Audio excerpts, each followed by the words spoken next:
This is where everything connects, because this dual structure is what defines the entire tour, and it's exactly what keeps the debate alive. On one side, the public sees emotional moments, community engagement, conversations about well-being, support, and real issues that matter. But on the other side, they see a system forming underneath it all, a framework, a carefully built public identity evolving in real time. And that's where the tension becomes impossible to ignore. Because once you really look at it, the question isn't just about whether good work is being done. It becomes more complicated than that. It turns into a question of separation.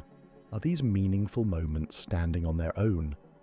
Or are they connected to something bigger behind the scenes, something strategic, something intentional, something tied to opportunity? And critics have been very direct about how they see it. In fact, the language around this visit is getting more direct by the day. Terms like quasi-royal tour are showing up more and more in commentary, along with claims that their former royal status is still being used as a kind of global influence, even without official duties.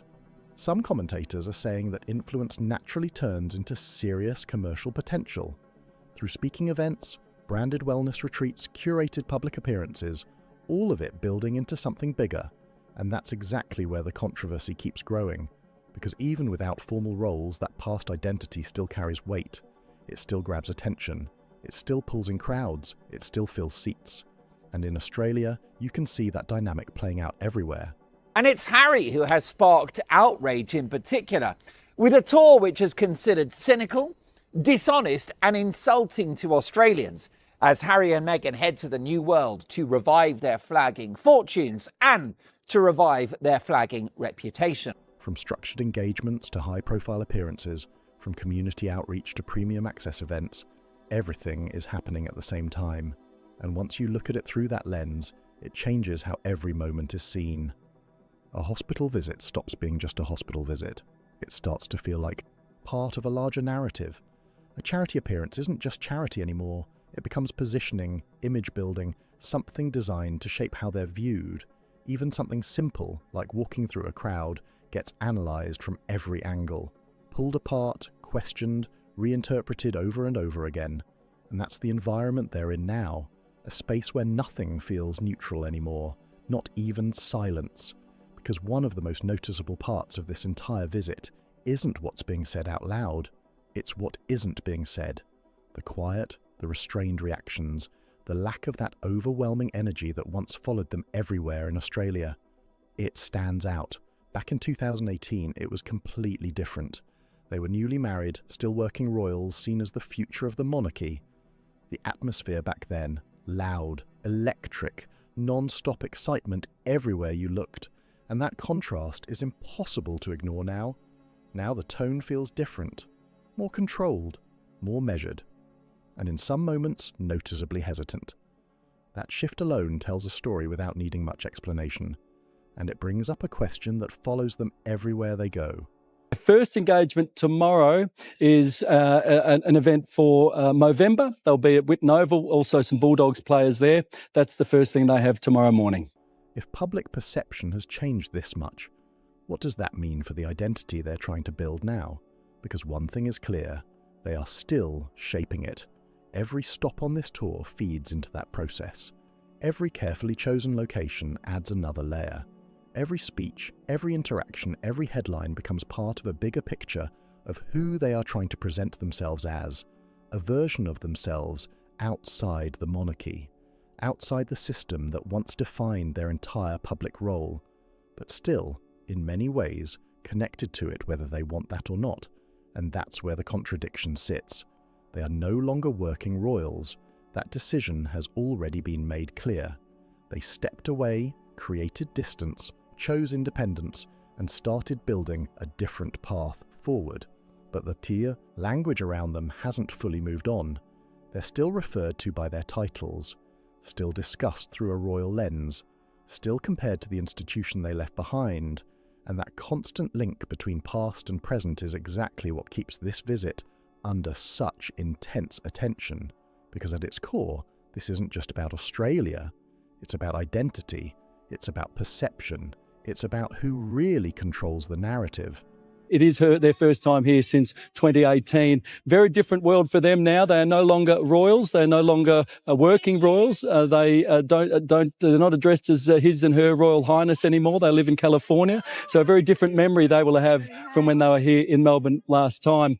And in today's media world, control is never guaranteed. That's why every moment of this trip feels amplified.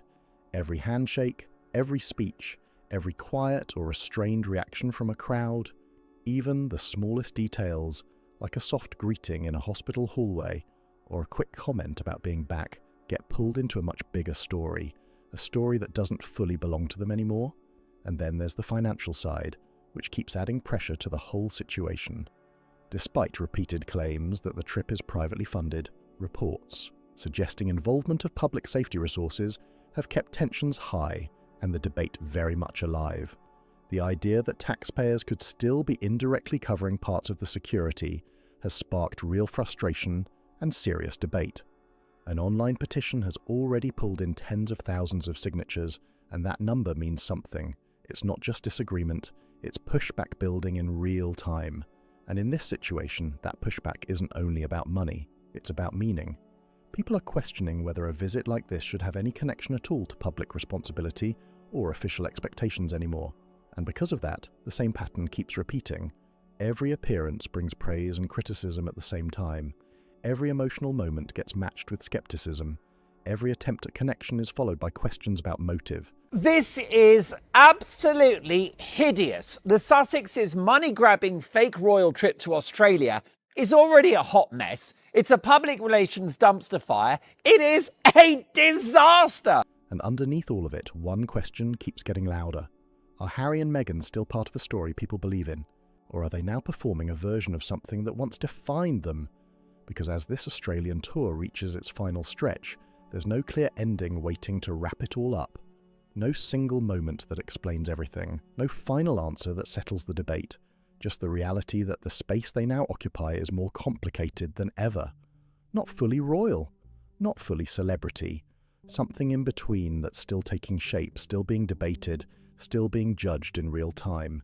And maybe that's why this visit stands out so much, because it's not just a tour anymore, it's become a reflection, not only of who they're presenting themselves to be, but also how the world is choosing to see them right back. Now, it's your turn. Drop your thoughts in the comments and say what you really think about all of this. If this breakdown made you look at things differently, make sure you like the video, subscribe for more, and share this with someone who needs to see it. She's going to land in Australia and she's going to get booed because people hate the woman. She's ghastly, she's toxic, she's horrible, she's ruined.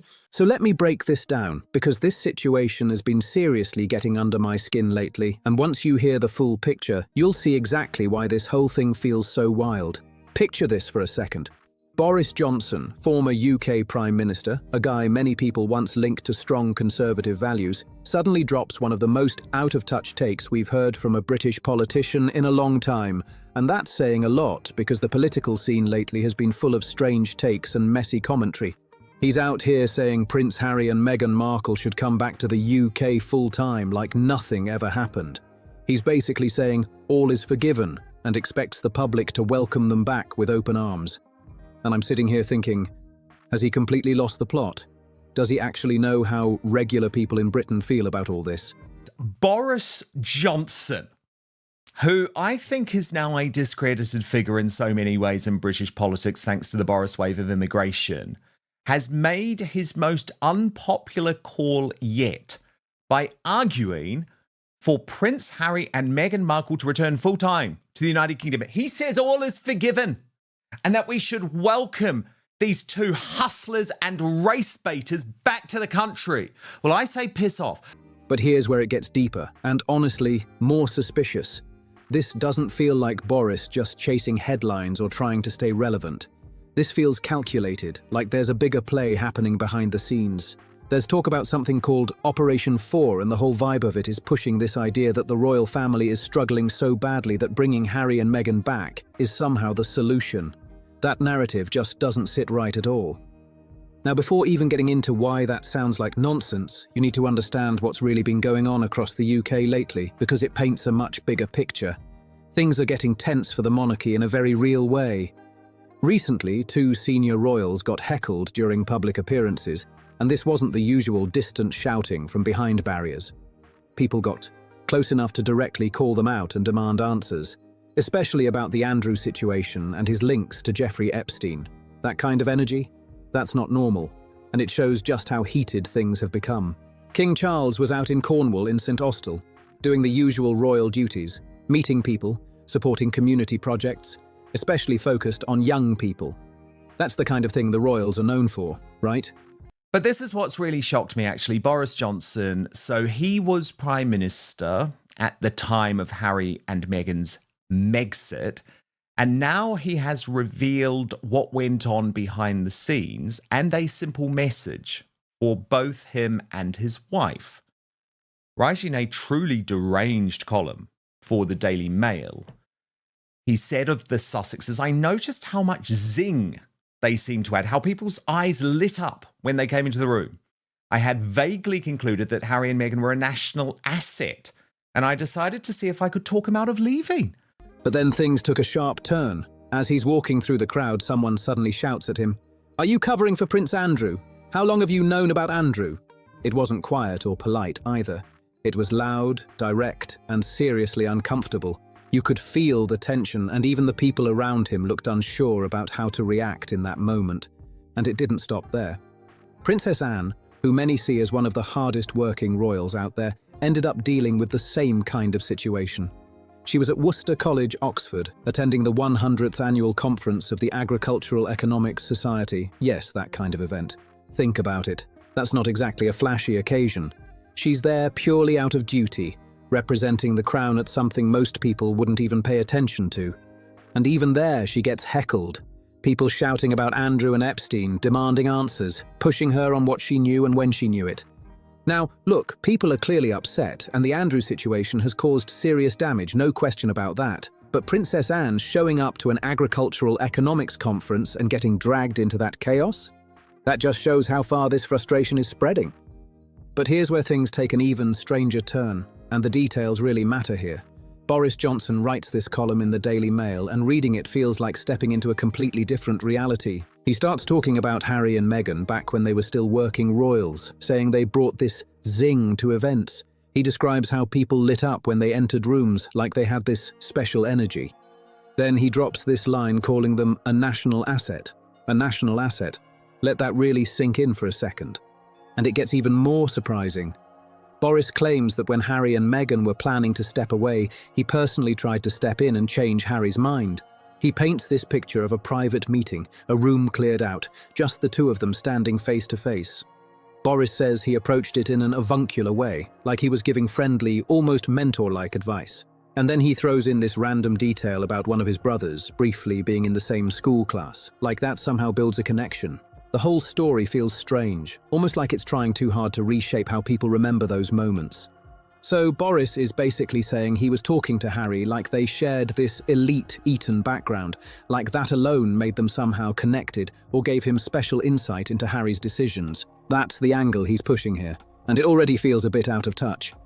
And what was his big message to Harry? He told him it was a pity they were leaving. He kept saying there was so much good Harry could still do in Britain. So many causes he could support, so many opportunities right there at home. His whole pitch was simple. Why leave when you can stay and make a difference? But Harry said no, and that's where Boris tries to get clever about it. He actually writes, "I may have delivered Brexit, but I could not deliver Megxit." He clearly thinks that line is sharp and memorable, but it really just shows he didn't fully understand what was going on at the time.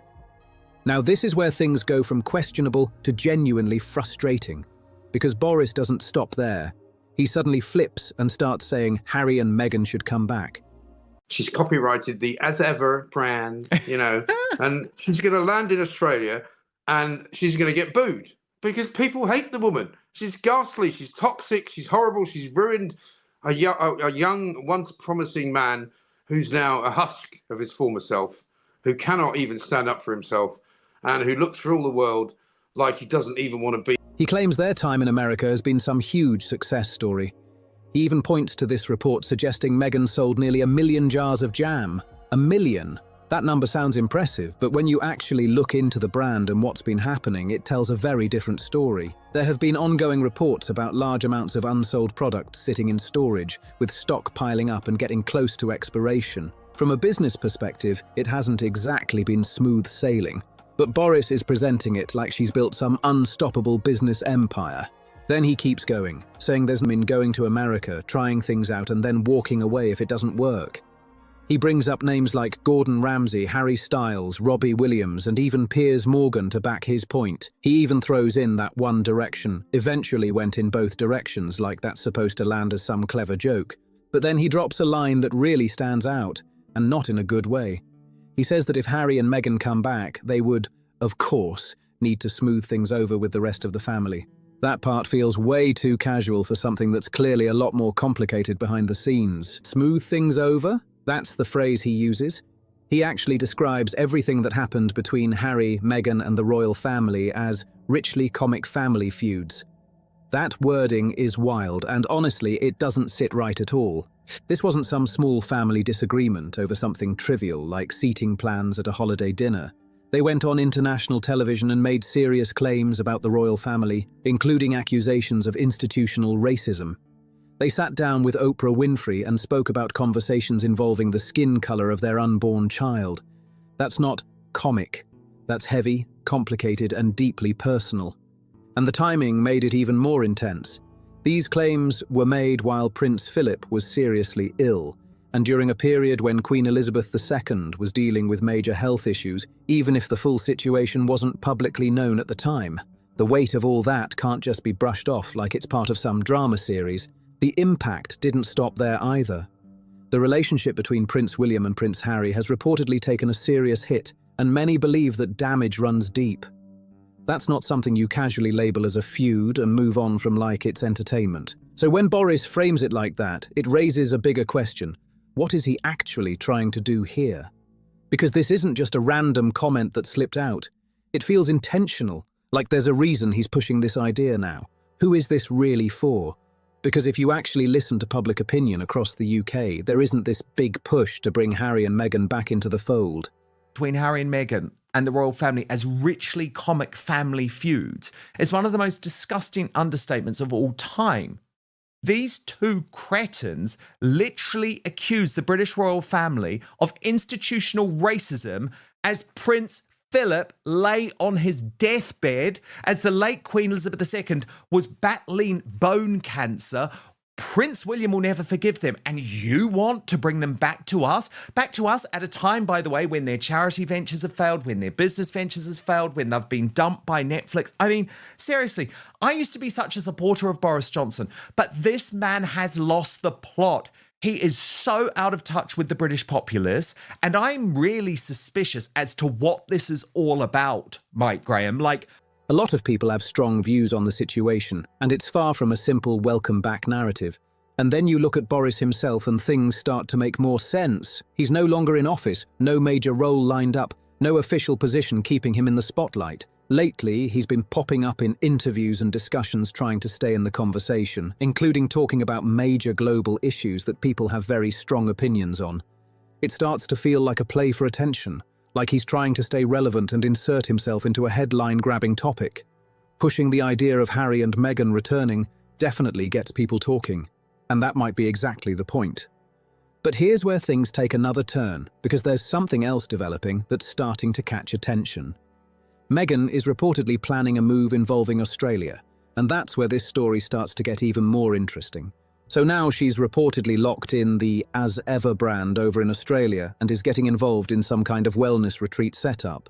And when you really stop and picture what's going on here, it feels like a massive shift from where things once stood.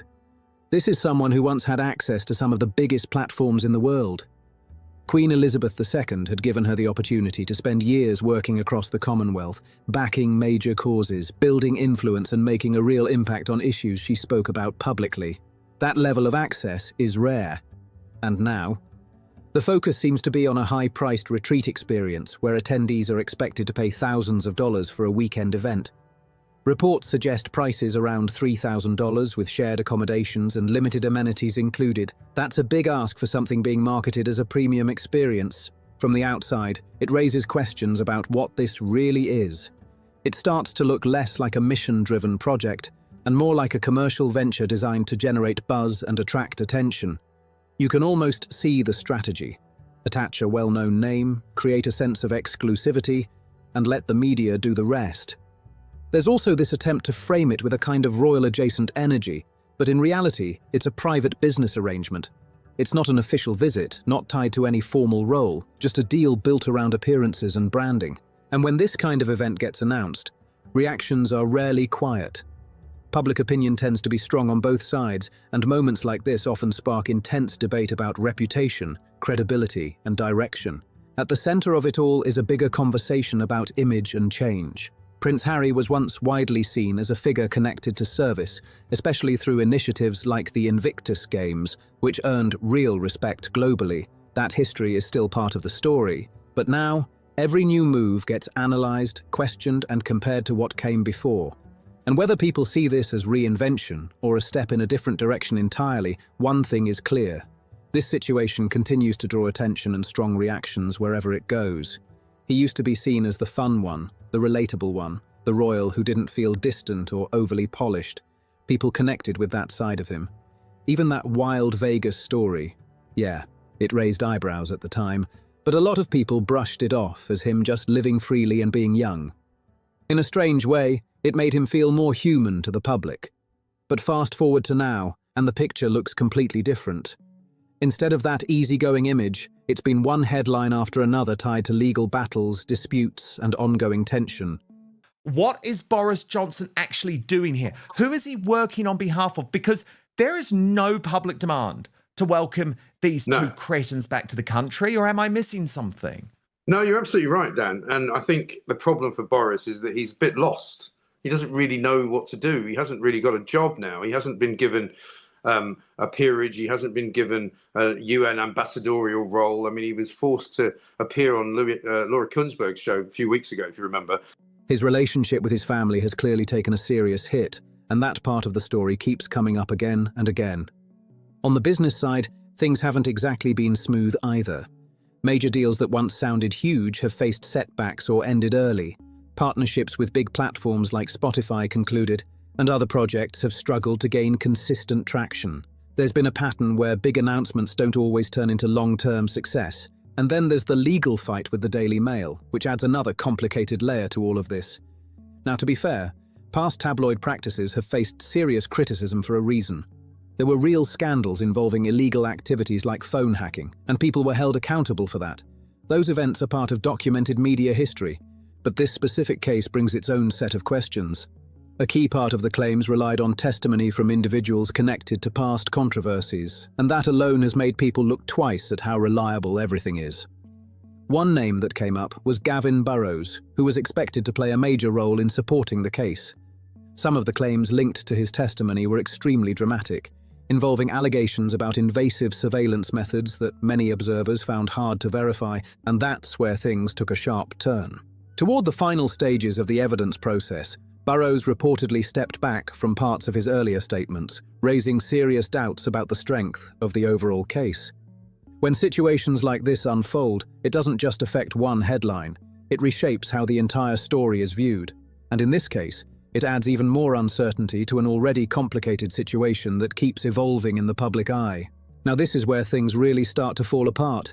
Reports suggest that key documents in the case have inconsistencies, even down to signatures not matching properly.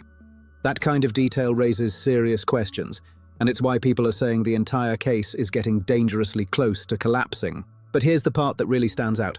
One of the only claims linked to Harry in all of this involved an attempt to track down a supposed drug connection at a nightclub called China White. That's the angle that's ended up front and center. Now, Harry has already spoken publicly about past drug use in his own book, so that part isn't exactly hidden. But bringing a legal case that ends up dragging those details back into headlines again, that creates a whole new wave of attention, and not the kind most people would want. It also raises bigger concerns about how the case was built in the first place. Relying on testimony from individuals with controversial backgrounds has made the situation even more complicated, especially as parts of that testimony started to unravel. At the same time, several journalists have pushed back on the claims being made. Some have stated that the stories they reported didn't come from invasive tactics, but from people within Harry's own social circle. According to testimony, information was being shared openly in social settings, not secretly obtained. One example that came up involved journalist Charlotte Griffiths, who said Harry himself gave her his phone number through Facebook and invited her to a party. Events like that suggest a very different dynamic than what's being argued in court, and that's where the narrative starts to clash. On one hand, there are claims of intrusion and misconduct, but on the other, there are accounts describing information being shared directly and voluntarily. That contradiction is a big reason why this case is getting so much scrutiny. All of this feeds into a wider issue about public image and consistency. Because once these details hit the headlines, they shape how the entire situation is perceived, and it doesn't stop there. Another major topic now gaining attention is security. Specifically, who should be responsible for covering the cost when Harry and Meghan visit the UK? There are ongoing discussions among officials about whether public funds should be used, and that question alone is enough to spark serious debate across the country. Now imagine this for a second. British taxpayers being asked to cover security costs every time Harry and Meghan show up in the UK, especially if those visits are tied to private or commercial ventures. I see that she's off to Australia. She's copyrighted the As Ever brand, and she's going to land in Australia. And she's going to get booed because people hate the woman. She's ghastly, she's toxic, she's horrible, she's ruined a young, once promising man who's now a husk of his former self, who cannot even stand up for himself and who looks for all the world like he doesn't even want to be anywhere near her. That's where people really start raising eyebrows, because if claims about massive business success were true, figures being thrown around in the Malayin, then covering personal security shouldn't even be a question. But that's exactly why this debate feels so heated, because many people simply don't buy those numbers in the first place. And that's why more voices are starting to question what's really going on here. The whole situation is being looked at more closely, and people are forming strong opinions as more details come out. Now, to keep things balanced, there is another side to this that matters. King Charles is dealing with a genuinely difficult situation, and not all of it is within his control. The Andrew scandal has created serious pressure on the monarchy, and it complicates everything. Because no matter how strongly people feel about Harry and Meghan, their situation is different. Supporters can still point to Harry's military service, his role in creating the Invictus Games, and other contributions that were widely respected. At the same time, the Andrew controversy continues to cast a long shadow. Investigations, public scrutiny, and ongoing questions have made it a constant issue hanging over the royal family. That's a big part of why public reactions during royal appearances have become more intense. You can see how all of this connects. The pressure builds, the frustration spills out, and suddenly even routine events turn into moments of confrontation. But here's the key point in all of this. Bringing Harry and Meghan back into the fold doesn't automatically fix these deeper problems. If anything, it could introduce a whole new layer of tension. Because what happened wasn't just a quiet disagreement behind closed doors. There were high-profile interviews, public statements, and major media moments where serious allegations were discussed on a global stage. Books were published, private conversations became public topics, and the situation escalated far beyond a typical family dispute. That kind of fallout doesn't just disappear overnight. And when relationships at the center of it, especially between Harry and Prince William, are believed to be this strained, it raises real doubts about whether any kind of easy reconciliation is even possible. So the idea that bringing them back would somehow stabilize everything? For a lot of people, that just doesn't line up with reality at all. It would send a message that you can say anything, do anything, take private family matters and put them on full display for the world and still be welcomed back, like nothing ever happened once things don't go your way. That's the part that doesn't sit right with a lot of people. Because where do you draw the line if that becomes acceptable? Actions have consequences, especially when everything plays out on such a massive global stage. And then you think about Queen Elizabeth II and the weight of everything she represented. This was someone who spent her entire life committed to duty, putting the institution above personal matters at every turn. Through decades of change, pressure, and scrutiny, she stayed consistent. So right to raise this Australian trip, though, Mike, because it is absolutely astonishing. Like, how desperate is this woman? You know, someone who had the world at her feet, who the late Queen Elizabeth II said, you can spend your life advocating for the Commonwealth. Now she is going to charge poor Aussies $3,000 to spend the weekend with her at a hotel where the pool isn't even open, apparently, and strangers have to share bedrooms with another person, yet still pay $3,000. During her final years, she was dealing with serious health challenges while also facing personal loss, and at the same time, deeply private family issues were being discussed publicly across the world. That contrast is hard to ignore. So when all of that gets brushed off as a richly comic family feud, it's no surprise that people find that description difficult to accept. For many, it feels like it downplays something far more serious. Now, some might look at the current situation and wonder, if things really are this complicated, and if projects and deals don't always go as planned, could there eventually be a return? It's possible. But even if that moment ever comes, it doesn't automatically mean everything resets overnight. It doesn't mean public opinion suddenly shifts, or that past events are forgotten. Rebuilding trust on that level would take more than just showing up again. It would require clear efforts to repair relationships, address past statements, and show a different approach moving forward. That kind of process isn't quick and it isn't simple. It would involve accountability, consistency, and a willingness to handle things differently than before. Right now, though, the signals people are picking up don't point clearly in that direction. Public appearances, interviews, and ongoing projects continue to shape how the situation is viewed. At the same time, Meghan's focus appears to remain firmly in the commercial space. New ventures, branding efforts, and business deals continue to roll out, including projects like the reported wellness retreat in Australia. All of it adds to the bigger picture, a story that keeps evolving, drawing strong reactions, and leaving a lot of people questioning what happens next. The idea that she would suddenly return to the UK, step back into royal duties, and fully embrace that life again. That feels completely unrealistic to a lot of people watching this unfold. It doesn't match the direction things have been going at all. But what really raises eyebrows is this growing push to frame the situation like the monarchy somehow needs Harry and Meghan to survive. That's where this so-called Operation Thaw narrative comes in, creating this dramatic picture of a royal family in crisis that can only be fixed by bringing them back into the fold. And when you actually look at it, that argument doesn't hold up well. Prince William and Princess Catherine continue to have strong public support, and they represent the next chapter of the monarchy. Their family symbolizes continuity, stability, and the future direction of the institution. Obviously, what's going on here is some guy in Australia has gone, I'm starting up a wellness retreat. Who can I get to come and promote it and see if I can get some publicity for it? I know. I'll ring up the grifters in chief. I'll pay them a couple of £100,000. They'll come to Australia and I'll get loads of publicity, and lots of idiots might go there because they might think it's the home of, celebrity wellness. The monarchy itself has been through far more intense moments than this. It has faced abdications, major public tragedies, and periods of serious scrutiny, and it's still endured. So the idea that this current situation is something it can't survive, that feels overstated. What creates more problems, though, is constant pressure from different angles, both inside and outside, trying to reshape the narrative or stir up more division. And that's where figures like Boris Johnson come into focus again, because when he puts out statements suggesting a return, it doesn't calm anything down. It adds more noise. It sparks more debate, more frustration, and more confusion in an already complicated situation. It makes people question the motive. Is it about staying relevant? Is it about headlines? Is there something else behind it? Whatever the reason, it doesn't seem to reflect the broader public mood. And then there's the personal side of all this, which can't be ignored.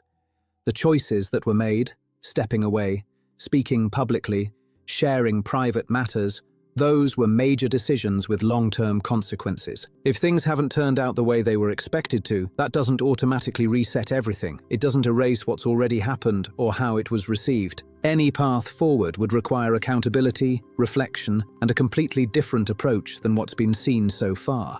It would mean addressing the past directly, not sidestepping it. Because at one point, there was a very different public image.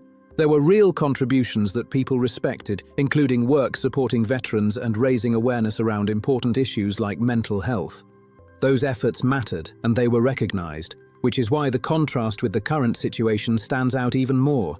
Now everything feels tied to branding, appearances and business ventures that keep the spotlight on, but don't necessarily rebuild the same kind of trust or credibility. And that's why this story keeps pulling attention. It's not just about what's happened, it's about what comes next and whether anything can actually shift from here. To be dealing with one legal battle after another while your relationship with your own brother is still in pieces. And that's what it's all about. It's completely a commercial deal. They're trying to make out that it's a semi-royal visit, right?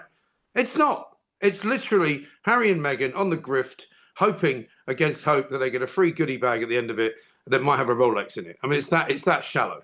That's a tough place to be, no matter how you look at it. But here's the reality. It's not too late to change direction. It's not too late to rebuild something. But that would take real accountability, real humility, and a completely different approach than what we've seen so far. And right now, there's no clear sign of that shift happening. And as for Boris Johnson, the message couldn't be more direct. Just stop. Seriously, stop pushing this idea like it reflects what people actually think, because it doesn't. It feels disconnected, forced, and completely out of sync with public sentiment.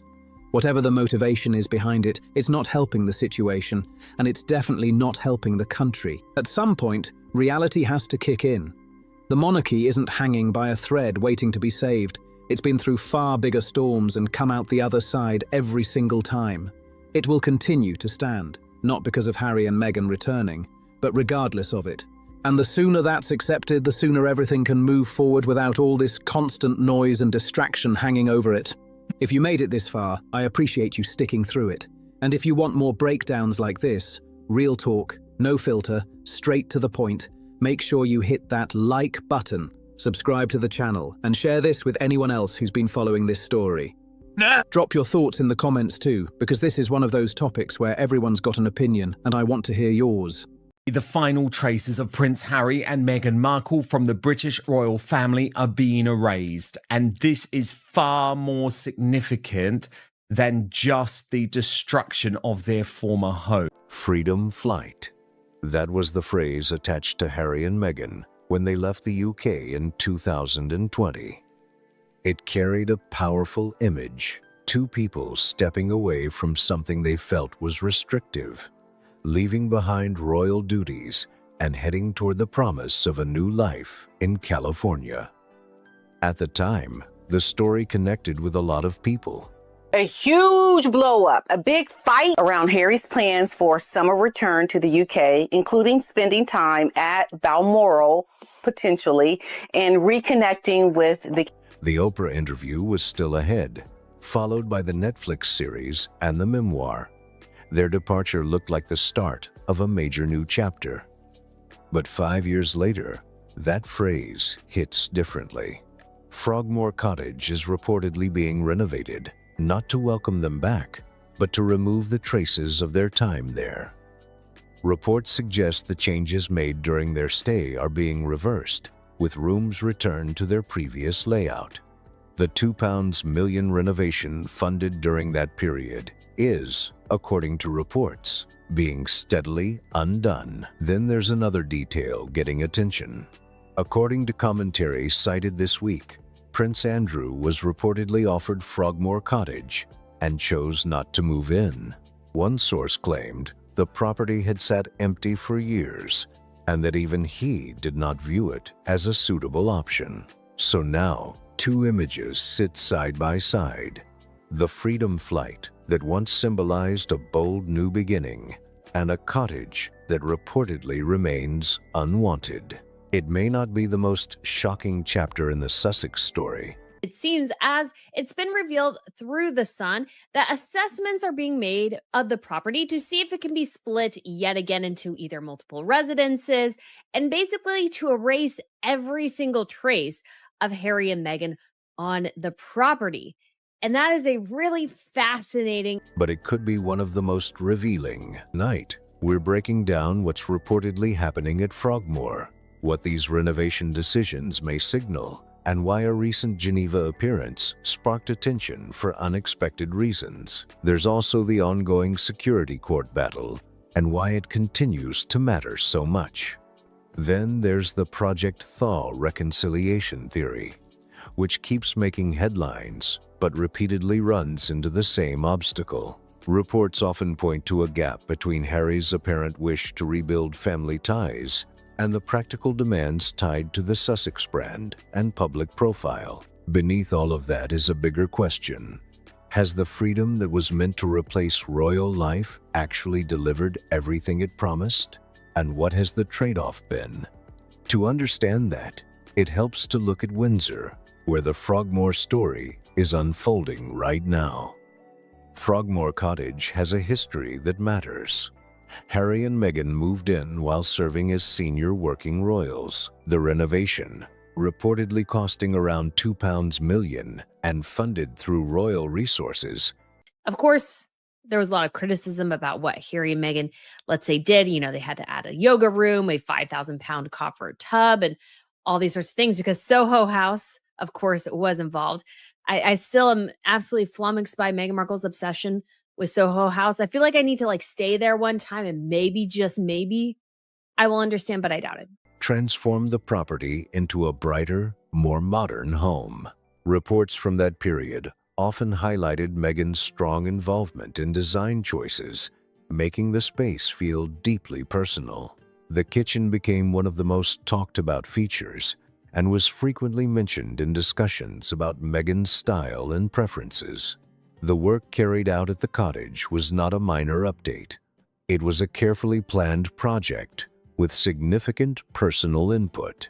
After their departure, the property remained largely unused for a long period. King Charles later requested that the couple vacate the residence, and the property returned to the Crown Estate. Since then, multiple reports have described Frogmore as sitting empty rather than being actively used or repurposed. Now, according to reports circulating in royal commentary, the household is doing more than simply leaving the cottage vacant. Resources are reportedly being directed toward reversing many of the Sussex-era changes. Palace plot to reunite Prince Harry and Prince William is going to fail. Updated utilities, redesigned interiors, and custom features are said to be getting removed as part of a plan to restore the building closer to its earlier role as multiple staff residences. The part drawing the most attention isn't the renovation itself. Buildings get updated all the time. What has sparked discussion is the direction of the work. Reports suggest the goal is not to add new features, but to undo previous changes and return Frogmore Cottage to how it looked before the Sussexes moved in. Supporters see that as simple property management. Before becoming a royal residence, Frogmore served as staff accommodation, so restoring it to that purpose could be viewed as a practical decision. Critics, however, argue that spending money to reverse specific design choices instead of working around them sends a different message. With every reported change being removed, some royal watchers believe the property is being reshaped to represent something clearly separate from the Sussex era. The impression, fair or not, is that the focus is on restoring what came before rather than preserving what followed. Then there's the Prince Andrew angle. During discussions about Frogmore's future, reports suggested he was offered the property as a possible alternative to Royal Lodge. He reportedly turned it down. Harry and Meghan want to destroy. They might want to be there, but they want to destroy. That's why they're going ahead. That's why they're putting on smiley faces. That's why they're doing all sorts of things. But I don't believe in what they want to do at all. I think they're crooks and nasty people to try and win. One source claimed the cottage had been empty for years, and that even Andrew did not see it as a suitable place to move into. That detail has caught attention because it paints Frogmore as more than just vacant. It appears unwanted, even by someone who could benefit from having another residence available. That's a rare situation for a property on the Windsor estate, and it has become one of the sharper talking points in the wider debate over what Frogmore now symbolizes. Now, let's shift to Geneva, where another story highlights the ongoing gap between public intention and public reaction. Meghan recently addressed the World Health Organization in Geneva. Supporters viewed the Geneva appearance as an important chance to engage with global health policy on a major international stage. The speech received coverage recognizing the significance of the platform. Critics, however, focused on two details that continued to dominate discussion long after the event. The first was attendance. A journalist who reportedly attended described the crowd as much smaller than expected. The remark that gained the most attention claimed there were barely enough people present to fill a British phone box.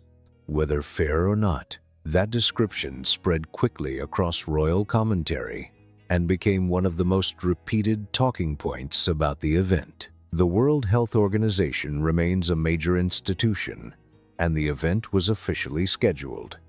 Meghan's always pushing out Harry. It's always got to be in the front.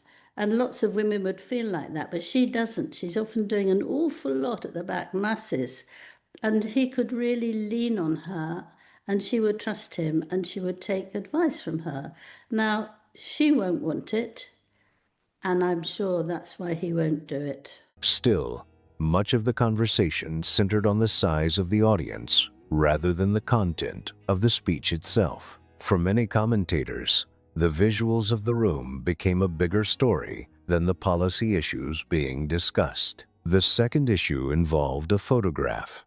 Meghan was pictured with a foreign health official who had previously attracted public criticism over reported comments. Critics argued that an organization operating at the level associated with the Sussex brand would normally conduct detailed background checks before allowing such a photo opportunity. The criticism was not necessarily about the meeting itself. Public officials regularly interact at international events. Instead, the debate focused on whether the review process that might have flagged potential concerns was working effectively. Both issues ultimately point to the same broader observation.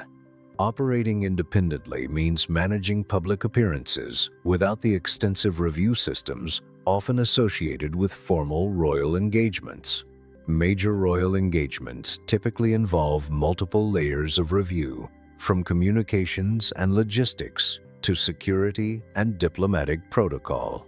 Outside that system, many of those checks depend on smaller teams making decisions in real time. That can make a big difference.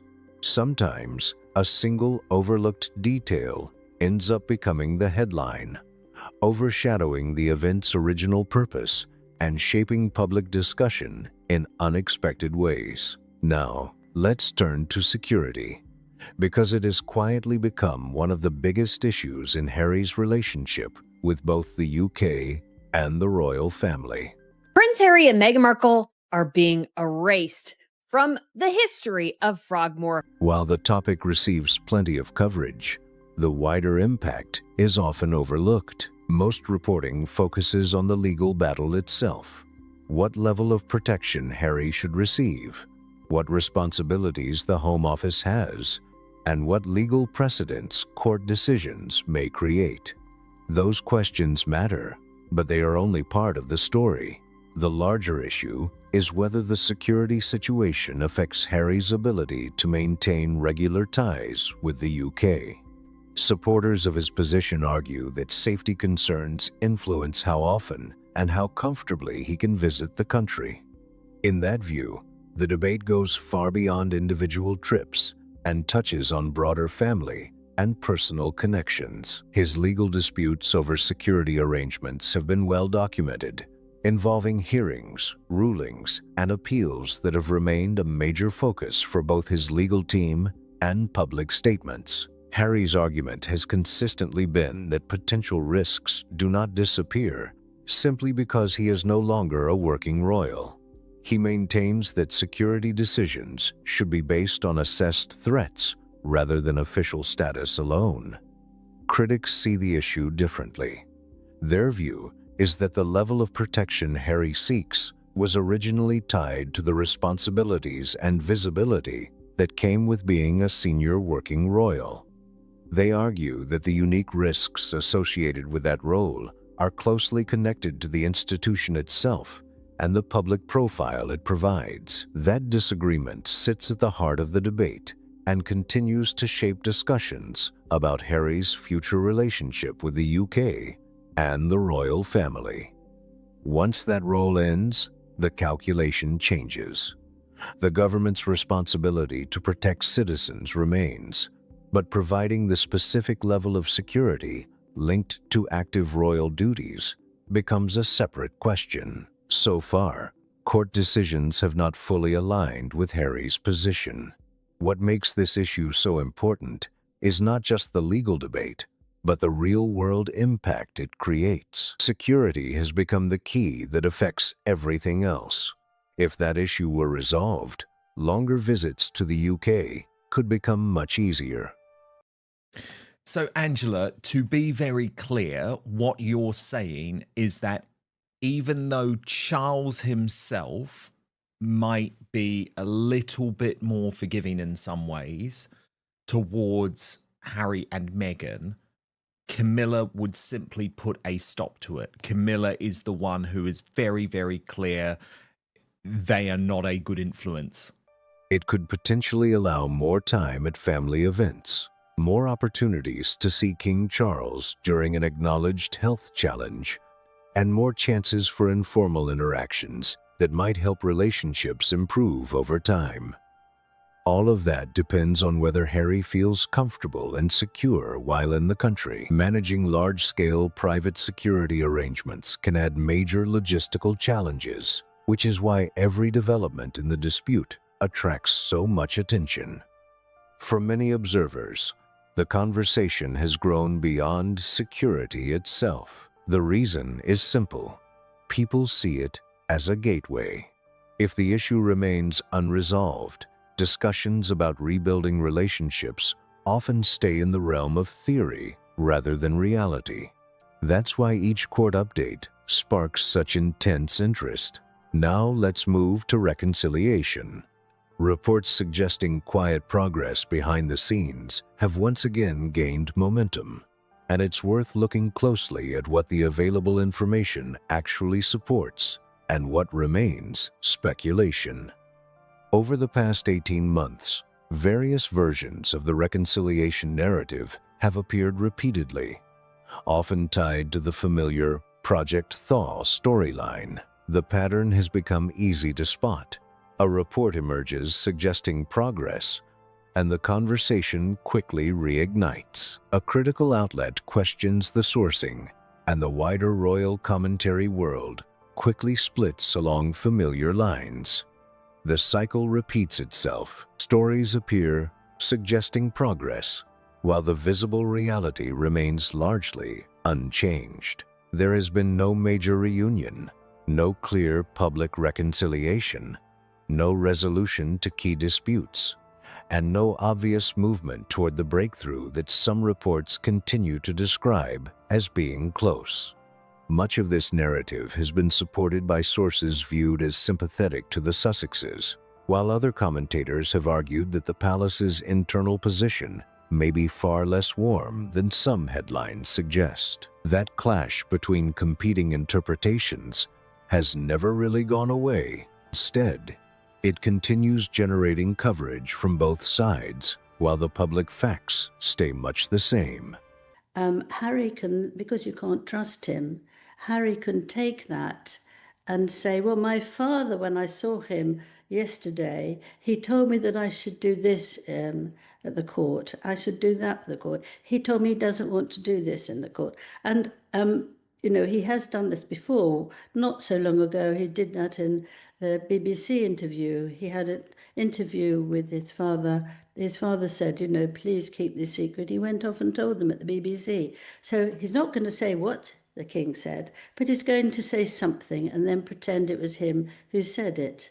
Reports of progress emerge, debate follows, and then attention shifts to the next round of speculation without any major visible developments. One argument promoted by some royal commentators centers on Harry's public comments about certain issues. including anti-Semitism. They note that some of his statements appeared around the same time King Charles was highlighting similar themes. Supporters of the theory believe those overlaps could signal quiet coordination between father and son. In their view, these moments may represent subtle signals, small tests of public reaction, or careful steps toward improving relations before any larger announcement is made. Others strongly disagree. They argue that the overlaps are exactly what they seem to be: two people with a shared family background, expressing views on similar issues during the same news cycle. Given the level of media attention surrounding both men, comparable themes are bound to appear from time to time. The key issue is evidence. While patterns can be spotted and theories can be built around them, the publicly available information does not clearly prove whether these similarities reflect active coordination or simply shared values and experiences. For now, that question remains unanswered. What many commentators seem to agree on is a simpler picture. By multiple reports and based on accounts of his behavior over recent years, King Charles would like to see his son. According to reporting that cited a palace source, concerns remain about private conversations potentially becoming public through future interviews, books, or other media appearances. That creates a difficult and deeply personal situation. Initially, the house was actually subdivided into multiple sections because it was actually a residence for multiple staff members. So there was a process undertaken to redo the property, make it go from a multiple family residence to a single family residence. And of course, this was to the tune of millions of pounds. Some of those structural changes, these sorts of things, I'm sure were needed to upkeep a property. It does not necessarily suggest hostility toward reconciliation. Instead, it points to a father who may want improved relations while also dealing with personal and institutional concerns that make the process far more complicated than simple goodwill alone can solve. Another factor appears repeatedly in reports about why progress has been limited. Prince William, as heir to the throne and, according to various accounts, a key figure in managing Sussex-related matters from the palace side, his position carries significant influence over what is realistically possible. Most reports suggest William's stance has become much firmer since the release of Spare. Commentators frequently point to that book as a major turning point in the relationship between the brothers. One reported incident has received particular attention. According to published accounts, William contacted Harry in late 2025 regarding concerns about public narratives involving Catherine. The reports claim the conversation ended with Harry indicating that he could not easily reverse positions that had already become central to his public story. If that account is accurate, many observers see it as one of the most revealing moments in the entire reconciliation debate. Not because it demonstrates permanent hostility, but because it highlights two people operating from very different priorities and expectations. That distinction matters. The issue may be less about personal dislike and more about conflicting requirements. Reports often suggest that for Harry to gain the level of access and relationship he reportedly wants with both his father and the wider royal circle, some form of change in the broader public narrative would likely be necessary. At the moment, many commentators believe those positions remain difficult to reconcile, which helps explain why meaningful progress continues to appear limited despite recurring reports of behind-the-scenes efforts. A major obstacle, often highlighted by commentators, is the idea that any meaningful reconciliation could require some form of public correction or acknowledgement regarding claims made in the Oprah interview, the Netflix series, or Spare. That would be a significant step. The memoir became a global bestseller, and the interview reached millions of viewers worldwide.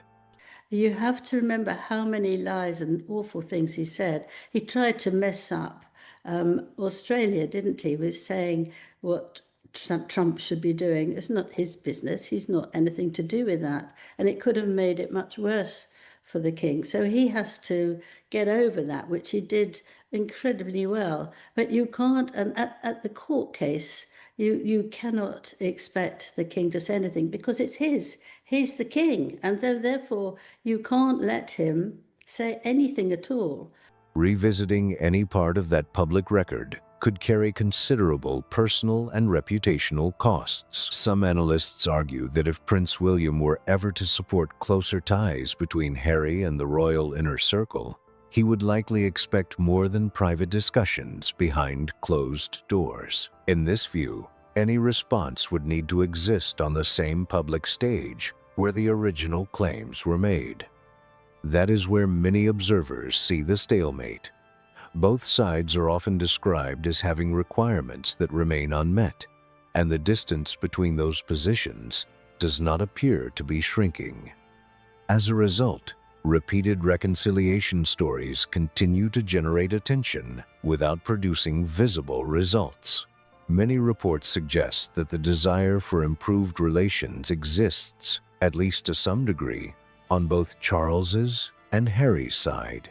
The challenge, according to royal commentators, is that the practical conditions needed to make that happen have not yet fallen into place. This is why some journalists have argued that Project Thaw coverage often reflects hope more than confirmed progress. The theory keeps resurfacing, but tangible developments remain difficult to identify. Another layer comes from reports claiming Meghan has little interest in returning to life in Britain, particularly on a long-term basis. Various unverified accounts describe discussions about the possibility and suggest the idea was rejected. Whether those specific conversations occurred exactly as reported remains unclear. Still, the broader picture aligns with what has been publicly visible for years. California remains the center of the Sussex family's life. The children's education, social circles, business operations, and professional partnerships are all based there. The infrastructure supporting the Sussex brand is also rooted in California. Their major projects, working relationships, and public-facing activities have largely been built around that foundation. Perhaps most importantly, the original argument behind the 2020 departure was that a different life could be created there. The promise was that the opportunities, freedom, and future available in California would ultimately justify the sacrifices and challenges that came with leaving royal life behind. Reversing course in any major way would be a complicated move. Bringing the children into a British environment, facing closer media attention, or moving nearer to the royal system they chose to leave would require a strong reason and a very different public narrative than the one that has existed since 2020. So far, the Sussexes' public direction has not appeared to move toward that outcome. Based on what has been visible over the past 5 years, the focus has largely remained on building a life and operation outside the UK, rather than moving back toward it. And Angela, you say that Queen Camilla, can see right through both Harry and Meghan and knows that neither can be trusted. Yes, of course. I can even do that. I don't think it's easy. I don't think the people who say, oh, he's like that and she's like this, these are deliberate things that they're doing, pretending they're one thing and doing something in the other. You can't do a book that stinks like Harry's and then pretend you're such a nice man. That reality continues to shape how many observers view ongoing reconciliation reports, which brings the story back to the idea of freedom flight. 5 years later, that phrase now exists alongside reports of Frogmore Cottage being restored to its earlier form, with Sussex-era changes reportedly being removed. It also sits beside a Geneva appearance where discussion about attendance often received more attention than the speech itself, and a security dispute that remains unresolved. Then there is the reconciliation narrative, which repeatedly encounters the same obstacles whenever it is compared against publicly documented developments. It is also worth remembering that the Sussex brand generated major commercial interest in its early years. The Netflix agreement, Spotify partnership, and Penguin Random House book deal represented substantial commitments from some of the biggest names in media and publishing. These were not minor investments.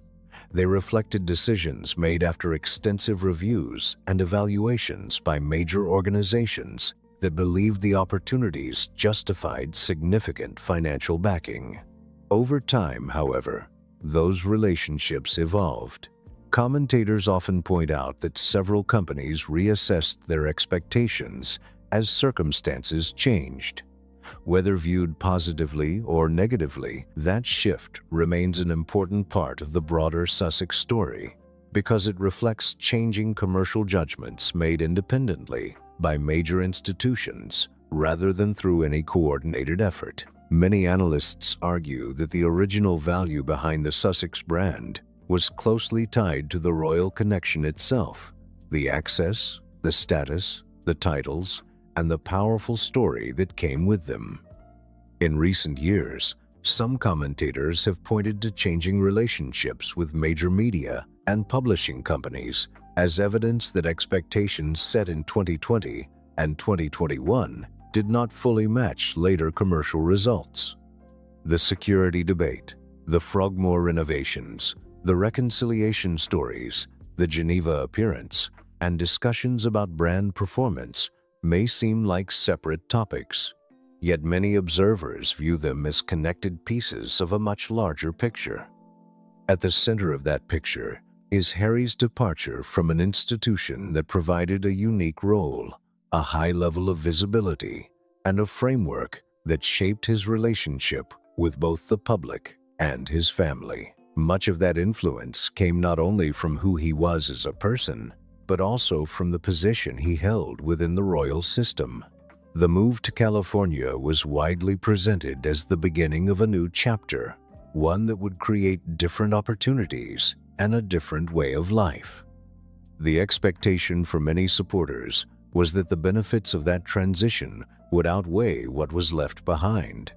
By 2025 and 2026, however, debate continues over whether that transition has fully delivered on those expectations. The connection to royal life remains a major topic in media coverage, and interest in the relationship between Harry, the monarchy, and the UK has not faded in the way some predicted. That does not automatically mean the decision was a mistake. It may simply mean the trade-offs were more complex than they appeared at the time.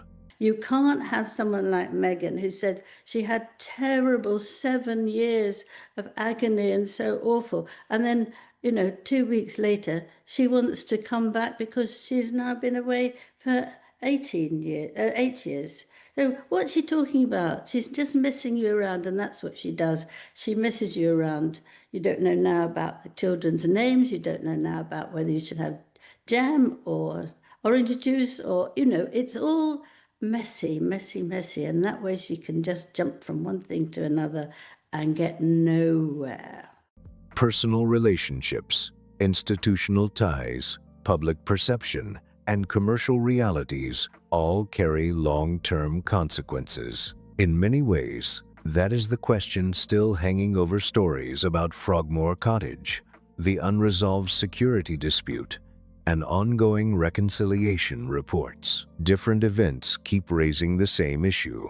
How sustainable are the long-term costs and benefits of the path chosen back in 2020? The freedom Harry and Meghan sought was real in the moment they chose to leave royal life behind. But over the years, the costs, whether personal, institutional, or commercial, have continued to grow in ways that many observers did not fully anticipate back in 2020. The debate today is no longer about whether freedom flight was the right choice. That decision was made years ago and shows no signs of being reversed. The bigger question is what comes next. With changing business opportunities, ongoing family tensions, and unresolved disputes, what does the next chapter actually look like? Right now, there are few clear answers. 5 years later, Frogmore Cottage, the home that once symbolized the Sussexes' place within the royal world, is reportedly being restored to its previous form. To many royal watchers, that feels like the most visible sign, yet that one chapter has officially come to an end. But what happens next? Is there still a realistic path toward meaningful reconciliation, or have the obstacles grown too large to overcome? Let us know what you think in the comments below. If you enjoyed this breakdown, please like the video, subscribe to the channel, and share it with others who follow the royal story. Your support helps the channel grow and keeps these conversations going. Thanks for watching, and don't forget to comment with your thoughts. We'll be back soon with more analysis, updates, and the next big chapter in this ongoing story. She's got one topic, herself, and one speed, and it's how awful it is to be her. But don't you want to look like her and go to her affiliate link and buy the outfit that she wore at Bondi? Erwin could teach Prince Harry a thing or two about the loss of a parent and how to function with joy afterwards and learn the lessons and just contribute positively to the world. So now I'm kind of like, maybe actually this relationship should develop. The Irwin family reportedly refusing to meet Harry and Meghan during that Australian tour says a lot more than people first realised. It wasn't just some random snub, it exposed where loyalties really stand. Robert Irwin, who has built a huge public image through the legacy of his father, Steve Irwin, could have easily been a natural ally for Harry. The parallels are obvious. Both are sons of larger-than-life figures, both lost parents in shocking and painful circumstances, and both have had to build identities connected to famous family names without letting those names swallow them whole. More in common with Prince William because they both are resilient. They both are survivors. They do not dwell in what they don't have. They dwell in what they've been given and in their roles on the world stage to try to give back. So why would Robert Irwin want to meet with a loser like Harry? That connection was right there in plain sight, but Robert chose not to meet them, and the reported reason makes this even more revealing. His strong working relationship with William through the Earthshot Prize, plus his loyalty to the monarchy, reportedly made him unwilling to risk those ties. That wasn't emotional, that was strategic, and honestly, it looks like a smart move. Earthshot is seen as a serious program creating real environmental impact, not just headlines. William's involvement in these causes has been framed as long-term and results-driven. That carries weight. Meanwhile, Harry and Meghan's Australian tour stirred attention for very different reasons, from wardrobe chatter to polling numbers showing major public disapproval. That contrast speaks loudly. Robert Irwin appeared to make a clear calculation about where his connections bring lasting value. That's where the comparison between Robert and William gets even more interesting. Some observers point out both seem focused on what they still have, not trapped by what they have lost. That is a major difference. They seem to direct their energy toward purpose and contribution instead of grievance, and that contrast makes this whole Irwin story stand out even more. Robert lost his father at just 9 years old in a deeply traumatic moment in full public view, yet he has not built his adult identity around pain alone. Yeah, he really doesn't. I mean, you never see William kicking around with CBS because I feel like when he takes a stand, he keeps it. But Harry just goes to the highest bidder. Isn't the line too on William that, you just do not want to get on the opposite side of him, that he can hold a grudge, you know? And I can only imagine what he's got in store for these two when he does ascend to the throne. Instead, he carried that loss, honoured his father's work, and created something of his own. That matters. His conservation work, his Dancing with the Stars appearance, and even the joy people notice in his public image all point to someone moving with purpose. That doesn't look staged, and it doesn't look performative. It looks like someone who made deliberate choices about grief, legacy, and growth, and that may be the real message behind this reported snub. It wasn't just about declining a meeting, It reflected a bigger divide in how public figures handle loss, duty, and identity. Robert Irwin's path looks rooted in building, not dwelling, and that contrast is what makes this whole situation so striking. Harry made very different choices, and that's where this contrast gets even sharper. The memoir, the Netflix series, the Oprah interview, the speaking events where the royal family killed his mother becomes a recurring theme. All of it has made grief and grievance central to the public brand. The grief may be real, but the decision to package and monetize that pain is something critics say was a conscious choice. And that is where Robert Irwin's reported distance looks even more telling. Markle is absolutely buzzing after she and husband Prince Harry returned home from their trip to Australia. That does feel like something Meghan Markle would be doing. In her mind, this source says, in her mind, it proves everything she's been saying all along, that she doesn't need the palace machine to shine because she just naturally connects with people in a way that feels far more authentic and modern. Did she say this herself? She loves to tell us how authentic she is. By staying aligned with Earthshot and keeping clear of drama, that move can be read as a quiet judgment about which path carries credibility and which one does not. Then there's the CBS irony, and it is a big one. When CBS aired a 48 Hours episode featuring images from Diana's final moments in Paris, Harry and William were reportedly furious. Those images were condemned as invasive, horrific, and deeply disrespectful to their mother's memory and to the grief they carried. The outrage seemed genuine, and the principle sounded firm.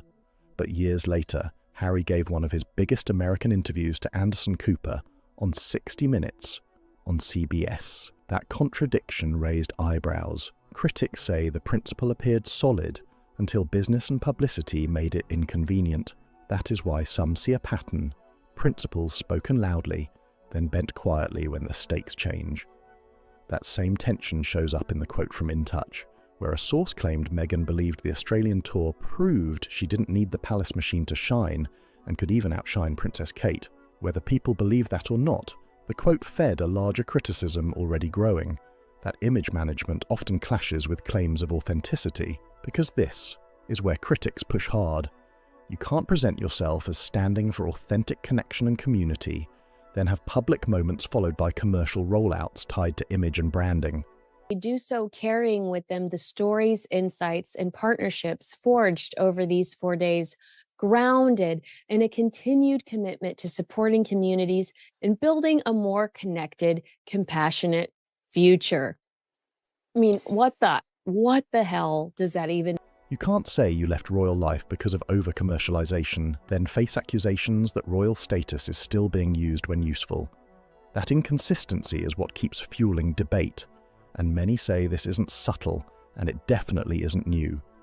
What has changed is who is noticing it. Even outlets once seen as more sympathetic, publications like People, In Touch, and The Guardian, have at times run coverage pointing to those contradictions. That shift matters.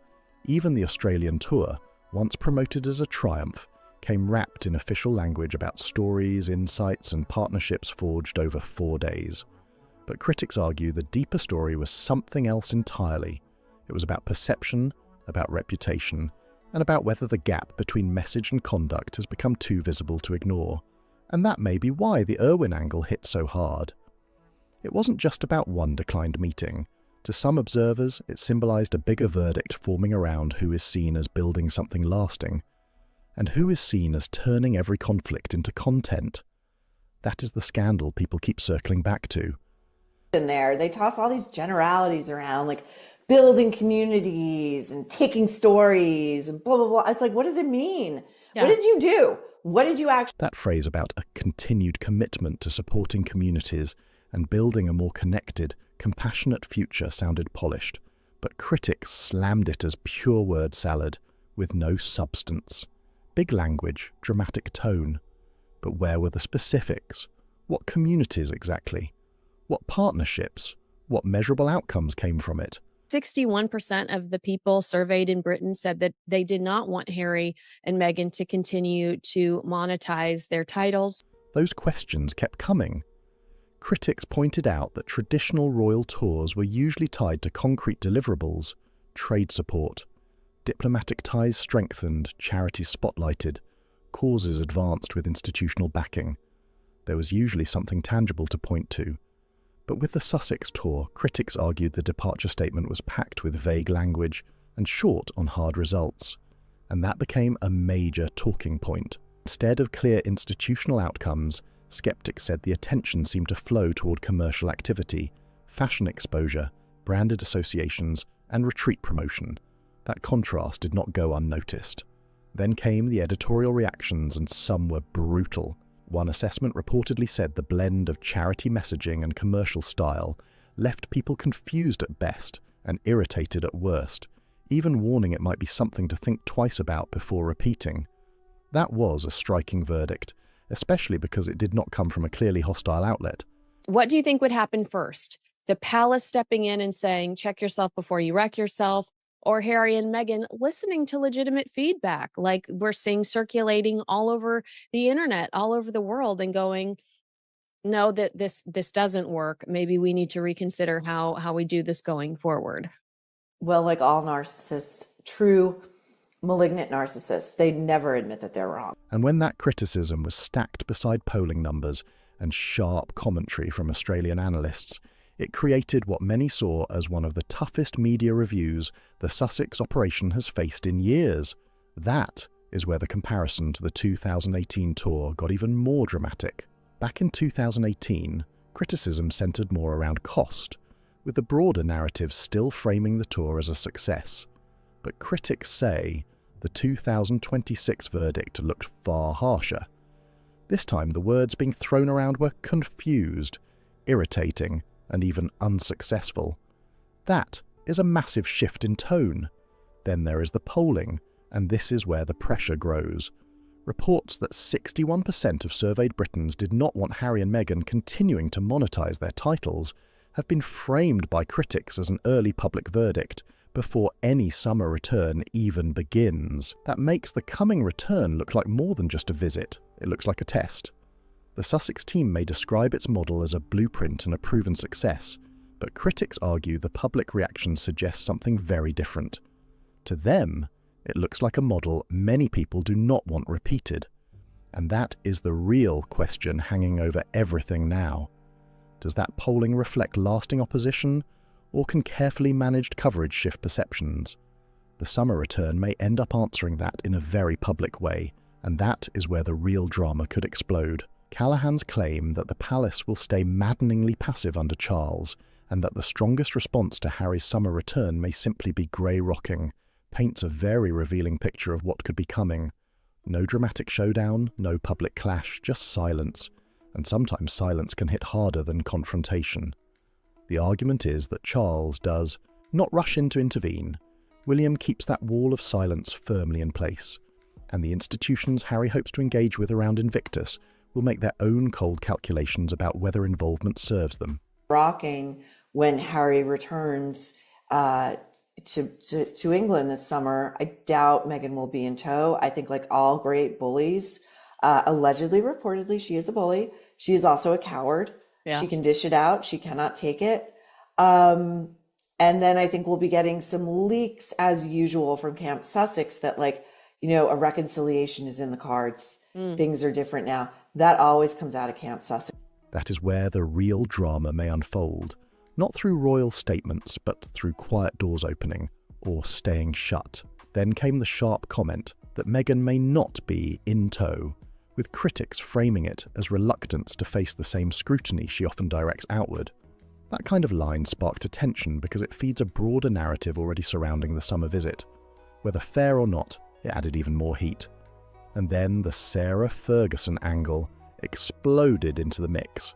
Reports about a possible £1.3 million tell-all documentary, resurfaced Epstein-related emails, and stories of lying low in an Austrian chalet added a whole separate royal storm to the week's coverage. But somehow, it still connects back. Callaghan made an interesting point about Ferguson's limits as a royal insider. Yes, she and Diana were once close, but that relationship reportedly fractured after my story, including the uproar over wearing Diana's shoes. Critics say that matters because it means Ferguson may have been cut off from Diana during the very years when the most explosive insight might have existed. That is why some argue any Ferguson documentary could be far more self-serving than devastating, more memoir than revelation, more personal spin than institutional earthquake. Then the focus shifts to something even bigger, Queen Elizabeth II's official biography.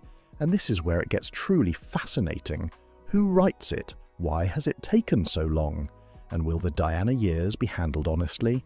Those questions carry enormous weight. Some critics speculate Charles has been cautious because an unfiltered account of those years could raise uncomfortable questions about his own role. And that feeds a larger criticism that personal calculations sometimes override institutional transparency. That is a serious accusation. Then there are the Queen's diaries, if they exist in the form multiple sources have long suggested. If those records contain her candid assessments of people and events that strained the monarchy, from Andrew controversies to the Sussex era, they could become one of the most important royal primary sources ever, and that is where this turns explosive. Let's talk about the troubled two from Montecito, who seem to still think that they are members of the royal family and can do their own state visits. They've recently gone down to Australia and seem to be, for instance, going on what look like philanthropic trips. But at the same time, Meghan Markle's then been attempting to flog copies of the clothes she was wearing that day on an internet site that she herself has now invested in. What the Queen didn't want to happen, i.e. those two using their royal titles to try and spin some profit, it seems to be exactly what's happening now. Because an authorised biography drawing honestly from material like that would not just be another royal book, it could become the strongest institutional account yet of what really happened behind the scenes. That is why this story is bigger than Harry's summer return, or even Sarah Ferguson headlines. It touches legacy, control, history, and who gets to shape the official record. And if that record is ever told without filters, it could shake far more than people expect. Whether an authorised royal biography delivers an honest record or carefully steers toward minimum embarrassment may become one of the biggest questions of the coming years. Because this is not just about history, it is about who controls the story that survives. Some have drawn a striking contrast. Jackie Kennedy reportedly burned letters and kept no diary, but Queen Elizabeth is widely believed to have kept detailed records and even left wishes in writing about what should be known about the years that troubled her most. The Diana years, the Andrew controversies, and the Harry and Meghan era. If that is true, those records could be explosive, and that creates two possible biographies. One version tells the honest record, messy, uncomfortable, but real. The other smooths rough edges, protects institutions, and manages reputational damage. That is not a small difference. That is the difference between history and image control. And critics say the material for an honest record is already piling up. They point to years of disclosures, reports, lawsuits, leaked messages, disputed statements, public repudiations, pool photographs, polling numbers, commercial controversies, refund complaints, and even the debate over products tied to royal titles.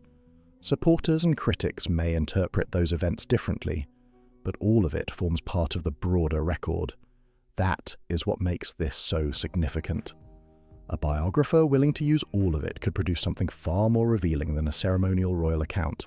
The material is there. The question is whether anyone uses it, without fear or filtering. Then comes the summer return, and suddenly this stops being abstract and becomes immediate. The so-called blueprint has been announced, the institution is watching, and public opinion is already moving. That is where critics say the real verdict may not come from palace aides or polished press releases, but from ordinary people reacting in real time. Even that image of the woman on the beach in Sydney, hearing the entourage approach and returning to her journal, has been framed by commentators as symbolic. To them, it represented a public judgment no managed narrative could fully control. That is powerful. And then there is the tour's unofficial departure statement, which drew so much scrutiny. Yeah, I mean, I'm a royal editor of the Sunrise show in Australia. I know Australia quite well. I didn't go in this one because I'm a royal editor. I don't cover sort of non-working royals that well, actually. So they were described as non-working royals. However, I would say this, that there is a problem for the royal family going forward because the size of the crowds were big and the media attention towards Meghan and Harry was huge. Now, I know that we at this end are saying, oh, well, no, we should ignore them. And we should, and I didn't go down there to cover the story. But they are getting attention and they're getting traction. This is exactly why the Queen said you can't be half in, half out, and you can't be a signed up full working royal if that's the case, because ultimately the monarchy has to. It's getting enough money from the taxpayer anyway with all the security it's paid for. He can't start, adding bits on and said, oh. The Sussex team framed the trip around partnerships, insights and compassion, but independent editorial voices kept asking the same hard question: where were the concrete outcomes? Because that is where critics keep drawing the comparison.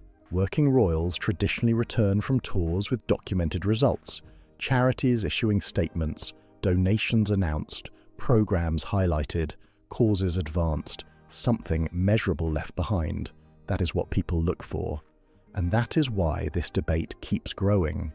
It is no longer only about personalities, it is about accountability, legacy, and whether narrative can keep outrunning the record.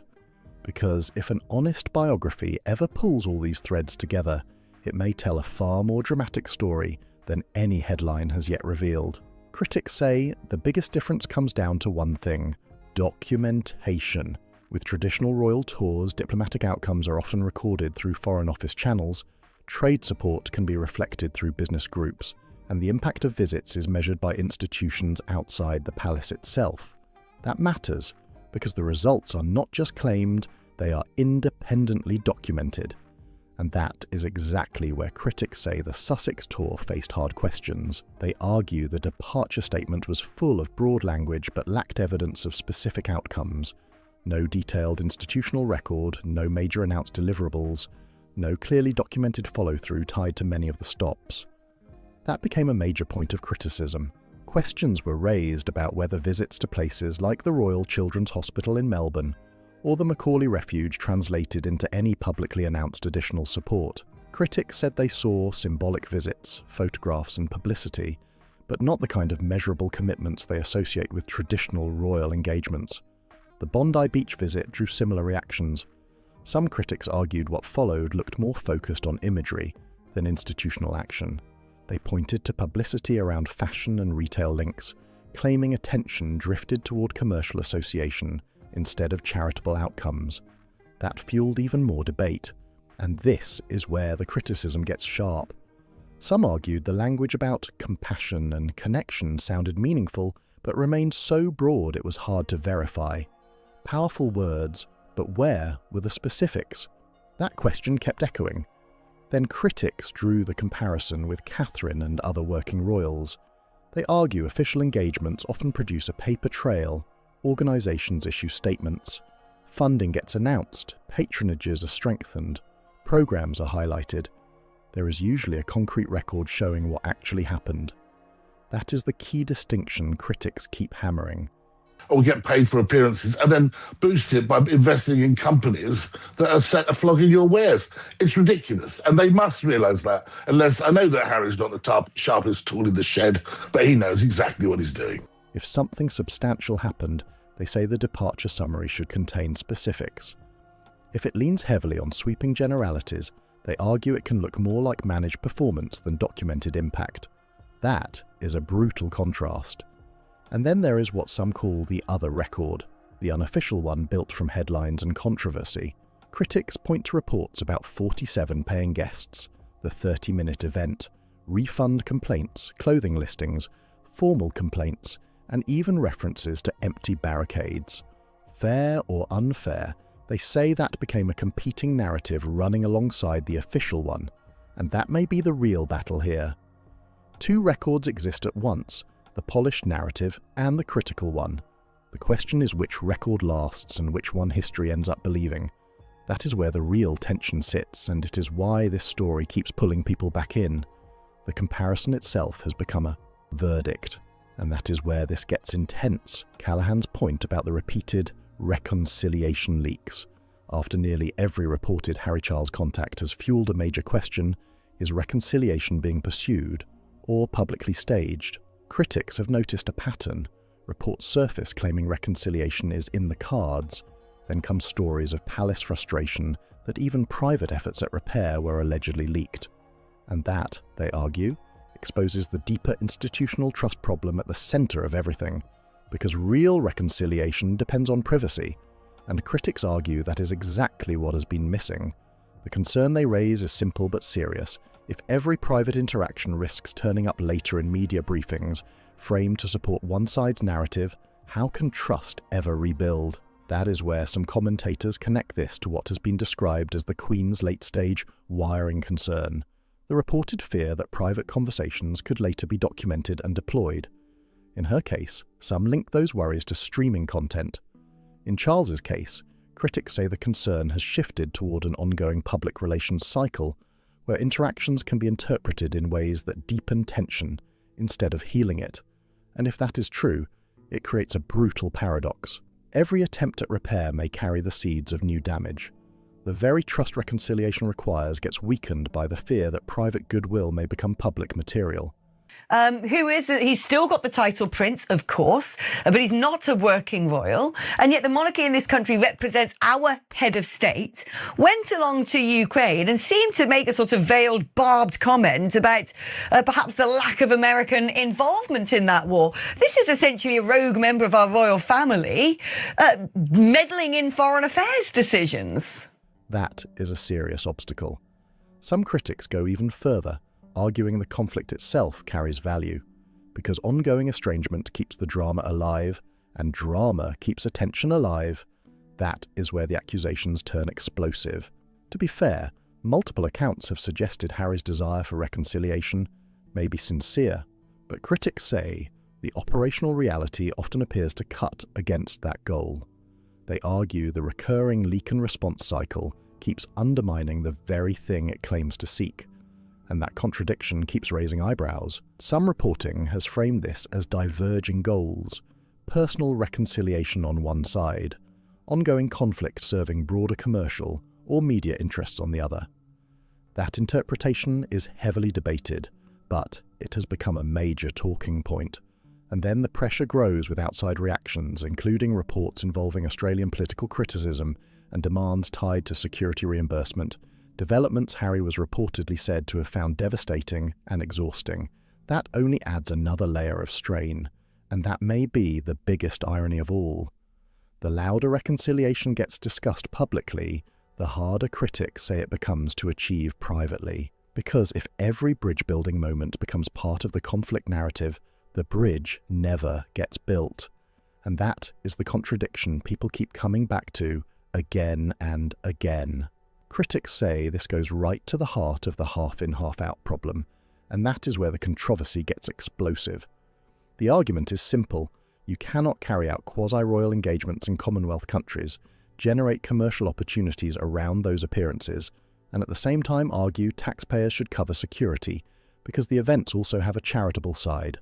That contradiction is exactly what critics keep attacking, because, as they put it, the charitable dimension does not erase the commercial one, and if commercial benefit exists, critics ask why public taxpayers should absorb the costs tied to protecting those activities. That question has become a major pressure point.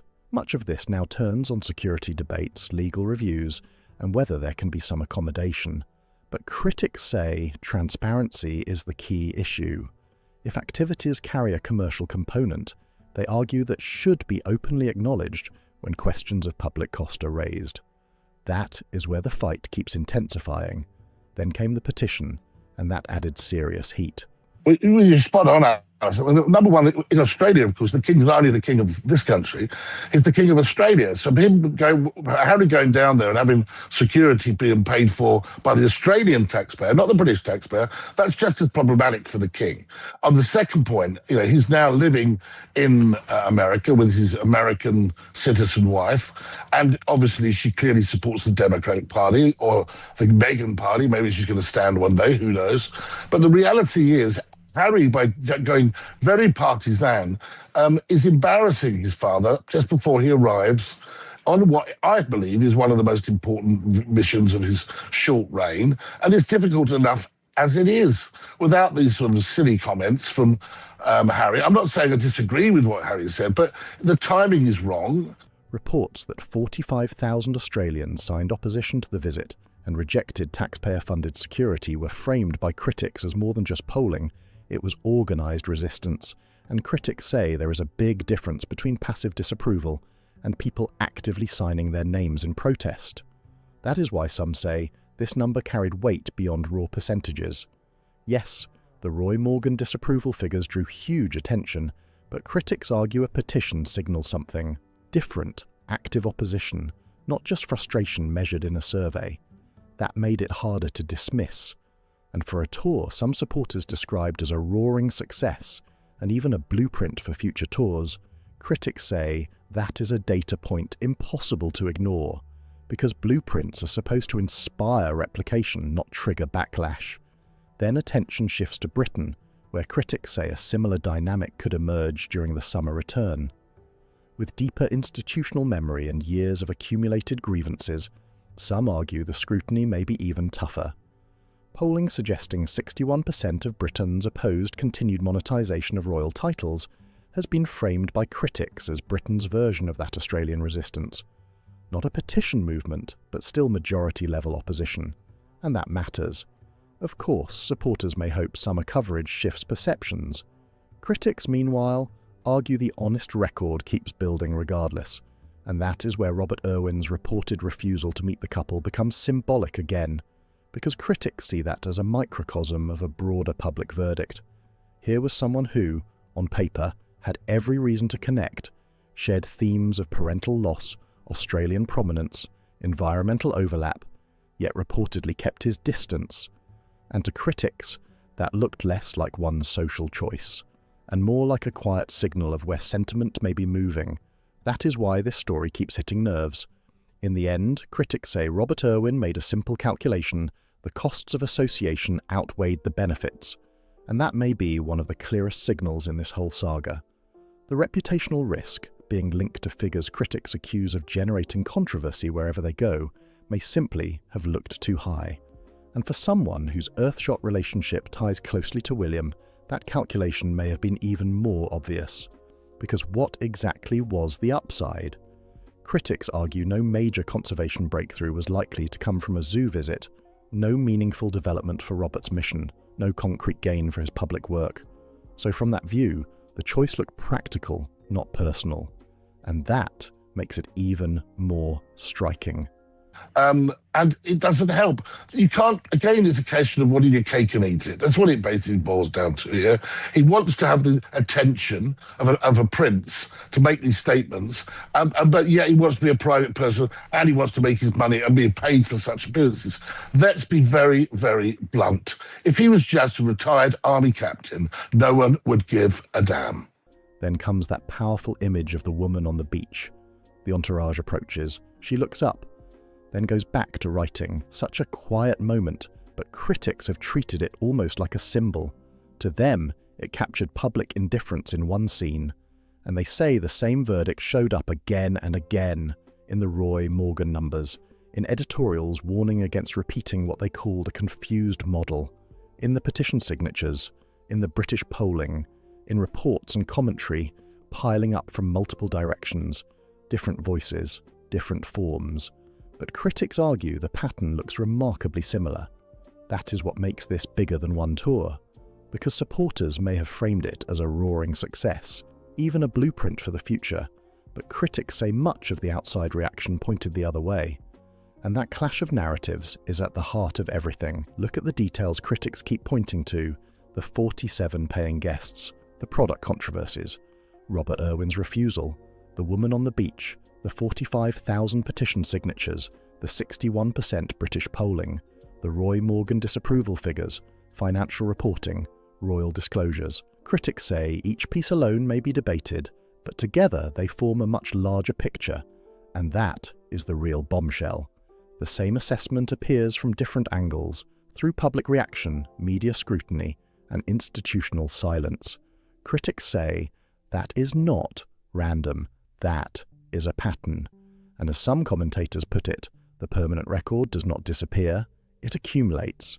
That may be the deepest point of all, because whether the institution responds this summer or later in William's eventual reign, many believe that record will shape what comes next.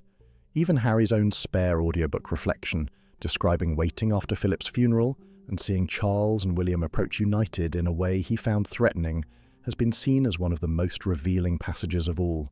Because to critics, it exposed the deeper conflict beneath the headlines, family fracture, institutional tension, and a struggle over legacy itself. And that is where this story leaves off, with the evidence building, the institution watching, and the next chapter still unwritten. But what do you think? Was this a misunderstood success, or a blueprint already falling apart? Let me know in the comments. If you enjoyed this breakdown, make sure to like this video, subscribe for more royal analysis, share it with someone following this story, and drop your thoughts below in the comments. Meghan Markle has finally reached out to her father, Thomas Markle, who is fighting for his life. And do something and wait 30 days to get a response from Meghan. Every day I share a new video exploring the latest stories surrounding Meghan Markle and the royal family. If you enjoy following this ongoing saga, feel free to subscribe, like, or leave a comment. It truly means a lot. Thank you for watching. Now let's get into today's story. What if the woman the whole world watched glide down that royal aisle was keeping something deeply personal hidden the entire time? According to Meghan, she was very close to her father when they were growing up. Her parents divorced when she was very young. Something so serious that people close to her stayed quiet for years, just to keep it locked away. That's the claim blowing up right now, sparking intense chatter and making people everywhere start asking questions. Thomas Markle, Meghan's estranged father, says he knows the truth behind a secret that's been buried for a long time. After years of feeling shut out, laughed at and ignored, the 80-year-old says he's finally ready to speak out and be heard.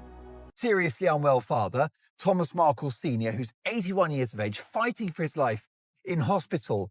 According to him, nothing is holding him back anymore, and what he's revealing now could completely shift how people look at this story. What makes this even more shocking is the way it all came out. Thomas Markle didn't call a flashy press conference. He didn't run to tabloids or post dramatic warnings online. Instead, he calmly sat in front of a camera and started talking, and what he said made people stop and really pay attention. He claims Meghan had a hysterectomy at 19 years old. Let that sink in for a moment, and remember, this isn't just some random voice online chasing attention. This is the man who paid for her education, covered her acting classes, and funded her very first professional headshots. He was the dad driving her to auditions, waiting patiently and supporting her dreams from day one, believing she could actually make it big. Thomas Markle says he was there for every early chapter of Meghan's life, from school days to those first big steps into acting. He claims he showed up every time it mattered, and according to him, he's been holding on to a deeply personal secret for over 20 years. Not because he wanted to, but because she asked him to keep it private back then. He says the trust between them was real and solid. At that time, he wasn't part of headlines or public drama. He was just her dad, supporting her dreams behind the scenes. But as Meghan's fame started to rise, Thomas says things slowly began to shift. Not all at once, bit by bit. Yeah, and so, in a way, and she's completely rewritten him out of history. Now, we know around the world... Calls became less frequent. Birthdays passed with no message. And when they did speak, he says something felt off, colder, more distant, almost like talking to a stranger instead of family. Then came the silence. No clear reason, no explanation, just space that kept growing wider. Thomas says his name slowly disappeared from interviews and public stories about Meghan's past. He was being erased piece by piece. For years, he stayed quiet. He watched from a distance as her life grew bigger, royal titles, major deals, global attention. And whenever people asked about her, he says he kept it respectful and held back even when it wasn't easy. But now, things feel different for him. At 80 years old, after serious health scares and long periods of silence, he says he spent years watching grandchildren he hasn't met grow up from far away. At one point, he even sent a letter from a hospital bed hoping for some kind of reply, but according to him, nothing ever came. At some point, Thomas Markle says the reason to stay quiet just faded away. He insists this isn't about money, fame, or tearing anything down. According to him, this is about something he's carried for decades, something he believes shouldn't stay hidden forever. In his own words, what he's been holding on to feels too heavy to keep buried. And he says the story goes much deeper than just one personal detail. Now go back to May 2018, just days before that massive royal wedding when the whole world was locked in and watching every move. Not my doing. That's all her doing. And I'm going to let that be. Because I'm better. At that moment, Thomas was lying in a hospital bed in Mexico, still recovering and feeling weak, trying to get his strength back. Then out of nowhere, his phone rang. He says it was Meghan calling. You'd expect a moment like that to feel emotional, maybe even comforting. A daughter checking on her father, saying something like, "I love you, Dad," or at least asking how he's doing. But Thomas says that's not how it went at all. According to him, the call felt rushed from the very beginning. No questions about his health. No real conversation. Just a sense of urgency. Like there was something specific that needed to be handled right away. Then came the part that truly caught him off guard. Thomas claims she asked him to destroy every medical document connected to her early adult years. Not store them, not keep them safe, completely destroy them. And the way he describes it, it didn't sound normal to him. He says her tone felt different than anything he had ever heard before. Thomas says the voice on that call felt flat, cold, almost rehearsed, like every word had been planned ahead of time before she even picked up the phone. According to him, she told him that no one ever needs to know what happened in that hospital. That line stayed with him. Up until then, Thomas says he had been trying to justify the growing distance between them. He told himself the silence was probably due to the pressure of the royal engagement, the non-stop media attention, and the intense spotlight on everyone connected to her. He wanted to believe it wasn't personal, but hearing those words, delivered without warmth, without emotion, shifted everything for him. In that moment, he says it stopped feeling like this was just about privacy. Instead, it felt like something else entirely. Like the real goal was to make sure the story disappeared for good. Then the call ended in a way he says he never saw coming. According to Thomas, the final words were, "Don't contact me again. If you care about me, you won't." No goodbye, no "I love you." Just silence right after that. He says he sat there on the edge of the hospital bed, phone still in his hand, staring at the wall, trying to make sense of what just happened. Was she scared? Was someone else influencing the conversation? He says he still doesn't have those answers. As the father, the man who raised her solo, when her mum ditched her during her teenage years. After that moment, everything went completely quiet. No messages, no invitation to the wedding. Just distance that kept growing wider and colder. Weeks later, something unexpected showed up. A young cream-coloured envelope arrived at his home. Thomas says he recognized the handwriting instantly. Neat, careful, and unmistakably Meghan's. There was no return address, only a Los Angeles postmark. He says he stood outside on his patio, rain falling, a dim light flickering above him, just holding the envelope and turning it over in his hands. And even before opening it, he had a strange feeling, like whatever was inside could change everything. So he didn't rush. He poured himself a drink, sat down, took a breath, and slowly opened it. Inside were 7 full pages, every single line written carefully. No crossed-out words, no messy edits. Just clean, deliberate handwriting from start to finish. But Thomas says the letter didn't feel personal at all. To him, it read more like a carefully prepared statement, something written with time, thought, and control behind every single word. And the first thing that hit him wasn't even the message. It was how it started. According to Thomas, she never called him Dad. Not once. There wasn't even a Dear Thomas. Just his name. Plain and distant, like she was writing to someone she barely knew. Then came another moment that made him stop. In the letter, Thomas says she accused him of seeking attention through media stories and failing to protect her privacy. And then came a line, the one he says really stood out and caught his full attention. She wrote that he was holding on to things that no longer belonged to him. Thomas says he read that line 3 times, trying to figure out exactly what she meant. But the more he kept reading, the clearer the message became to him. According to his account, she wrote, "You know which documents I'm referring to. You know what was said in those years. I'm asking you for the last time, destroy them, shred them, burn them if you have to. Don't leave them for someone else to find." Thomas says that moment hit different. To him, it didn't sound like a simple request for privacy. It felt firm, direct, and carefully thought out, like every word had a purpose. As he kept going through the letter, he says one line stood out more than anything else on those 7 pages. According to Thomas, it hit harder than the rest. There are consequences to holding on to what doesn't belong to you anymore. Thomas has gone into intensive care after being rushed to hospital for emergency surgery. He says the message felt like a warning, not loud, not aggressive, but clear enough that it stayed with him. And the ending didn't soften anything either. No warmth, no friendly closing, no love from Meg, nothing like that. Instead, the final line simply read, "I am moving forward now. This is the last time I will reach out." Thomas says he sat there quietly, the pages spread across his lap, while rain kept falling outside. He didn't react with anger. He didn't break down. What he felt was heavier than that, something that stayed with him. When he finally stood up, he didn't grab a lighter or a shredder. Instead, he placed every single page into a fireproof box, locked it, and hid it somewhere secure. He says this was never about revenge. To him, those papers represented a part of her story that couldn't just be erased or rewritten. And to understand why those documents mattered so much, Thomas says you have to go back years earlier, to the summer of 2000. At the time, Meghan was 19, back home in California during a break from Northwestern. According to Thomas, something didn't feel right.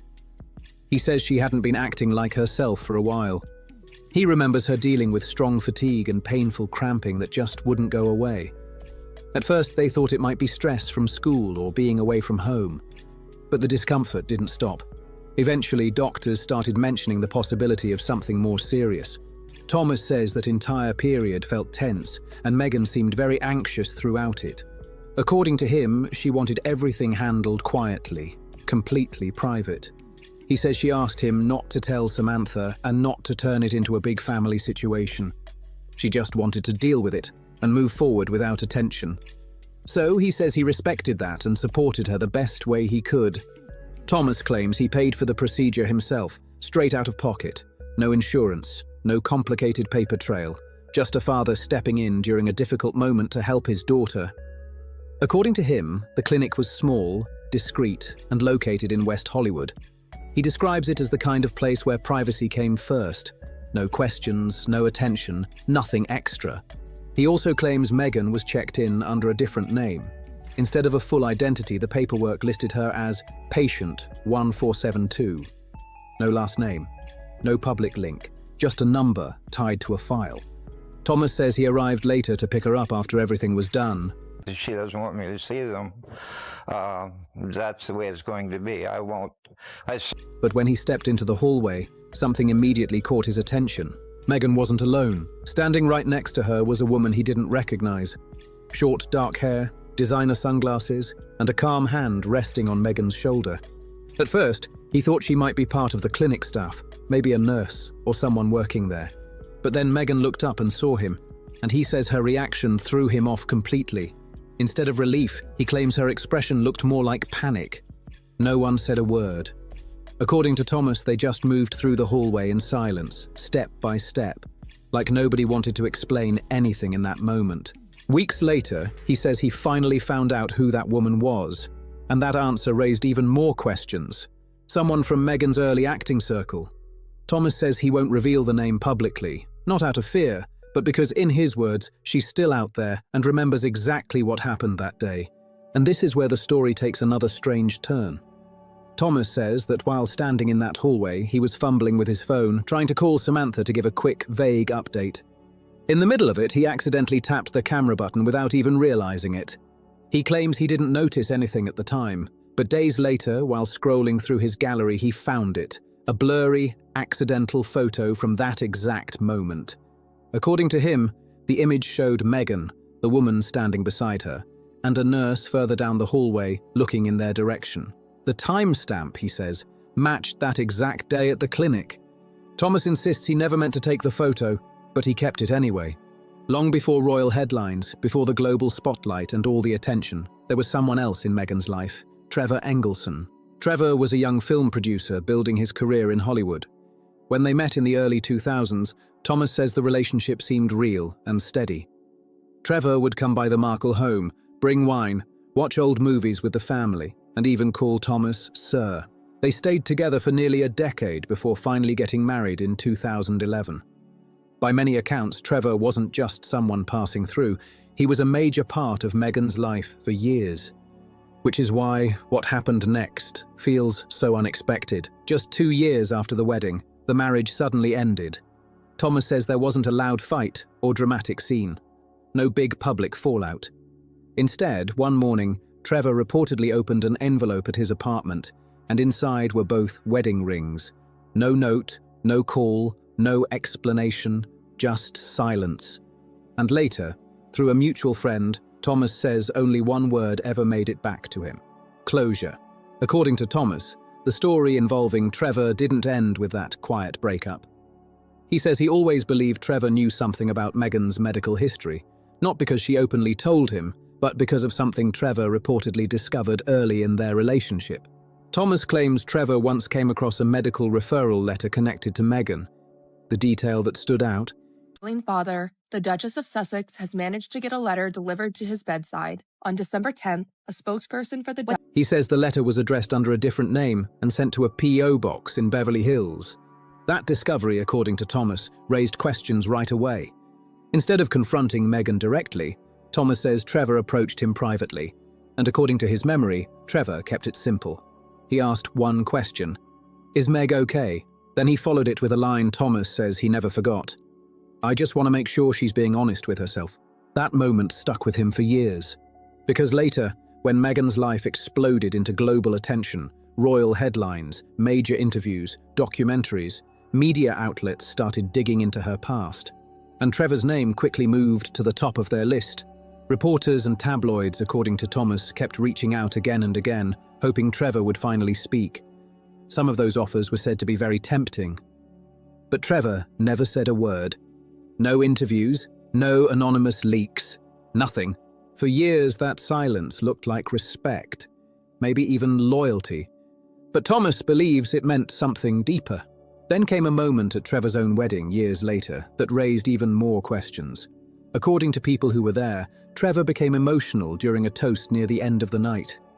He allegedly said, "There are things I'll take to the grave, but tonight isn't about silence. It's about finally breathing again." Witnesses say his voice wasn't steady when he said it, and Thomas believes that moment sounded like someone finally letting go of a secret he had carried for a long time. Samantha, according to Thomas, was the first in the family to sense that something wasn't right that summer. Meghan had suddenly gone completely quiet. No calls, no visits, no contact at all for nearly 3 weeks. At first, it didn't seem unusual. People thought she was just busy, maybe out with friends or taking time to recharge after the school year. But Samantha says this silence felt different, heavier, like something important was being kept out of sight. So she went straight to Thomas and asked what was going on. According to him, he told her Meghan was dealing with something personal and asked her not to push for details. But Samantha didn't let it go. Thomas had once casually mentioned a location, a small private women's clinic on a quiet street. That detail stuck with her. So, out of curiosity, she decided to drive there herself. She describes the place as extremely discreet, with no clear name on the front. When she walked in, she acted like someone asking about a consultation, just blending in at the reception desk. And then, something caught her attention. She says there was a file sitting on the counter with a name she recognized instantly. Not Markle, not Meghan. The file reportedly read M. Grant. That name meant something to Samantha. According to her, it was a nickname Meghan had once used in online chat rooms when they were younger. A small inside joke only the two of them shared. Or letter of communication with my dad by my sister. So there does still seem to be some type of disagreement about whether this letter... Samantha says she didn't say a word while she was there. She calmly walked out, got back in her car, drove home, and kept what she saw to herself, at least at first. But that night, she tried calling Thomas. No answer. She called again the next day. And the day after that, finally 4 days later, he called her back. Samantha says he sounded completely drained, and according to her, he kept it short. The only thing he said was, "She's okay, don't bring it up. She doesn't want anyone to know." That one call changed everything. Samantha says that was the moment the family quietly split into two sides. Some chose to protect the secret and keep it buried no matter what. Others, she says, struggled with staying silent and acting like nothing ever happened. Samantha says she was firmly in the second group, the one that couldn't just ignore what happened. A few weeks later, during a small family dinner, she decided to face it head-on. She pulled Meghan aside and told her straight up. She knew. She says she mentioned the file at the clinic, putting everything out in the open, and what happened next is something Samantha claims she has never forgotten. According to her, Meghan looked directly at her and calmly said, "Then you also know why I can't afford to be like everyone else." Samantha says the tone wasn't angry. It wasn't defensive. Instead, it felt almost settled, like Meghan had already made a clear decision about the direction of her life. Over the years, there have been plenty of public disagreements and accusations between them. But Samantha says one thing has never changed in her mind. She believes something major happened that summer, and the silence around it wasn't random. According to her, that silence was built carefully, piece by piece, with people choosing what to say and what to keep hidden. And the story connected to that small clinic, she says, is far from quiet. The clinic at the center of these claims was known as La Fuente Women's Wellness Center, a highly private facility that reportedly served well-known clients across Hollywood.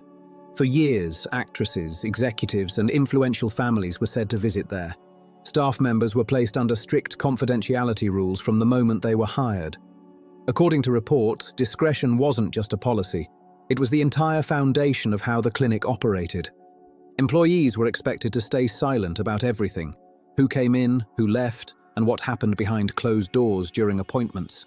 For a long time, the clinic stayed under the radar with little public attention.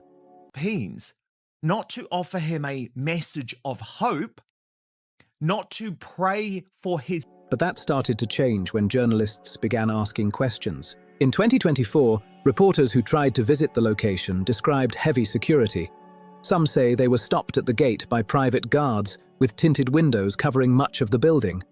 There was even a warning sign posted outside, making it clear that uninvited visitors were not welcome. "We're not welcome." That's how one journalist described the situation after trying to dig deeper into the clinic's past. According to reports, one journalist asked about a patient record connected to the early 2000s. They claim staff inside reacted quickly, shutting the conversation down and even threatening to call the police. Another reporter tried a different approach. They sent multiple emails posing as a potential patient and asking about services. But according to their account, no response ever came back, not even an automatic reply. Then in 2025, things took an even stranger turn. The clinic announced what they called a strategic restructure. It wasn't a full shutdown, but a quiet internal shift that raised eyebrows. As part of that change, their patient database was reportedly moved to an offshore server in Switzerland. Records that were once accessible through normal systems suddenly became much harder to trace, almost like they vanished behind another layer of privacy. Thomas says he even tried reaching out to the clinic himself years earlier, hoping to confirm whether his memory of that time was accurate. According to him, he sent a formal request asking about the visit. The reply he claims he received was short, careful, and offered nothing more than a single line. "We cannot confirm nor deny the presence of this individual in our facility at any time." No explanation, no follow-up, just that. But Thomas believes the story goes even deeper. He claims there was a former nurse from the clinic, someone he refers to as Marina, who worked overnight shifts there for about 5 years. Her role focused mostly on post-operative care, handling the quieter, behind-the-scenes side of things. According to Thomas, she later moved away from California completely. In what he describes as a private conversation that was recorded but never released, Marina allegedly said something that stood out. She reportedly said, "Yes, Meghan was here. She was young, scared, and she left with more than just a scar." Letters, she was phoning hospitals, but we now know that she allegedly will not speak to her. When asked to explain further, Thomas says she suddenly went quiet and didn't give any more details. He also claims he spoke with her again in 2023. According to him, Marina said she clearly remembered Meghan, describing her as intense, nervous and withdrawn in a way that stood out to staff working that shift. And then came one more detail that raised even more questions. According to Thomas, Marina said someone came to pick Meghan up that day, someone who wasn't part of the family. According to the story, that person guided her out through a side exit of the clinic. No formal sign-out, no questions, nothing that would leave a clear trail. And when you line everything up, the situation starts to look even more unusual. A clinic that refuses to speak, a nurse who remembers but won't explain further, and records that are now stored on servers in another country. It raises questions that don't go away easily. And here's where things take another turn. Thomas Markle says there's still one part of the story he hasn't revealed yet. At the same time, he makes one thing very clear when he talks about all of this. He says he's not claiming Meghan did anything wrong by having a medical procedure at 19, and he's not saying she owed the public any kind of announcement about something personal. According to him, private medical decisions should stay private. No debate there, but what he says concerns him is something different entirely. In his view, Meghan later built a public image centered around openness, honesty, and vulnerability. And yet, he believes people from her earlier life slowly started disappearing from the picture. Thomas says many of those people weren't pushed away because they did anything wrong. Instead, he believes they were connected to moments from her past that never became part of the public story. Look at the pattern he points to. There's the ex-husband, who, despite major media interest, never spoke publicly about their relationship. There's the half-sister who says she recognized a file at a clinic but spent years being dismissed. Then there's the nurse who reportedly remembered a scared 19-year-old and later chose to stay quiet. And behind all of it, there's the clinic itself. A place that has stayed silent, avoided questions, and kept everything tightly controlled. And eventually those records were moved overseas. Different people, different moments. But somehow they all trace back to the same place, the same city, and the same day that almost no one was ever supposed to talk about. And right in the center of it all is Thomas, the father who says he paid for the procedure, showed up to bring his daughter home, and accidentally captured a photo he never even meant to take. According to him, he held on to everything. The letter, the documents, the memories, and the silence for more than 20 years. Tragic news coming in. Meghan Markle's father, Thomas Markle, is undergoing leg amputation. That's a long time to keep something locked away. Thomas says there was a time when he felt like Meghan's biggest supporter, the one helping her chase her dreams and build her future. But over time, he believes that image flipped, and he was slowly painted as the villain in the public version of events. Now, he says he's not looking for reconciliation anymore. That chapter, according to him, closed a long time ago. What he claims he wants now is something much simpler, just for his side of the story to exist somewhere on record. A version that didn't go through a PR team or get shaped into something polished. So the question people keep asking is this: is he bitter? Maybe. But does that automatically mean he's wrong? That's where the real debate begins. Because stories like this don't just disappear. They sit in locked boxes, hidden files, and in the memories of people who were there when everything happened. And sooner or later, pieces start to surface. Thomas Markle now says he's done waiting. In his mind, the time to speak is right now. If this story got you thinking, make sure to like the video, subscribe to the channel, share it with others, and drop your thoughts in the comments below. Revenge Part 2. Tom Bower, the legendary royal author, is sharpening his quill for a new edition of his book set to reveal huge secrets inside Prince Harry and Meghan Markle's marriage. All right, so Revenge was released in July of 2022. Since then, based on polling and media coverage, you describe the trajectory of Harry and Meghan's reputations professionally and personally. It feels like they've taken quite a bit of a dive. Tom Bower, who has been working on the sequel to Revenge for some time, has secured a big money serialization deal with Rupert Murdoch's News UK to The Sun newspaper too. Is Meghan about to walk away from Harry? Tom Bower has been watching this marriage with a very close eye, and what he may have uncovered for Revenge too could be the most explosive material he has ever put on paper. You need to hear this. The royal family would not be coming to Harry's rescue. They would not be funding a divorce to any extent. And they, at this point, wouldn't really care what Meghan tried to say or do, because Meghan has so discredited herself as a liar, a cheat, and a fool. Tom Bower has now confirmed to the Daily Mirror that he already has major new material for a second book, and that alone is raising eyebrows. But what he said about the first book is just as revealing. When Revenge first came out, a lot of people pushed back hard. Some said it was too harsh, others claimed parts were difficult to believe. But now Tom Bower is making a bold point. More people have started coming around to what he uncovered back then. And according to him, those same people are going to be even more drawn in by what he has discovered since. He called Harry and Meghan's story unprecedented, his exact word. And coming from someone who has spent decades digging into major public figures, that carries weight. Not been a quiet week on the royal front, but I will be bringing you news on all that royal news that has an impact on the Prince and Princess of Wales. Sources told People magazine that Prince Harry is getting frustrated with people comparing him to his uncle Andrew. People magazine, by the way, this is Harry and Meghan's favorite outlet. I'm sure you're familiar with that because I remind you every time we have a People magazine story. This is not someone known for tossing around dramatic labels for attention. So when Tom Bower says this story is unprecedented, it means something serious may be unfolding. He also said the battle for survival and the fight for revenge is increasing week by week. That is a striking claim, because it suggests whatever he has been tracking, whatever sources may be speaking, the situation is not cooling off. It may be getting even more intense. Things do not appear to be settling down at all. If anything, they seem more complicated, more layered, and possibly more volatile. I think personally, they've separated their professional lives, but I think what's really a great problem for them now, as of in the last few weeks, is that Meghan has got no real income anymore. She's finished. Hang on a minute.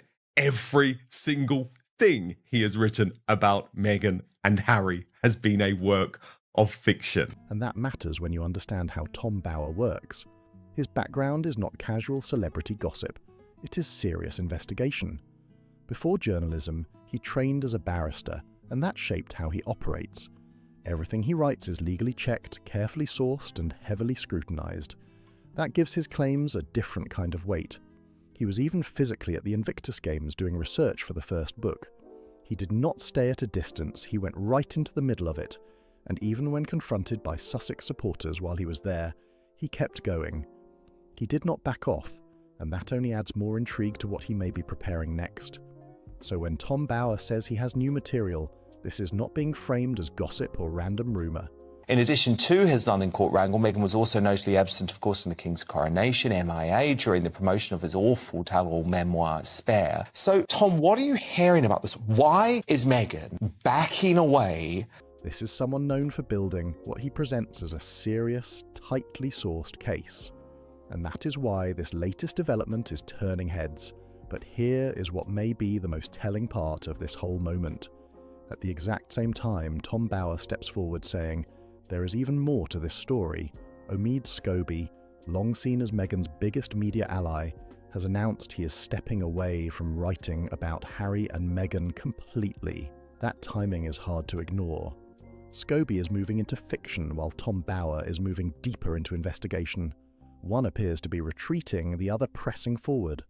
And that contrast says a lot about where the momentum may be shifting right now. Also extend to the Sun newspaper too, to reveal the first bombshells from his book, which is expected to further damage the Madam of Montecito. It raises serious questions. Now this is where things get even more interesting, because Tom Bower has spent years documenting what he describes as a very specific pattern in Meghan's behaviour. And once you notice the pattern he argues exists, it is difficult not to keep seeing it. He points to Meghan's father, now completely cut off from her life, despite the complicated history surrounding that relationship. Then there is her first husband, Trevor Engelson, a relationship that ended as her career began rising with Suits. That has often been part of the discussion.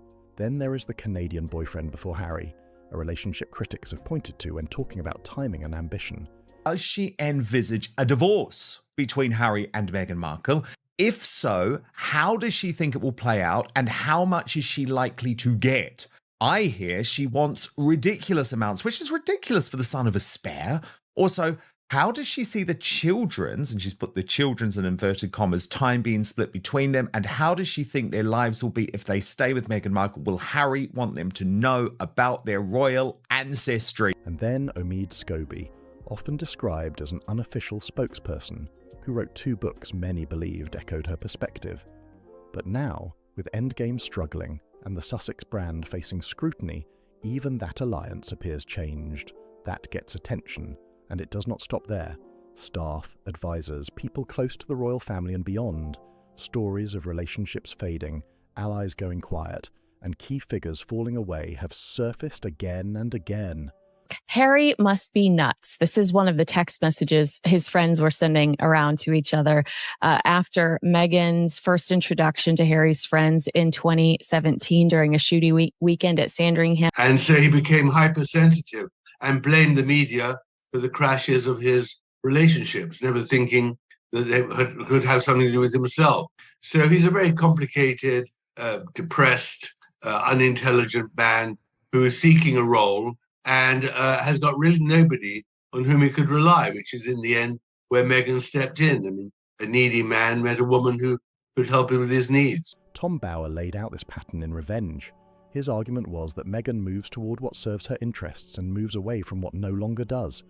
And if that pattern is what he believes is continuing now, then what he may reveal next could be explosive. And according to this argument, once someone has served their purpose, the relationship ends. That is why many people are now asking a much bigger question. Has Harry reached that point? And reports suggest this is exactly the kind of question Tom Bower's new book may tackle head-on. But I do think that when you're mocked so publicly as they've been, their value begins to nosedive pretty quickly. And I don't think they're finding any more sources of income. Let me take you through what Tom Bower has revealed. He's told the Daily Mirror, I've got a lot of new material already, and I think the whole world wants new insights. It's an amazing story. It's an eye-wateringly unique story because it's unprecedented. This is such a famous couple who are fighting for themselves all the time. They are relentless and restless, and that's what makes it so interesting. Because the signs people keep pointing to are difficult to ignore.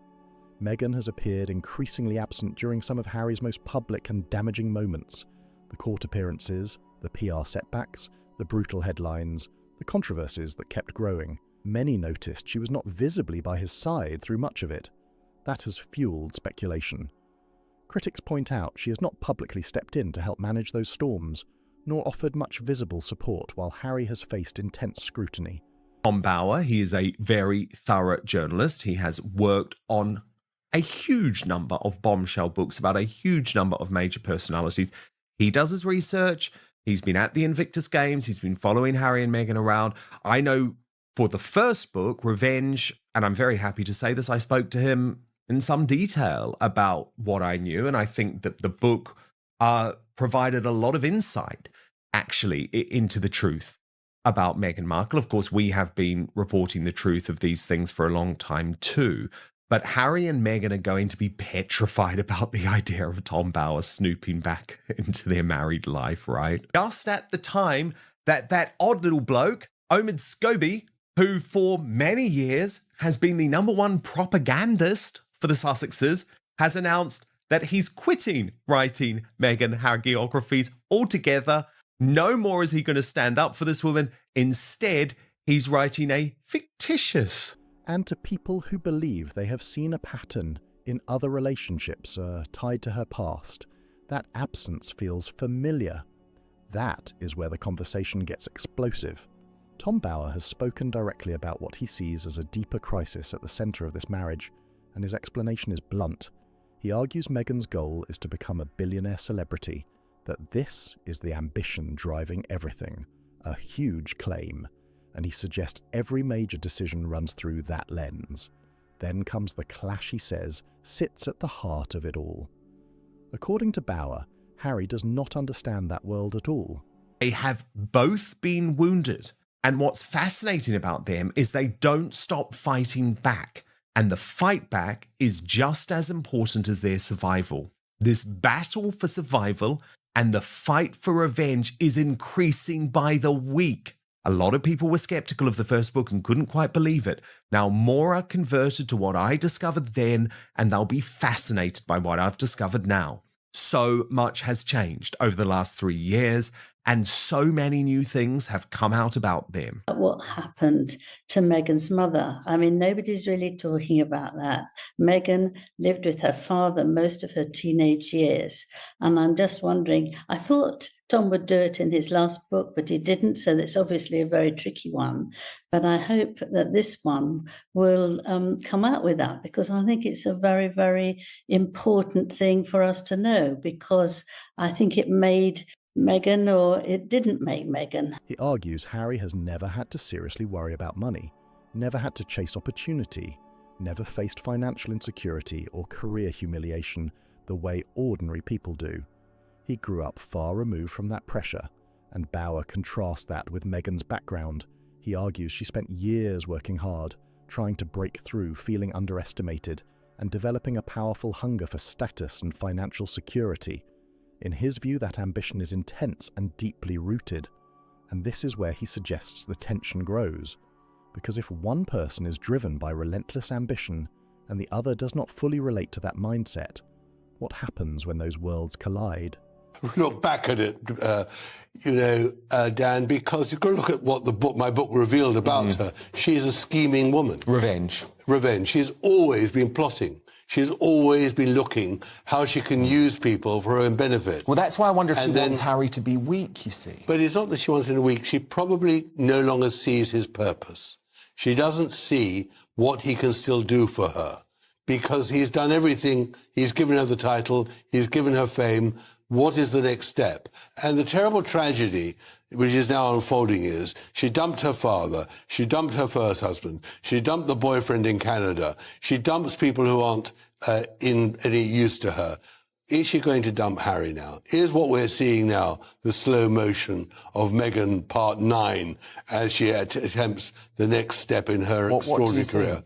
That is the conflict Bower appears to be pointing toward, and if his new material goes deeper into that, it could cause serious shockwaves.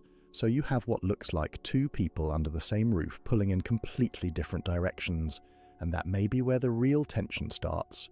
On one side, Meghan is portrayed as chasing a billion-dollar celebrity empire. On the other, Harry is reportedly still focused on something much more personal, reconciliation with his family. And that detail stands out in a huge way. That is where, according to this view, Harry's mind still is. He wants relationships repaired. He wants some version of the old life restored.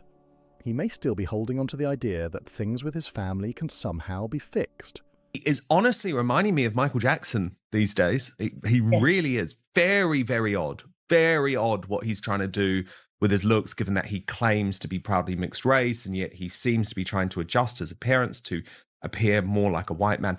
Very odd man. And I've got some concerns actually about what's going on with him, Angela, up there, because, you know, he lies about his age and all of that type of stuff. So you can't believe a word that this guy says.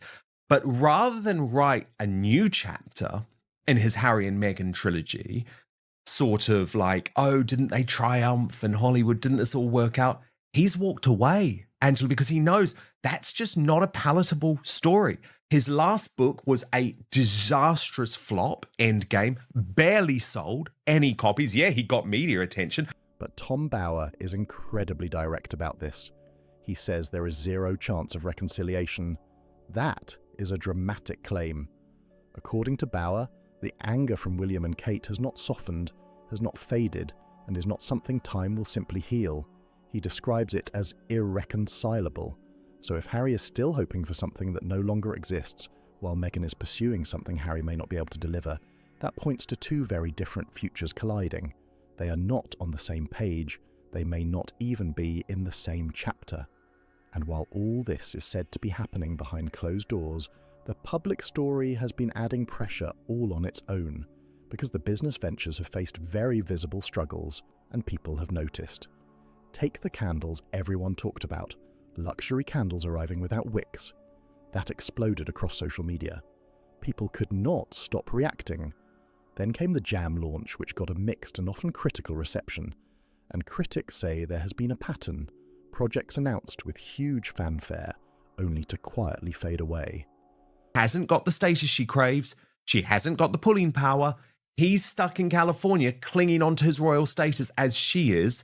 Harry's thinking is of reconciliation. That's just totally unrealistic. There is zero chance of reconciliation because there is irreconcilable anger on the part of William and Kate. He hasn't really appeared in person and talked since the whole year. I mean, that is what's extraordinary. It's silent Meghan now, having set him up. But I took from those pictures of him in San Diego this week, here's a man who, when he was in London, was really angry. And I think his court appearance, as disastrous as it was, he doesn't realise how bad it was. There was a cathartic moment. The podcast ending only fueled that conversation even more. And this is not framed as coming only from critics. Tina Brown, who was supportive of Meghan in earlier years and is a highly respected media voice, gave a very candid interview that grabbed attention. She said Meghan seems panicked in her business approach. That word hit hard. Brown argued there is a pattern of jumping quickly to the next thing before the current one has time to grow. And if that criticism is gaining traction while personal pressures are also building, you can see why people believe the pressure around this story may be intensifying fast. He added, they have a crisis. Meghan wants to be a billionaire celebrity, and Harry doesn't understand that world other than understanding that Meghan wants to be famous. He's spent his whole life never having a penny in his pocket.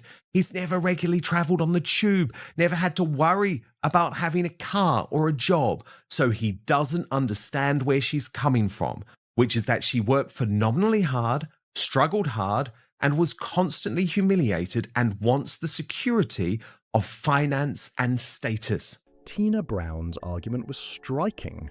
She suggested Meghan wants to become an instant Beyoncé, an instant Michelle Obama, without the long years of steady work those women put in to build that level of influence.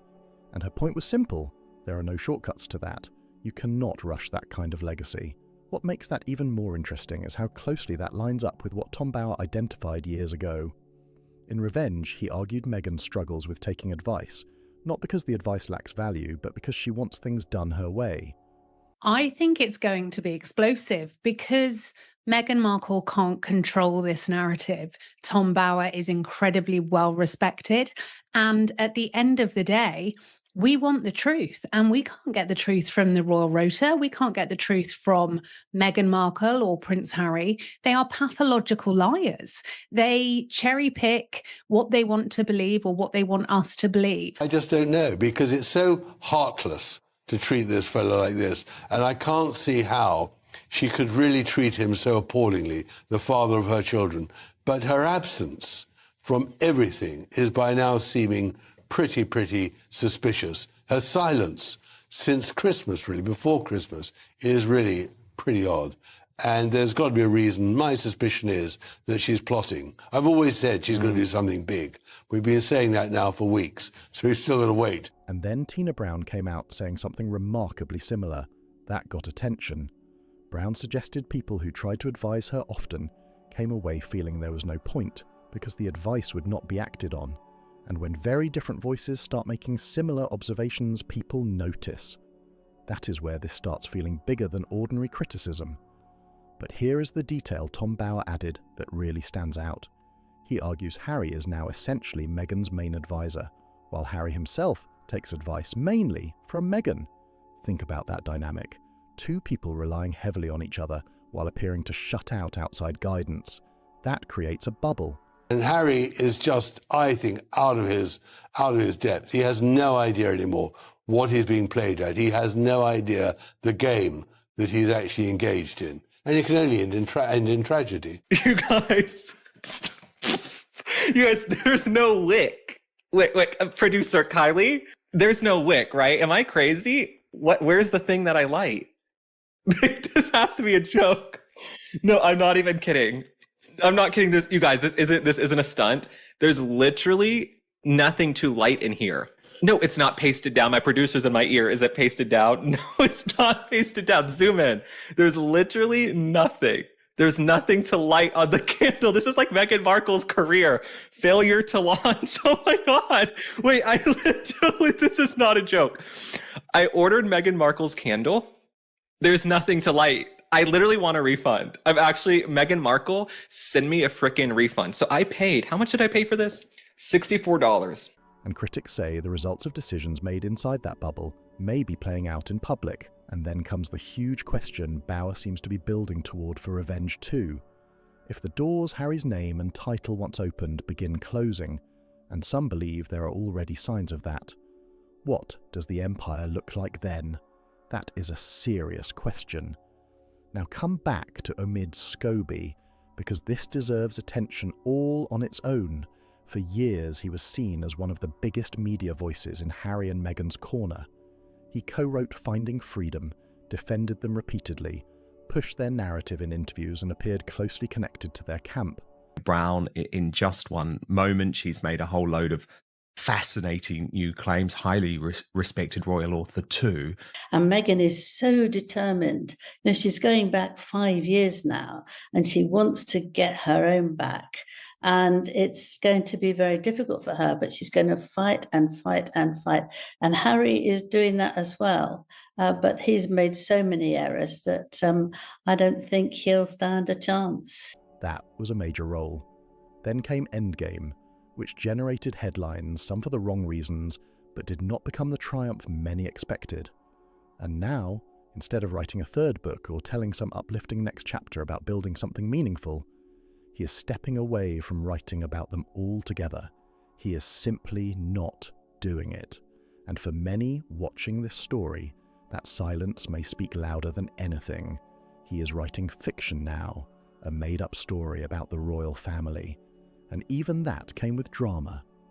When the Daily Mail reported his deal was worth 6 figures, he jumped on social media to correct it, saying it was 7 figures, not 6. Yes, absolutely. There's a brilliant announcement by Tom about what he's going to say and what he's going to reveal. I mean, he's a brilliant writer, but he's also a brilliant advertising himself, and making you to want it and get it sorted before it's even anybody else can see it, because it's not quite ready. I mean, he's really brilliant at that. I am very interested in all these things that he's going to show us, but also I want to know, really. That was a surprising thing to publicly emphasize, and people noticed. But the bigger story is what this moment may represent, because this connects right back to that drop pattern people keep discussing. Scobie is not just stepping back professionally. Critics say the relationship between Scobie and Meghan appears to have cooled as well, and that has sparked plenty of speculation. Some are asking, was he useful until he was not? Sound familiar?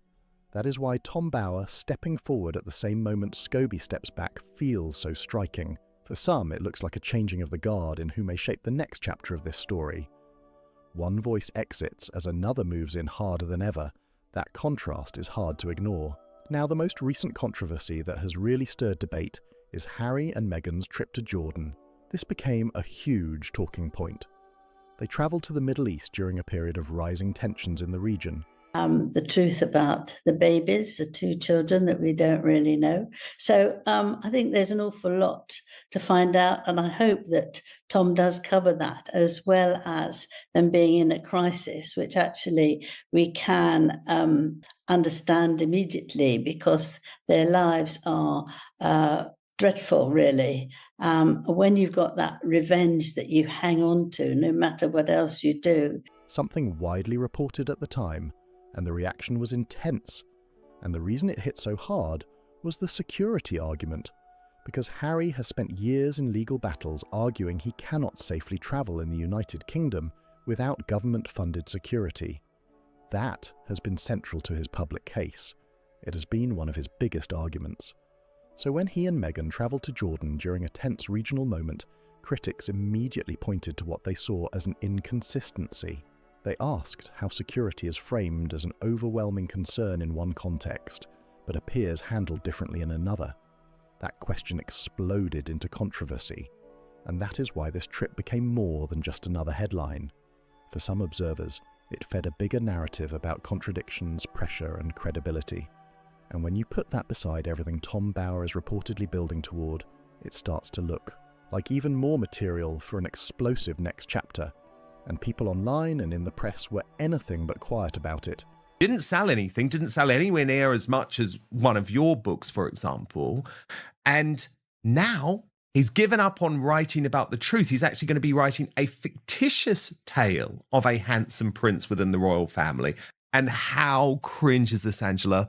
When the Daily Mail wrote a puff piece about this, talking about how he'd signed a 6-figure deal for this book, the guy actually posted on X saying it was actually 7, but who's counting? And I thought, you are so crass, you are so tacky, you're just like Meghan Markle. Nothing is about the truth, nothing is about doing good work, nothing is about credibility. It's all about the moolah. The backlash was loud, and reports say it even stirred diplomatic tension. Once again, during much of that fallout, Meghan kept a very low profile, while Harry appeared to take the bulk of the criticism alone. That caught attention. Tom Bower has described them as relentless and restless, always moving, always launching something, never staying still. And this trip felt like a perfect example of what he means. That instinct to stay visible and keep pushing forward, even when the timing looks questionable from the outside, has become a major talking point. And while all of that unfolds, look at what is happening on the other side. Prince William has just stepped into what many are calling the biggest diplomatic moment of his life so far. Angela, but it's interesting, isn't it, when you think Tom Bower's writing this new book, Scobie is not even trying to write a new book about Harry and Meghan because he knows it's just so bad.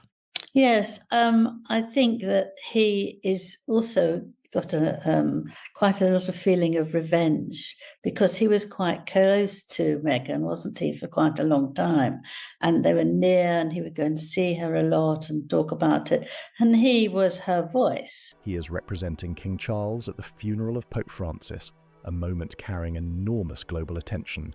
That is huge. King Charles had visited the Pope just weeks before his passing, making that meeting feel even more meaningful in hindsight. But with the King managing ongoing treatment, William is now stepping forward on behalf of the Crown. World leaders, heads of state, cameras from around the world, and William is walking into that room calm, prepared, and carrying enormous responsibility. It is a defining moment, and by many accounts he is handling it exactly as people would want from a future king. Prince Harry and Meghan Markle were probably going to get their best news cycle in years, because we know deep down they want to bring down the British royal family. Instead, in the midst of the biggest royal crisis in a century, these two grifters and fake have decided this is the moment to embark on a new fake royal tour, this time of the Middle East, where she's literally trying to claim she's the queen of the desert in Jordan. Which makes the contrast with Harry's situation even harder to miss. It almost speaks for itself. Tom Bower's argument has long been that Harry is clinging to a royal identity while that identity fades around him. And every time William steps up, and he keeps stepping up, that contrast gets sharper. What Harry walked away from appears clearer to many observers with every passing week. So that is where things stand in February 2026. Tom Bower has made major claims before. He said that they've made him feel part of the family, even though they haven't known him for so long. And I think that that's an extremely moving, wonderful thing for a man who had a very difficult upbringing, and that he felt that he could be part of his girlfriend's then family. And he's enjoyed them ever since. That's why they go away together, and that's why they spend a lot of time together. Revenge 2 is reportedly coming. Questions around the marriage continue to swirl, and the full story may still be unfolding. If even part of what is being suggested is true, the next chapter could be explosive. What do you think? Is Tom Bower seeing something others missed, or is this all being overread? Drop your thoughts in the comments because I want to hear where you stand. And if you enjoyed this breakdown, make sure to like, subscribe, share this video, and turn on notifications so you do not miss what comes next, because this story may be far from over. A cynical new low for the prince as he plots yet another fake royal trip overseas in a last shameless attempt to win over King Charles and make himself a frontline serving royal once again. Well, it has to be stopped. They need to have lots of police and all sorts of people there to stop her doing that, to ruin that for the royal family, because she's not representing the United Kingdom one bit.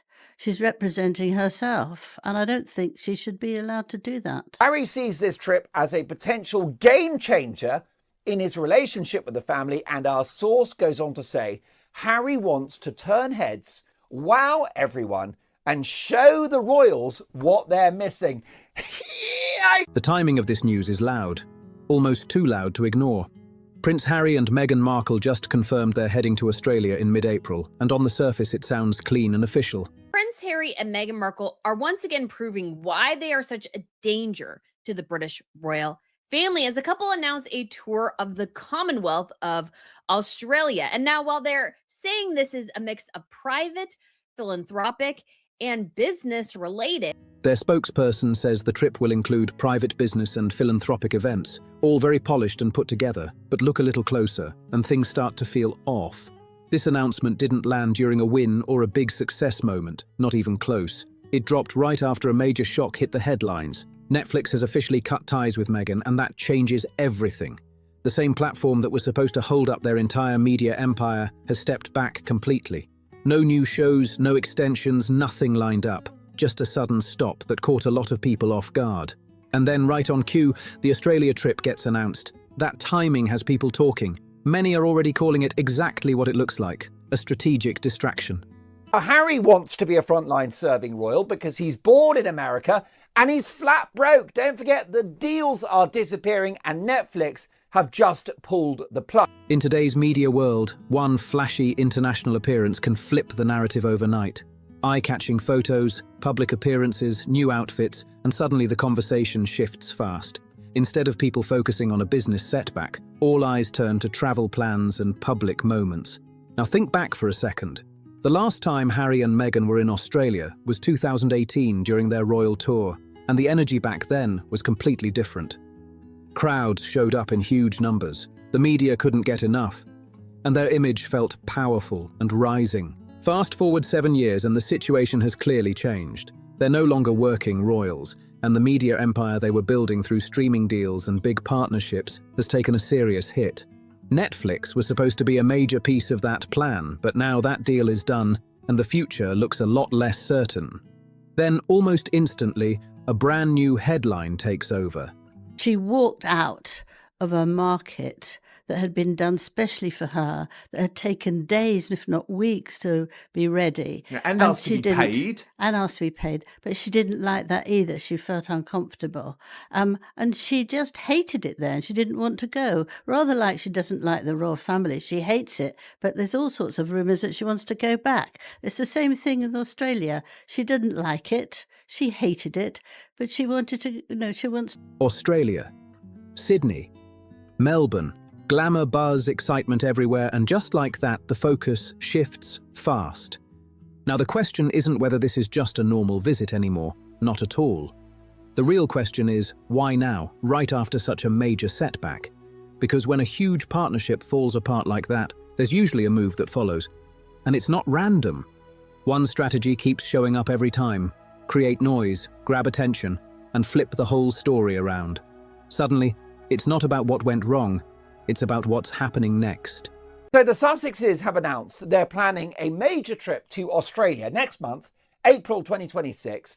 And the Mark Dolan show has been told by a very well-placed royal source that we trust implicitly that this trip is one that Harry hopes will put him and Meghan back on the royal map. This trip starts to look less like a simple visit and more like a perfectly timed media move, designed to pull eyes away from financial pressure and push forward an image of power, relevance, and influence. And it's already working. Headlines are shifting the narrative at lightning speed, turning what looked like a serious collapse into something that feels like a high-profile return. So yes, they're heading to Australia, but don't misunderstand it. The spotlight isn't just for public appearances, it's also redirecting attention away from a much bigger situation behind the scenes. Netflix is out, things are shaking, and now everyone's focused on flights and events instead of tough questions. If this Australia trip happens the way it's being presented, it won't be low-key at all. It's shaping up to be a full-on spectacle. Early reports say Harry and Meghan are planning stops in Sydney and Melbourne, two of the biggest and most high-energy cities in Australia. Red flag literally waving right in front of Charles's face.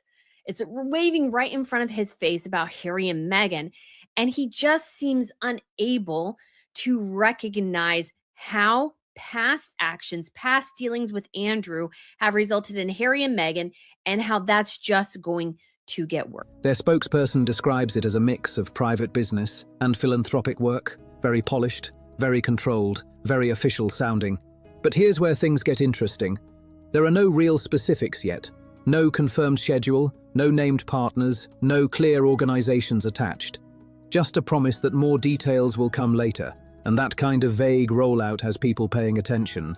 Because in situations like this, the headline often matters more than the actual plan, and the headline has already done exactly what it needed to do.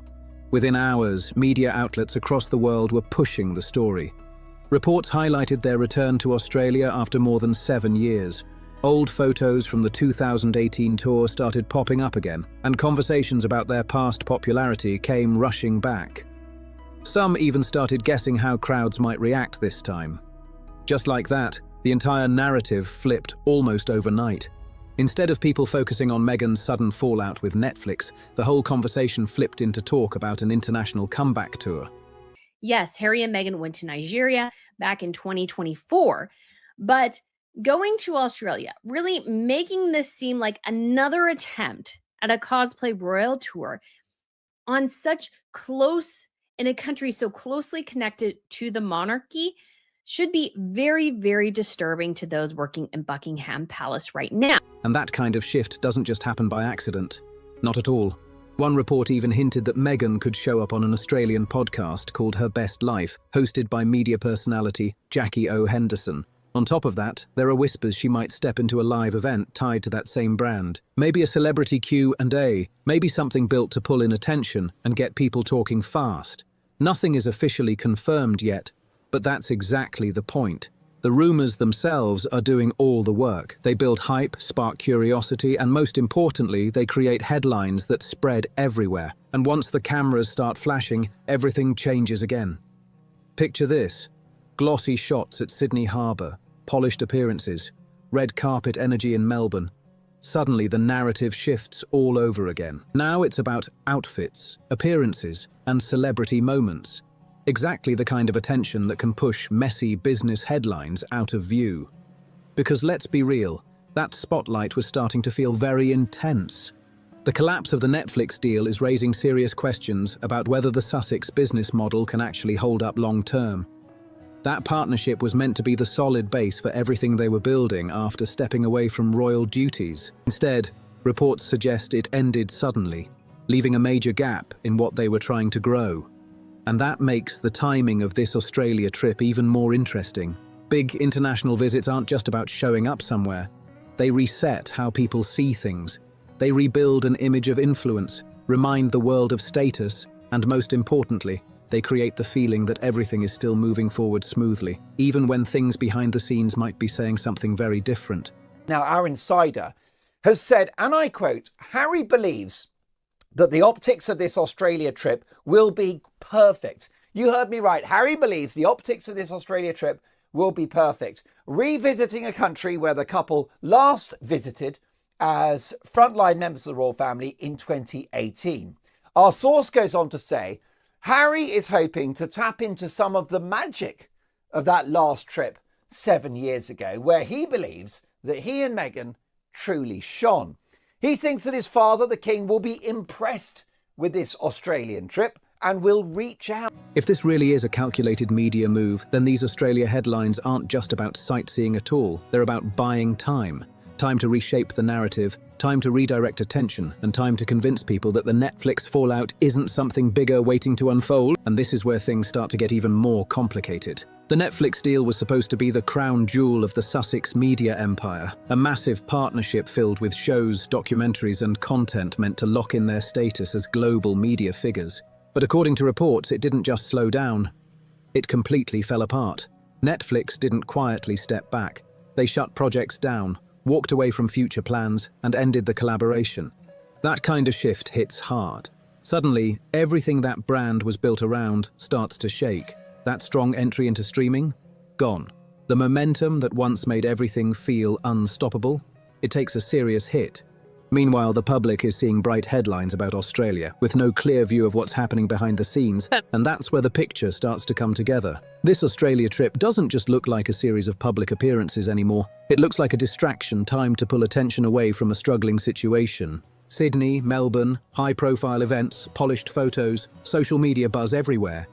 Thing they do, Angela, seems to be driven by a sense of revenge. And we've even seen that overnight with the news that it looks like they're planned to go to Australia. Every new headline pushes travel, fashion, and celebrity moments to the front, while the streaming deal quietly fades out of focus. Some reports even suggest their PR strategy shifted into high gear, working fast to turn the moment into something huge and eye-catching. Instead of letting the fallout take center stage, the approach seems clear. Create something so big, so attention-grabbing, that the earlier collapse becomes background noise. And right now, the media cycle is playing along, filled with glossy travel coverage and polished updates that keep the spotlight exactly where it's been redirected. Look at what's being pushed right now. The outfits, the tours, the lifestyle coverage, all front and center. But what we see is them acting their fantasies out. They're acting as if they are what they always intended to be. And the Queen told them no. And if Charles does not address this, again, we have seen with Andrew how this leads to absolute.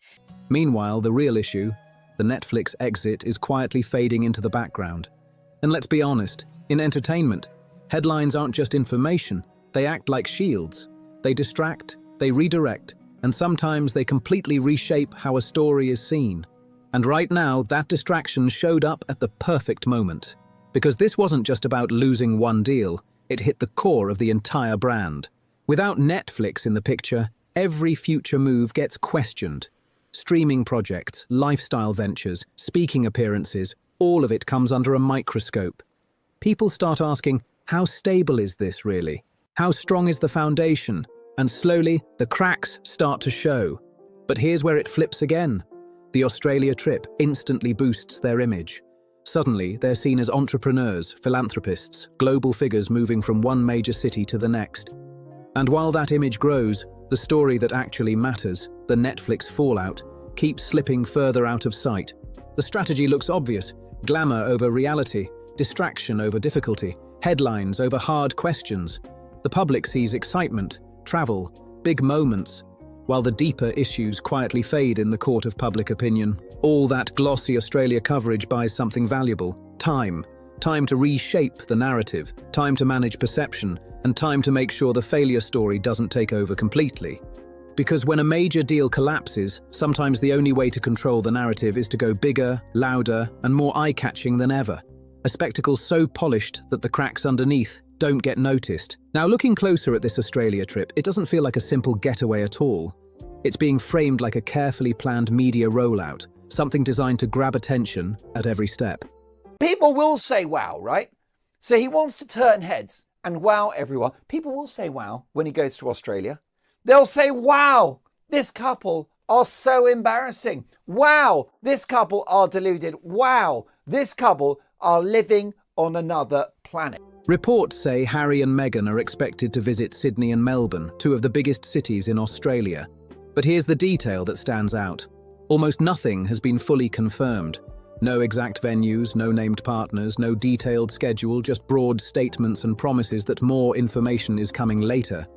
And in situations like this, that kind of vagueness says a lot more than it seems at first glance. Just vague promises, that's all anyone is getting right now. Private business, philanthropic work, clean phrases that sound good but don't actually say much. That's controlled messaging, PR being shaped in real time right in front of everyone. And the rush behind these headlines makes it even more intense. Because behind all the polished language, things are messy. Netflix fully stepped away from Meghan, ending the deal that was supposed to elevate her into a global content figure. And Harry and Meghan, of course, always wanted to conflate that. Meghan, in particular, wanted to be paid to do a walkabout. When they went to Australia and these huge crowds appeared, she was looking around going, why isn't anybody paying me for my appearance? I'm a stinking celebrity, gosh darn it. When I was an actress on Suits, I would get paid to shake hands with people. I would get paid to spend time with fans. Like, that's part of it. But that's not what royals do. Royals give of themselves a lot much more than celebrities do in many ways. And Meghan just couldn't understand that. What once looked like a solid media empire suddenly feels unstable, like it's right on the edge. But the public isn't being hit with that full picture. Instead, they're seeing the Australia return story. Glamour, travel, events, outfits, social media buzz everywhere, an instant shift in focus. Some observers are even calling it a cover strategy because the timing lines up almost too perfectly. The announcement drops right after Netflix exits, and just like that, the conversation changes. Now it's about red carpet-style moments instead of a massive business setback. Fashion replaces tough questions, and glossy coverage takes over the narrative. The strategy feels clear. Move attention before the pressure builds. Announce a high-profile international trip, generate headlines fast, and fill social media with just enough excitement to keep people watching. And it's working. Instead of discussions about a reported multi-million-dollar streaming deal ending, people are talking about possible cocktail events, podcast appearances, and celebrity-style photo ops. Even the rumours are doing heavy lifting. There's talk Meghan might appear on Australia's Her Best Life podcast or show up at exclusive events tied to that circle. None of it confirmed, but it doesn't need to be. The speculation alone builds momentum and keeps the spotlight busy. This is distraction operating at full speed. A headline machine moving faster than any formal statement could. Every polished moment tied to Australia builds a layer that softens the harder reality underneath. Because behind all of it, the situation still raises big questions. The streaming deal ended, the broader media plans face pressure, and the foundation they were building is being tested. And that contrast makes everything stand out even more. Back in 2018, their Australia tour was celebrated, smooth, and widely seen as a major success. How deluded these people are, that they think there's a chance that there's a way back when clearly there is not. Now, 7 years later, the stakes feel completely different, and every move carries more weight. This isn't just travel, it looks like careful media positioning playing out in real time. This isn't being framed as a celebration, it's being shaped to control how everything looks. Every flight into Sydney or Melbourne, every staged photo, every public appearance feels carefully planned. The headlines will push one message: Harry and Meghan shine in Australia. But behind those cameras, there's a very different story building. Because beyond the polished images, there are real questions. Questions about financial pressure, deals that didn't continue, and that high-profile Netflix partnership coming to an end. So, the real issue isn't whether the trip looks glamorous, it obviously will. And Meghan Markle walked into the royal family thinking, oh, her multi-millionaire dreams were finally coming true. And then she gets stuck in Nottingham Cottage and is like, oh my gosh, this sucks. I need to get out. I need to get out. How dare I? I'm a duchess now, and I'm living less well than I was when I was an actor. The real question is whether it's doing what it seems designed to do. keep attention away from bigger challenges happening out of sight. Now look at what's happening behind the headlines. First, the Netflix deal, the one that was meant to secure their place as major content creators on a global level. That partnership is no longer moving forward, with no new projects and no continuation announced. That alone shifts the entire picture. What was supposed to carry momentum into the future now feels uncertain, and that's exactly why this Australia trip is getting so much attention. The timing lines up in a way that's hard to ignore. But Netflix isn't the only pressure point being talked about. There are also reports questioning how other ventures are performing. Their lifestyle brand has faced scrutiny, with claims about unsold products and slow movement, raising concerns about demand and long-term sustainability. Then there's Archewell, the foundation that was meant to highlight their philanthropic work. Public discussions have pointed to lower donation levels and high operating costs, with some administrative issues being raised in reports. All of this builds a much more complicated picture than the headlines suggest, and that's why this Australia trip stands out so much right now. Because while the surface shows travel, events and polished appearances, it also shifts attention away from these deeper conversations. The timing feels precise. Netflix steps back, questions start building, and right as attention grows stronger, the announcement drops. Suddenly, the focus changes. Travel plans, appearances and social buzz take over, while the more complicated issues fade further into the background. Every headline starts to look the same. Fashion shots, red carpet-style moments, polished images and full-on celebrity glamour everywhere. Meanwhile, the harder conversations fade out of view. The focus shifts to style, travel plans and global influence instead of deals that didn't continue or business challenges building in the background.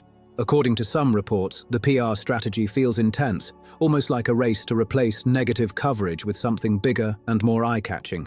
A full push to turn attention towards spectacle instead of setbacks. So it's quite extraordinary. It's going to have the opposite effect. If Harry thinks that this will be a game changer, the game will be changed and it will work against him, because Harry is going to once again infuriate not just his father, King Charles, but of course the real power behind the throne, William, who is the equivalent of the president-elect. He is the heir to the throne. He's the king in waiting, and he won't take any of this nonsense from Harry when he becomes the main man. But here's the thing, that kind of shift doesn't erase the bigger picture forever, because underneath all the glossy coverage, questions are still there. And every bright headline coming out of Sydney or Melbourne can start to feel like a temporary layer over a much more complicated situation involving partnerships, long-term plans and financial stability. That's the part not shown in the photos. Australia starts to look less like a simple visit and more like a moment designed to hold attention while everything else stays out of focus. People keep watching, clicking, sharing, all drawn into the visuals, while deeper issues don't get the same spotlight. The more excitement builds around the trip, the easier it is for those bigger questions to slip further into the background. Discussions about Netflix stepping away, challenges tied to other ventures, and ongoing scrutiny don't disappear, they just get quieter. And that contrast stands out, because while glamour can shift attention for a moment, it doesn't fully remove the underlying concerns. So the real question becomes, how long can that balance hold? How long can headlines carry the story before people start looking past the surface? How long can high-energy coverage keep focus away from the bigger picture behind the scenes? Every appearance, every event, every carefully captured moment adds to the image. But at the same time, the broader situation continues developing, whether it's in the spotlight or not. And this is another clear sign and indicator of why Charles needs to take the ultimate step that he seems so reluctant to do, which is strip them of not only their titles, but places in the line of succession. Because Harry and Meghan are doing this not because they have anything to offer the people of Australia. No. They are doing this because the royal family has not held them to the Sandringham Accord. Harry and Meghan agreed that they could not be half in, half out working royal. Now when you connect everything, the pattern becomes clearer. The Australia trip, the wave of headlines, the polished public appearances, it all lines up as a highly coordinated media moment. Because while attention is locked onto red carpet-style visuals, travel updates, and possible appearances, the deeper story involves major changes to partnerships, questions around business ventures, and a shift in direction that's still unfolding. That's the impact of spectacle. Every flight into Sydney or Melbourne, every staged photo, every rumour about podcasts or exclusive events, it all pulls focus in one direction. Meanwhile, The bigger picture continues to evolve in the background, with a media empire that once looked solid now facing a very different kind of reality. So Harry wants to be right at the heart of the royal family again because he wants the fame, he wants the status, he wants the privilege, and he wants the money. Deals have fallen apart, the financial picture looks uncertain, and the headlines are doing a lot of heavy lifting to cover it all up. Some reports even suggest this push feels urgent, like a last move to regain control of the narrative before more questions start piling up. Because when a major partnership ends, when a lifestyle brand faces challenges, and when a foundation runs into public scrutiny, people start asking serious questions. Questions about sustainability, about credibility, and about whether the whole operation can really stand strong without something as big as Netflix in the mix. And that's exactly why this Australia trip matters so much right now. Not just for the glamour, not just for the photos, and not even just for the events themselves. It matters because it creates time, reshapes perception, and gives off the impression that everything is still moving forward without pause. But behind the scenes, the pressure doesn't just disappear. Across media, business, and philanthropy, the same pattern keeps showing up: setbacks, challenges, and reactions happening all at once. On the surface, the headlines are full of excitement. But underneath, the situation looks a lot more complicated. And this whole narrative only works if people stay focused on appearances instead of looking deeper. To wheel and deal for themselves to enrich themselves financially. Australia becomes the stage, the public becomes the audience, and the bigger story sits just out of frame, waiting for the spotlight to shift back. So while Harry and Meghan pose for photos on a Sydney pier, while coverage focuses on outfits, events, and polished moments, there's another side to the story that doesn't get the same attention. Because behind every headline, there are real questions about deals, business performance, and long-term direction that haven't gone away. The Australia trip starts to look like a powerful distraction, a bright, attention-grabbing moment that pulls focus away from more difficult conversations. Every flight, every photo, every appearance adds to that effect. And the longer the spotlight stays on the spectacle, the easier it is for everything else to stay in the background. As the travel coverage spreads, the images go viral, and the story keeps building momentum, one thing becomes clear. There's more happening beneath the surface than what's being shown. Now I want to hear what you think about all of this. Drop your thoughts in the comments below. If this breakdown gave you a different perspective, make sure you like the video, subscribe for more deep dives, and share this with someone who needs to see it. Well, it is all over for the grifters of Oz. So long, farewell, Meghan, or just call me Meg, as she apparently likes to go by, and her spare handbag, Harry, have finally left Australia after a whirlwind circus. It's absolutely empty, the background, devoid of people, and they have these shots that is the back of this guy for several seconds. Why? Because they have nothing. I spent all my life investing in women. Can I finally invest in me? Oh, you bitch! Oh, God! Is that not the worst thing she has ever said? Oh, God! She must not ever read the paper or go online. Video comparison between 2018 and 2026. And here you can see the big difference between the two.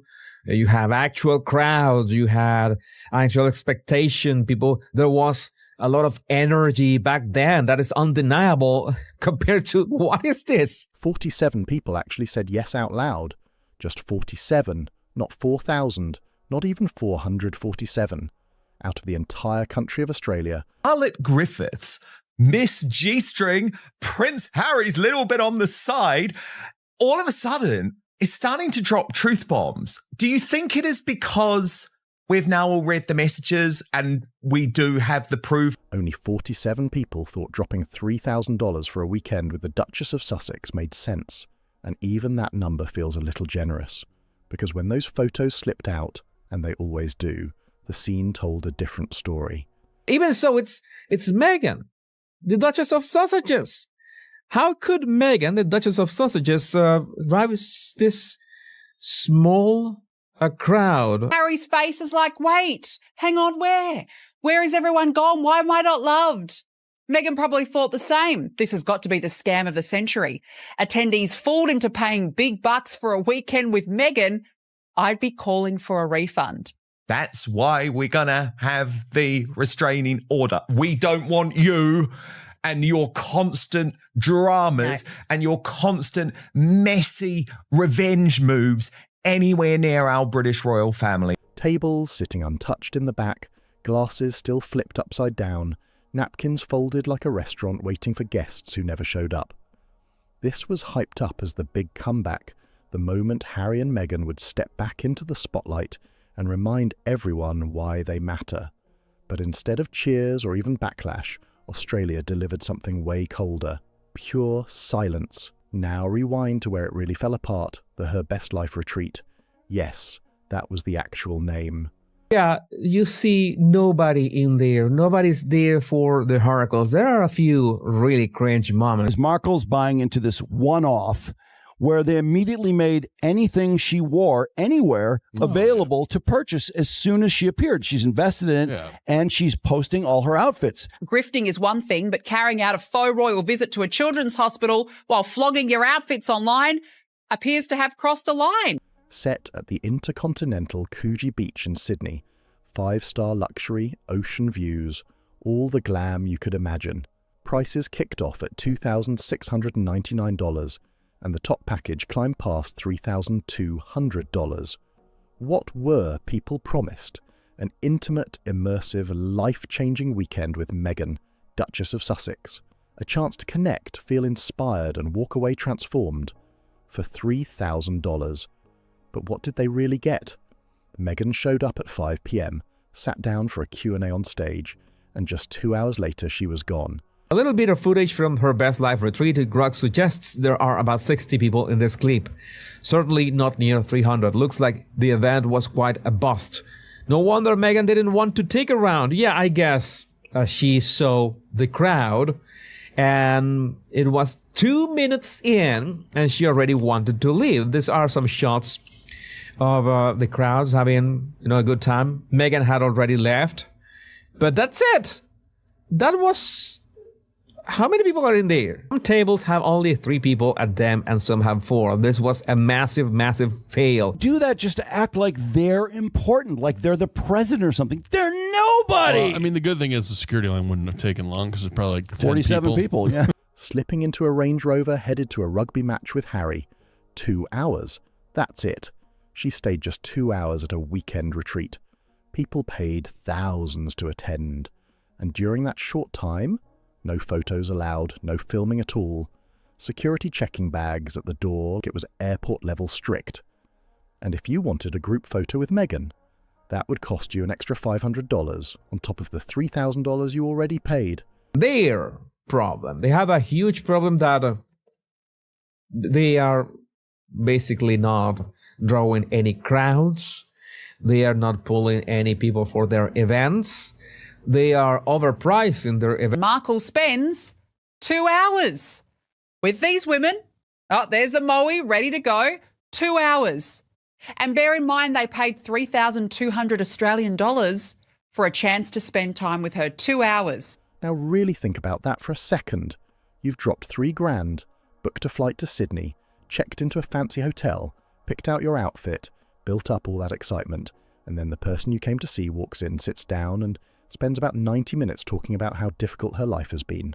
Then, right there in front of you, after you've handed over $3,000, she says, Meghan Con, or what were they calling it? Meg Stock, where people had to go. The Ultimate Girls Weekend. But she was there for, what, 2 hours, I think? Not even. She was late, by the way. Of course. Lots of security. Security at table 1 and table 8 were pretty much security. Because Prince Harry and Meghan are said to have made a whopping $10 million from this trip, would you believe?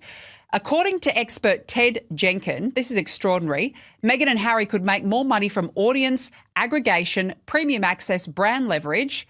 The Duke and Duchess of Sussex could earn $2 million from speaking engagements and appearances, $3.5 million from sponsorships and brand deals, and $4.5 million from media and content value. I've spent my whole life investing in women. Can I finally invest in me and men? And just like that, she's gone. Gone before the main course even hits the table. She literally leaves to go watch rugby. And afterward, the organisers step in trying to smooth it over, saying, oh, this was always the plan. Meghan was only ever scheduled for the Q&A. She had a great time. Right. Sure. Try telling that to the women sitting at those untouched tables in the back. And then Markle spoke for 1 hour, answering Gemma's questions. And it was all, I'm a victim, poor me, oh my God, I'm taking $3,000 from each of you, I'm a victim, the most trolled person. Harry gave the same speech, basically. I'm a victim, life's so hard. And at the event, Meghan told the women, quote, I've spent all of my life investing in women. Can I finally invest in me? What investments is she talking about? The Netflix series, because that failed. The was it a polo documentary? I think it was. There was a Girl Scouts one, I think, too. Then there was that Christmas special and the podcast, all of which have been failed ventures. I mean, everything that these two have touched have been a disaster. Tell that to the people now asking for refunds, because out of 300 available seats, only 80 tickets were sold, and a big chunk of those went to journalists. That leaves just 47 actual paying guests showing up. And the reaction? One Australian newspaper nailed it with a headline that says it all. The crowd went mild. Not loud, not wild, mild. That wasn't a joke. That was a real headline written by a professional journalist. And honestly, it might be one of the sharpest lines written all year. But here's where it gets even more uncomfortable. The retreat wasn't even the worst part of the trip. Crowds for them at the Sydney Opera House.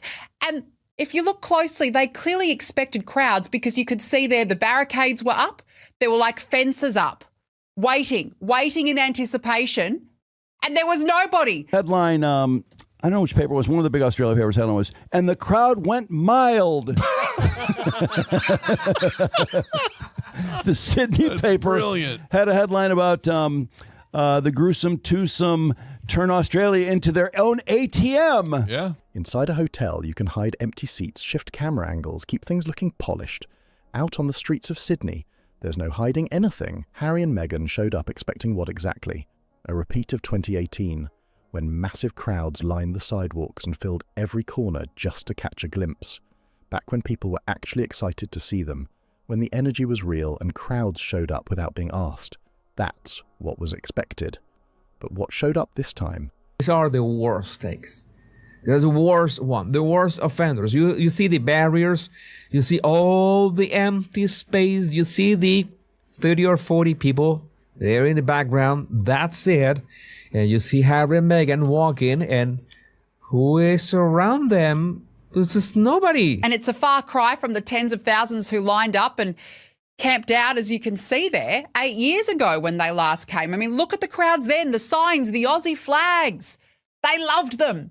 They love them. Oh, and that was the same trip, by the way, that they called the catalyst for leaving the royal family. Well, look at that. Compare the pair. Oh, and that was also the same trip, by the way, where Meghan reportedly said, oh, gee, I can't believe I'm not being paid for this.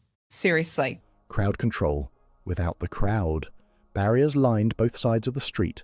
Clean, brand new, perfectly set up like they were preparing for a massive turnout. Except no one came. Those barriers stretched down the road for nothing, while maybe 50 people casually walked past, most of them heading somewhere else entirely. And you know those barriers didn't just appear. Someone signed off on that plan. Someone sat in a meeting and confidently said, yes, we'll need full crowd control here. And then reality hit hard. The camera crews tried to work magic though. Tight shots, low angles, filming the same guy from behind again and again. It meant something. They had these barriers, like they were expecting, I don't know, hundreds of people to flood the streets of Sydney and be excited about, oh, you know, there's going to be the sausages in there. But no, nothing of the sort. No, this is terrible optics. And I mean, Meghan should be really pissed off at this. Look at that. All the shots with the same guy. Because if you keep the frame tight, you don't have to show the long stretch of empty pavement sitting right behind him. But people caught on fast. They paused the clips, grabbed screenshots, shared everything, and within hours the real story was out. Even the Opera House moment people pointed to as proof. That crowd wasn't there for Harry and Meghan.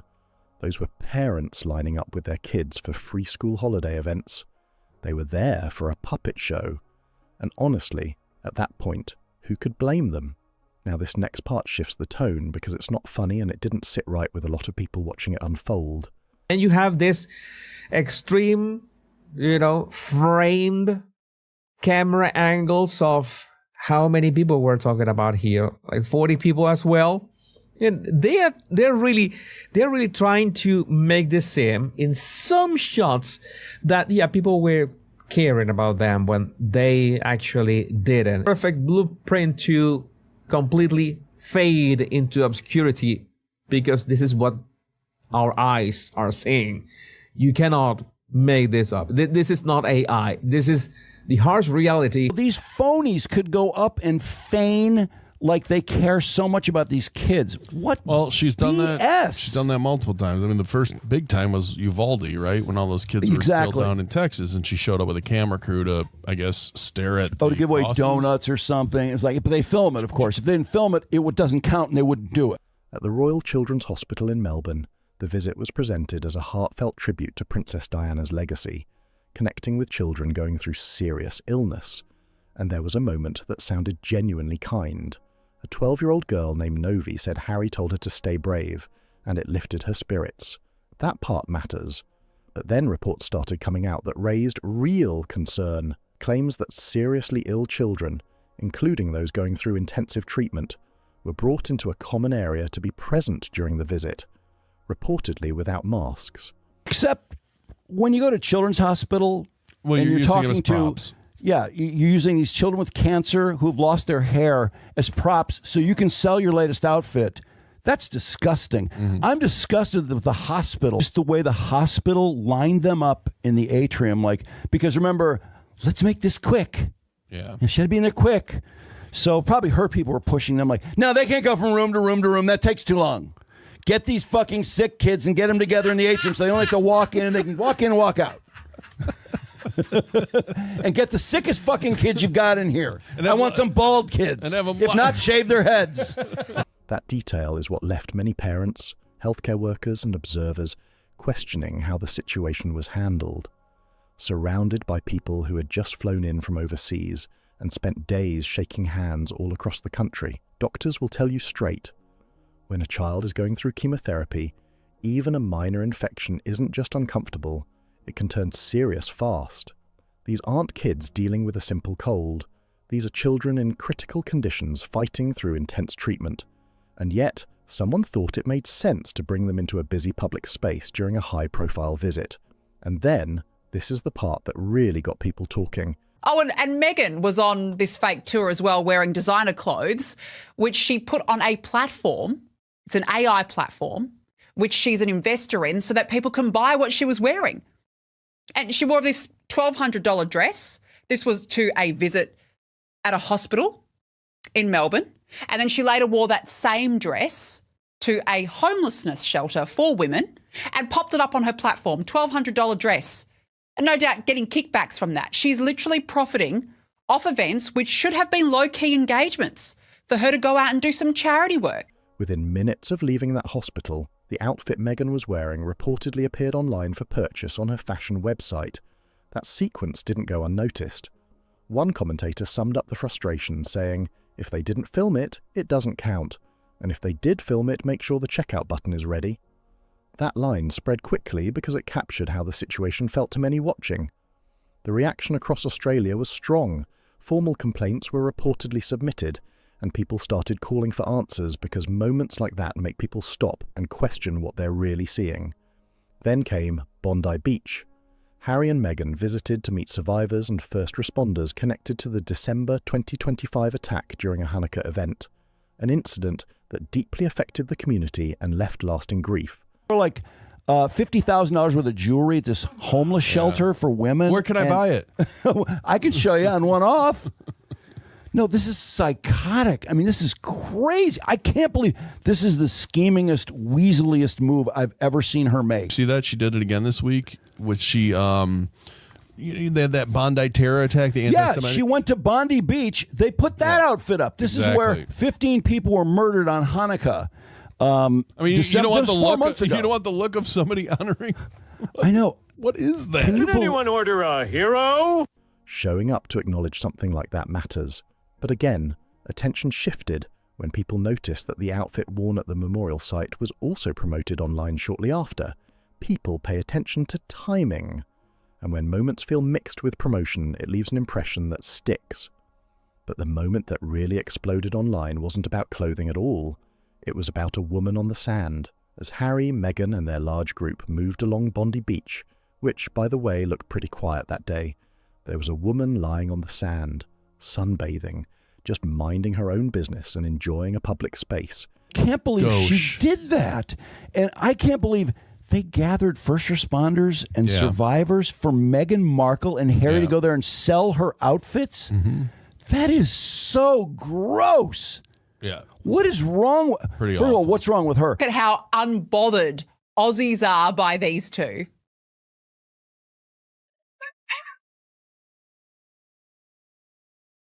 Oh, no one's moving. Look.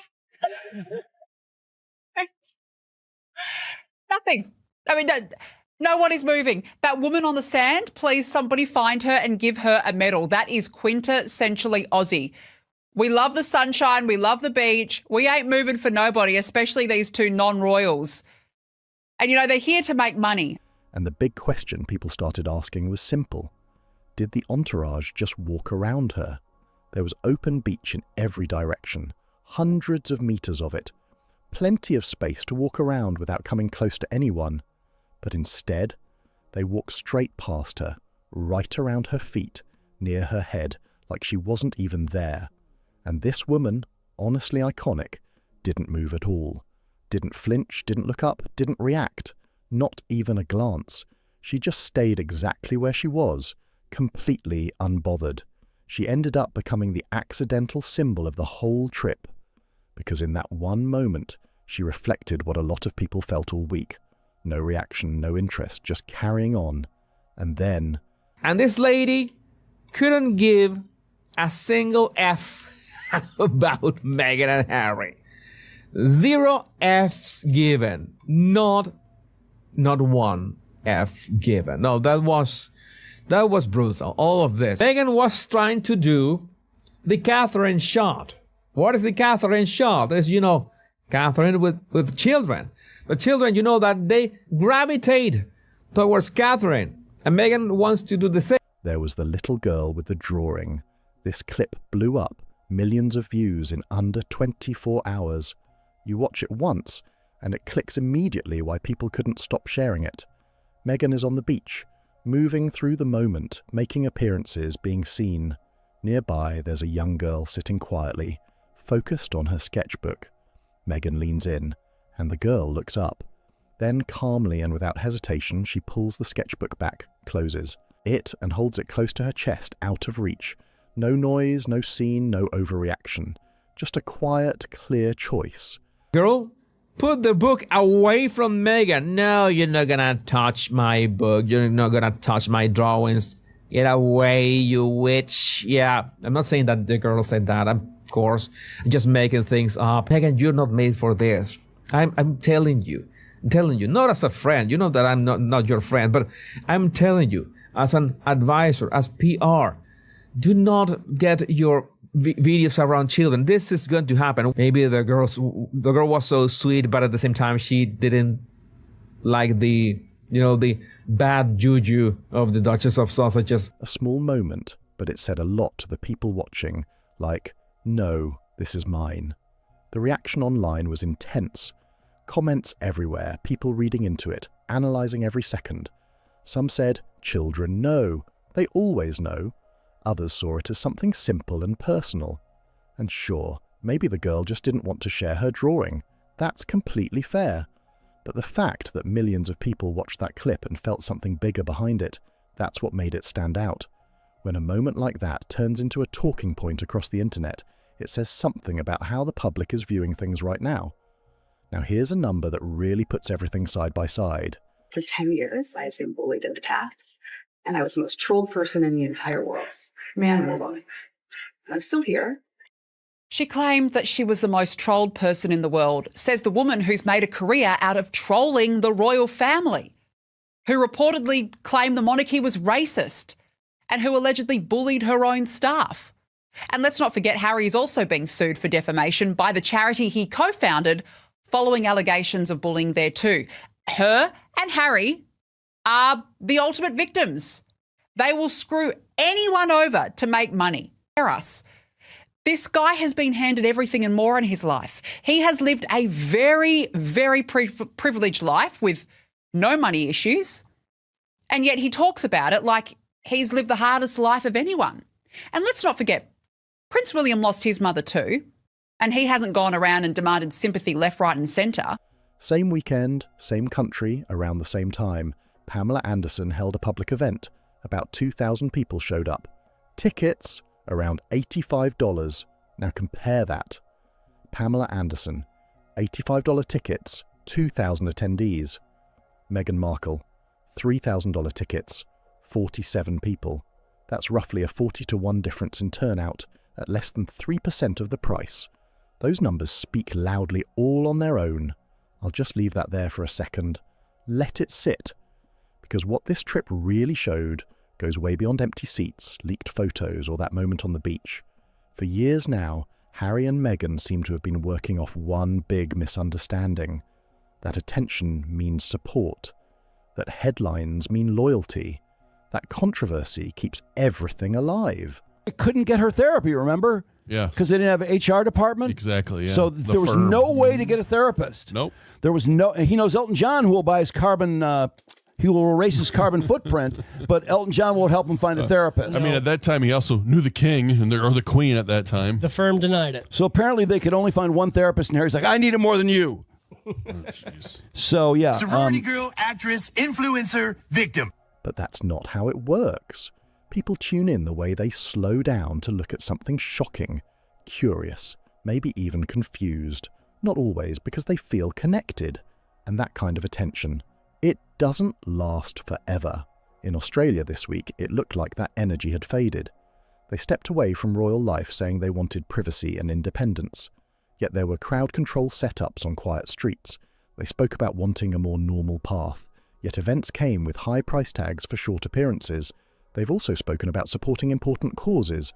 She's so clueless. No, she does, because she's, the big takeaways that she's... the most trolled person in the world. Which, no, stop.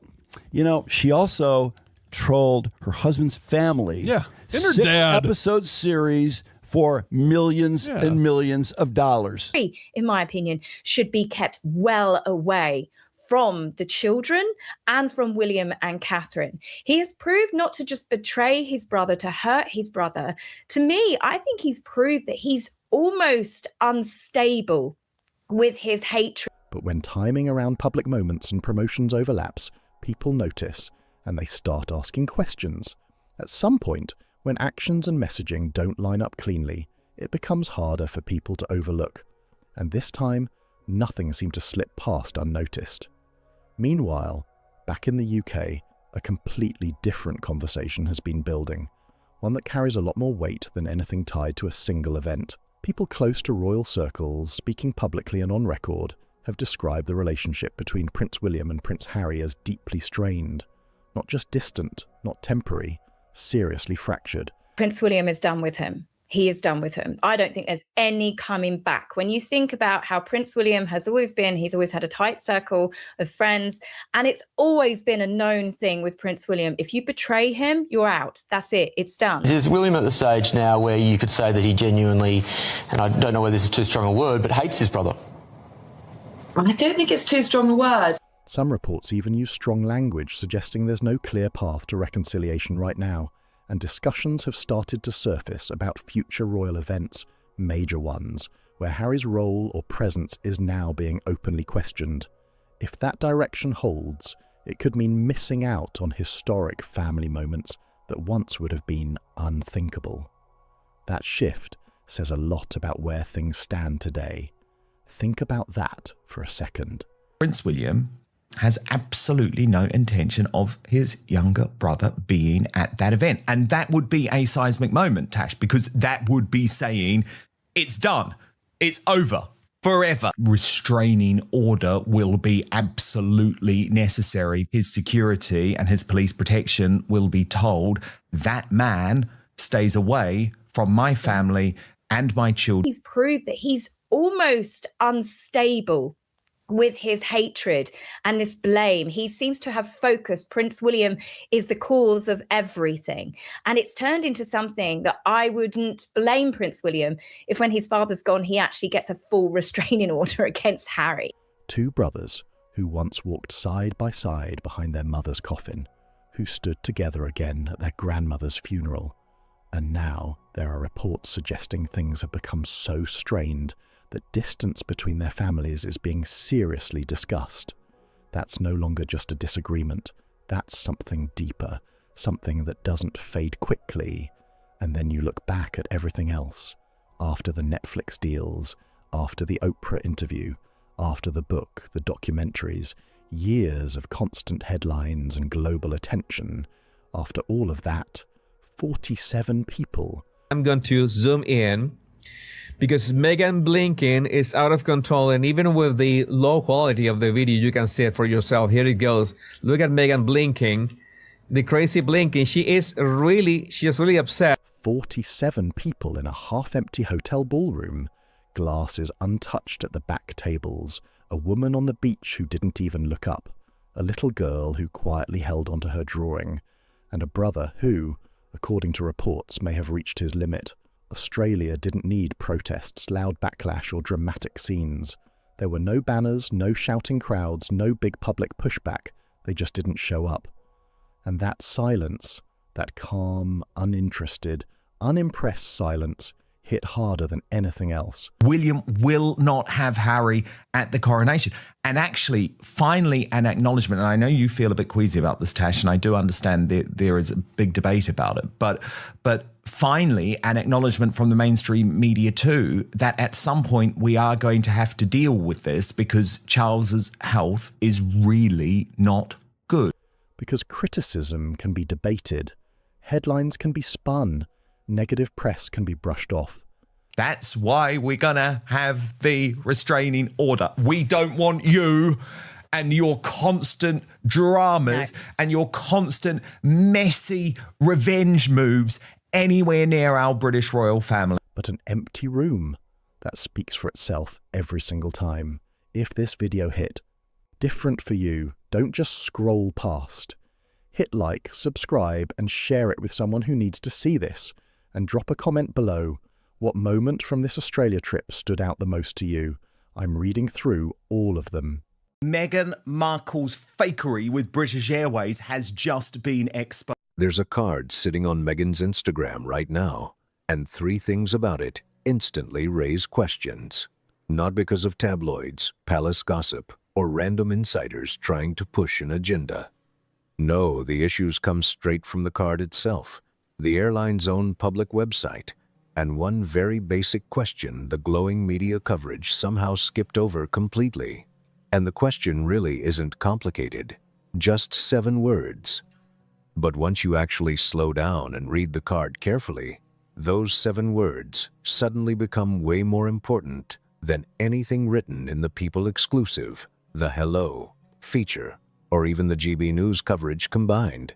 When all else fails, when everything is going disastrously wrong, there's always a stunt involving an airplane. She is one of the worst passengers to ever travel on their airline. She was rude to the air hostesses. She tried to get upgrades. That was before she met Prince Harry. And she refused to even look after Archie on the flight. And he was crying for a long time before the nannies got in. Because when you really look at this British Airways anniversary story, it stops feeling like some sweet and spontaneous moment. Instead, it starts looking like a perfectly packaged PR rollout. From the first media briefing, to the magazine coverage, to the Instagram upload, every step follows a pattern. And the wild part? The receipts are public. Anybody can go look at them for themselves. This only takes 3 details. That's it. No anonymous palace source, no insider leaks, no secret royal contact whispering in the background. Just read the card, compare it with the airline's own information, and ask why parts of the story don't line up the way they should. And here's where it gets even stranger. The third piece of evidence is not even written on the card at all. Now, the setup here matters way more than people realize. On the 18th of May, 2026, British Airways flight BA 269, a Boeing 777, was preparing to leave Heathrow. Sitting in the premium cabin was one very famous passenger, Meghan Markle. Her name reportedly appeared on the manifest. Harry's did not. That detail matters because Harry has publicly said multiple times, including recently, that he does not return to the UK. And during that week, there were no public Heathrow photos showing him there either. The People article never says Harry boarded the flight. The Hello coverage never places him there. Even GB News described Meghan's stop through London as a solo appearance on British soil, even calling it a secret appearance in their own wording. She claims that the British Airways crew on her flight from Europe back to Los Angeles just happened to know that it was her 8th wedding anniversary and just happened to write her this card expressing what a delight she is on the flight. Then there's the timing, which adds another layer to this entire situation. Just one day before the flight, Meghan was in Geneva speaking at a World Health Organization event about the effects of social media on children. It was positioned as a major international appearance, although public attendance appeared fairly limited based on the available coverage. Then, early the next morning, she traveled from Switzerland to Heathrow, setting up the moment that would later explode across celebrity headlines and social media feeds. There's no direct commercial flight from Geneva to Los Angeles, which means Meghan had to connect through Heathrow before boarding British Airways flight BA 269 for the long 1-2-hour trip back to California. According to Heathrow's public flight records and FlightAware data, both easy for anyone to check, the plane pushed back 26 minutes late and eventually landed in Los Angeles around 7:25 p.m. Pacific time. And here's where the story starts getting interesting. Solo trip, solo arrival, then a solo Instagram upload the very next morning. One passenger on the flight, but somehow a card addressed to 2 people. So what we're really looking at is Meghan traveling alone in the premium cabin on a long-haul flight home from Geneva to Montecito. Around 300 other passengers were also on board. There was a full cabin crew. A captain whose name is going to matter later. But based on every public detail available right now, Harry was not on that plane. Then, somewhere around the halfway point of the flight, Meghan receives a card. There's also a bottle of champagne sitting beside it. Call me suspicious about this. Then it gets even more murky. In a bid to move the attention away from the fact that no one turned up in Geneva and the whole world was laughing at her about that, she leaks to People magazine, her propagandists at People magazine, that this was the crew, the British Airways crew. And she was just so touched that they loved her so much. By the morning of May 19th, that card suddenly appears on Instagram for millions to see. And by later that same day, People magazine already had an exclusive article ready to go, complete with quotes reportedly coming from a source close to the Duchess of Sussex. That turnaround happened fast. Between BA 269 landing at LAX and the People article going live, only about 12 to 18 hours had passed. Now think about everything that likely had to happen during that short window. Somebody had to contact People. Somebody had to prepare the quote. Somebody had to pitch the angle and get it approved by an editor. Those details matter because this wasn't just a random private moment anymore. It had already turned into a polished media story almost immediately. And that's the context you need before looking closely at the card itself. Because once you do, the first detail starts feeling very hard to explain. The first issue is the way the card was addressed. Read the wording carefully. It says, "Dearest Harry and Meghan," not "Dearest Meghan," not "Dear Duchess of Sussex," not even something formal from the BA 269 crew wishing her a pleasant flight home. Instead, the message addresses Harry and Meghan together, like both of them were sitting side by side in first-class seats. Now stop and think about how airline crews normally handle celebrity passengers. If a famous person is traveling alone and the crew wants to do something thoughtful, they usually personalize it to the actual traveler on board. That's standard. That's normal. Which is exactly why this wording has people raising eyebrows online right now. When airline crews do something thoughtful for a passenger, they normally write the name of the person actually sitting in front of them. That's how these moments usually work. They don't typically prepare a card addressed to someone who isn't even on board, unless they already knew ahead of time the message was supposed to be about an anniversary.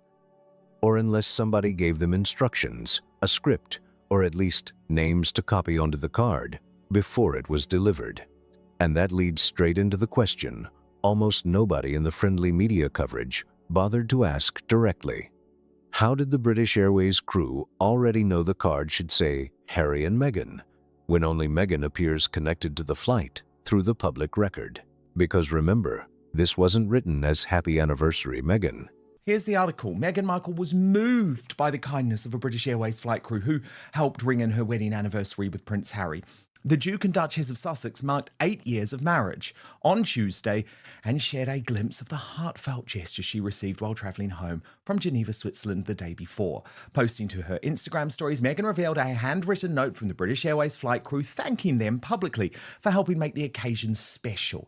Thanks to this amazing flight crew for all the love yesterday. Appreciate all your memories and kind words, she wrote, tagging a British Airways alongside a Union Jack emoji. The card read, "Dearest Harry and Meghan, wishing you a wonderful wedding anniversary with love, the whole British Airways family." It wasn't even addressed formally to the Duchess of Sussex. The wording specifically framed the moment around both Harry and Meghan as a couple. 2 names, a shared anniversary message, on a flight where, by every available account, only one of them was traveling. The People magazine exclusive, published the next day, described this emotional scene where the crew reportedly came over to wish Meghan a happy anniversary and shared memories about where they were during the 2018 royal wedding. And sure, on the surface, that sounds genuinely sweet. A few crew members reminiscing about a globally watched event while flying somewhere over the Atlantic is a nice image. But once you compare that story to the actual card photo, the details start pulling in different directions.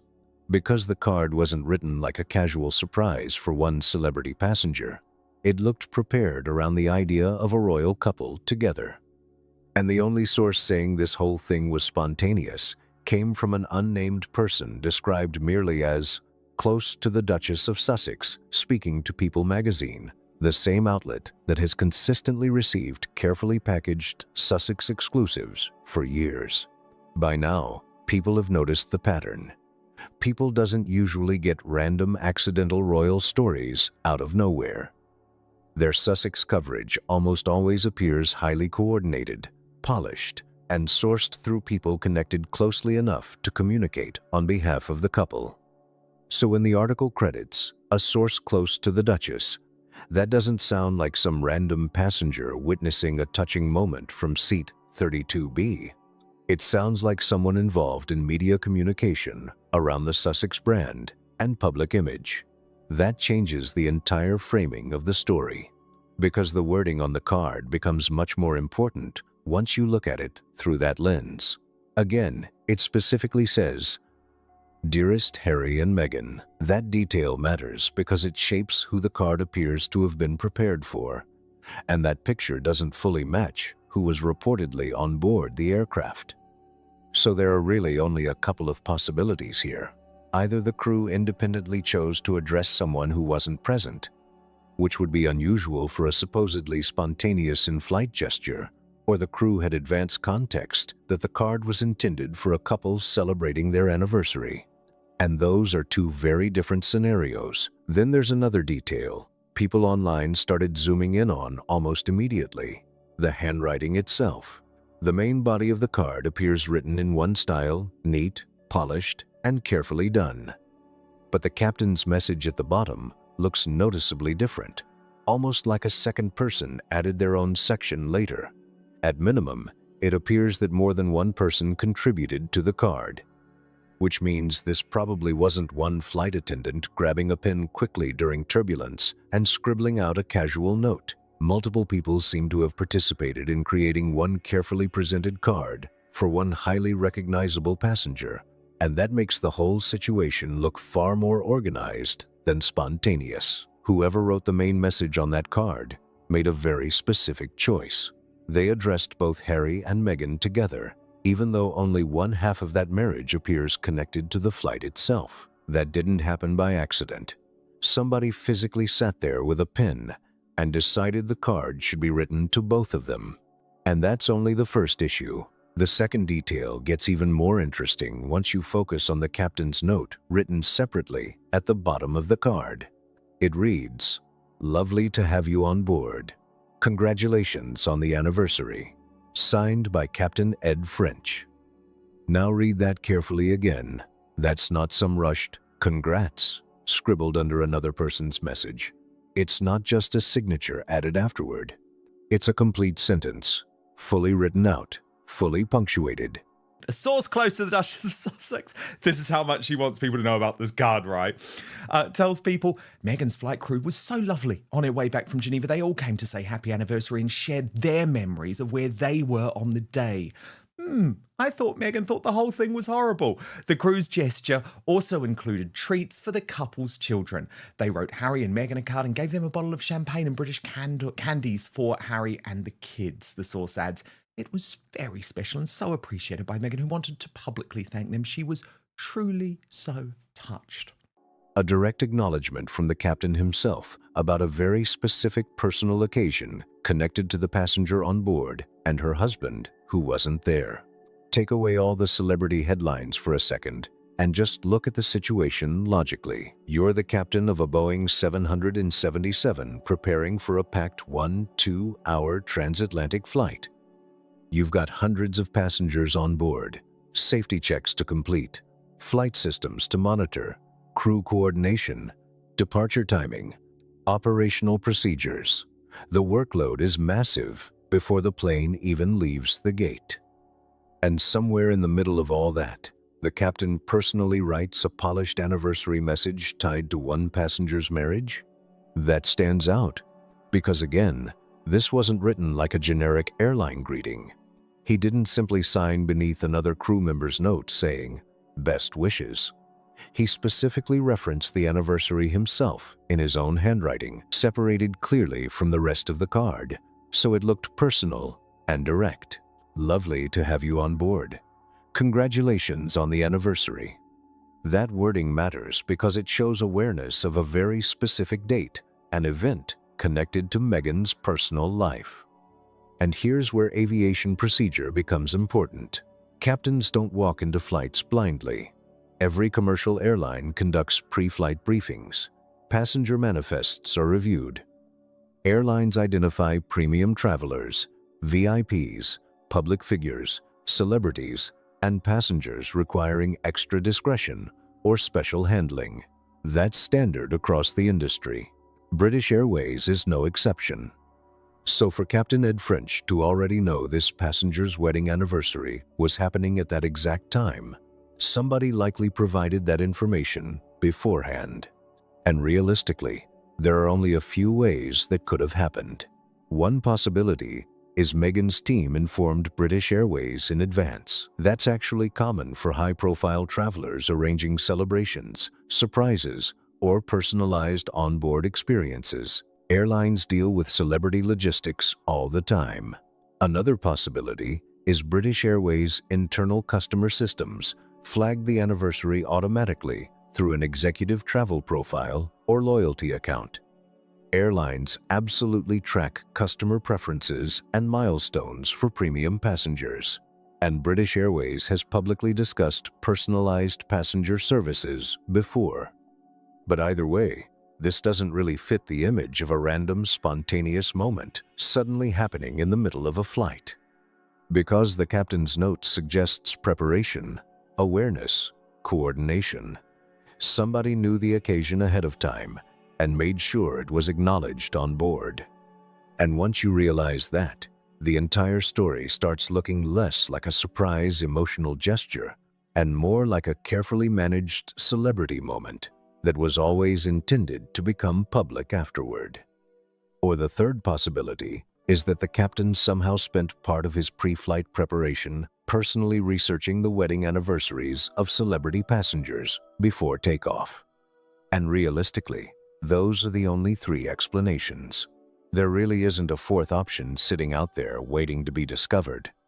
Because in normal commercial aviation, captains do not magically pull private anniversary dates out of nowhere minutes before departure. Something had to connect the dots. So the real question becomes, which explanation actually fits the facts best?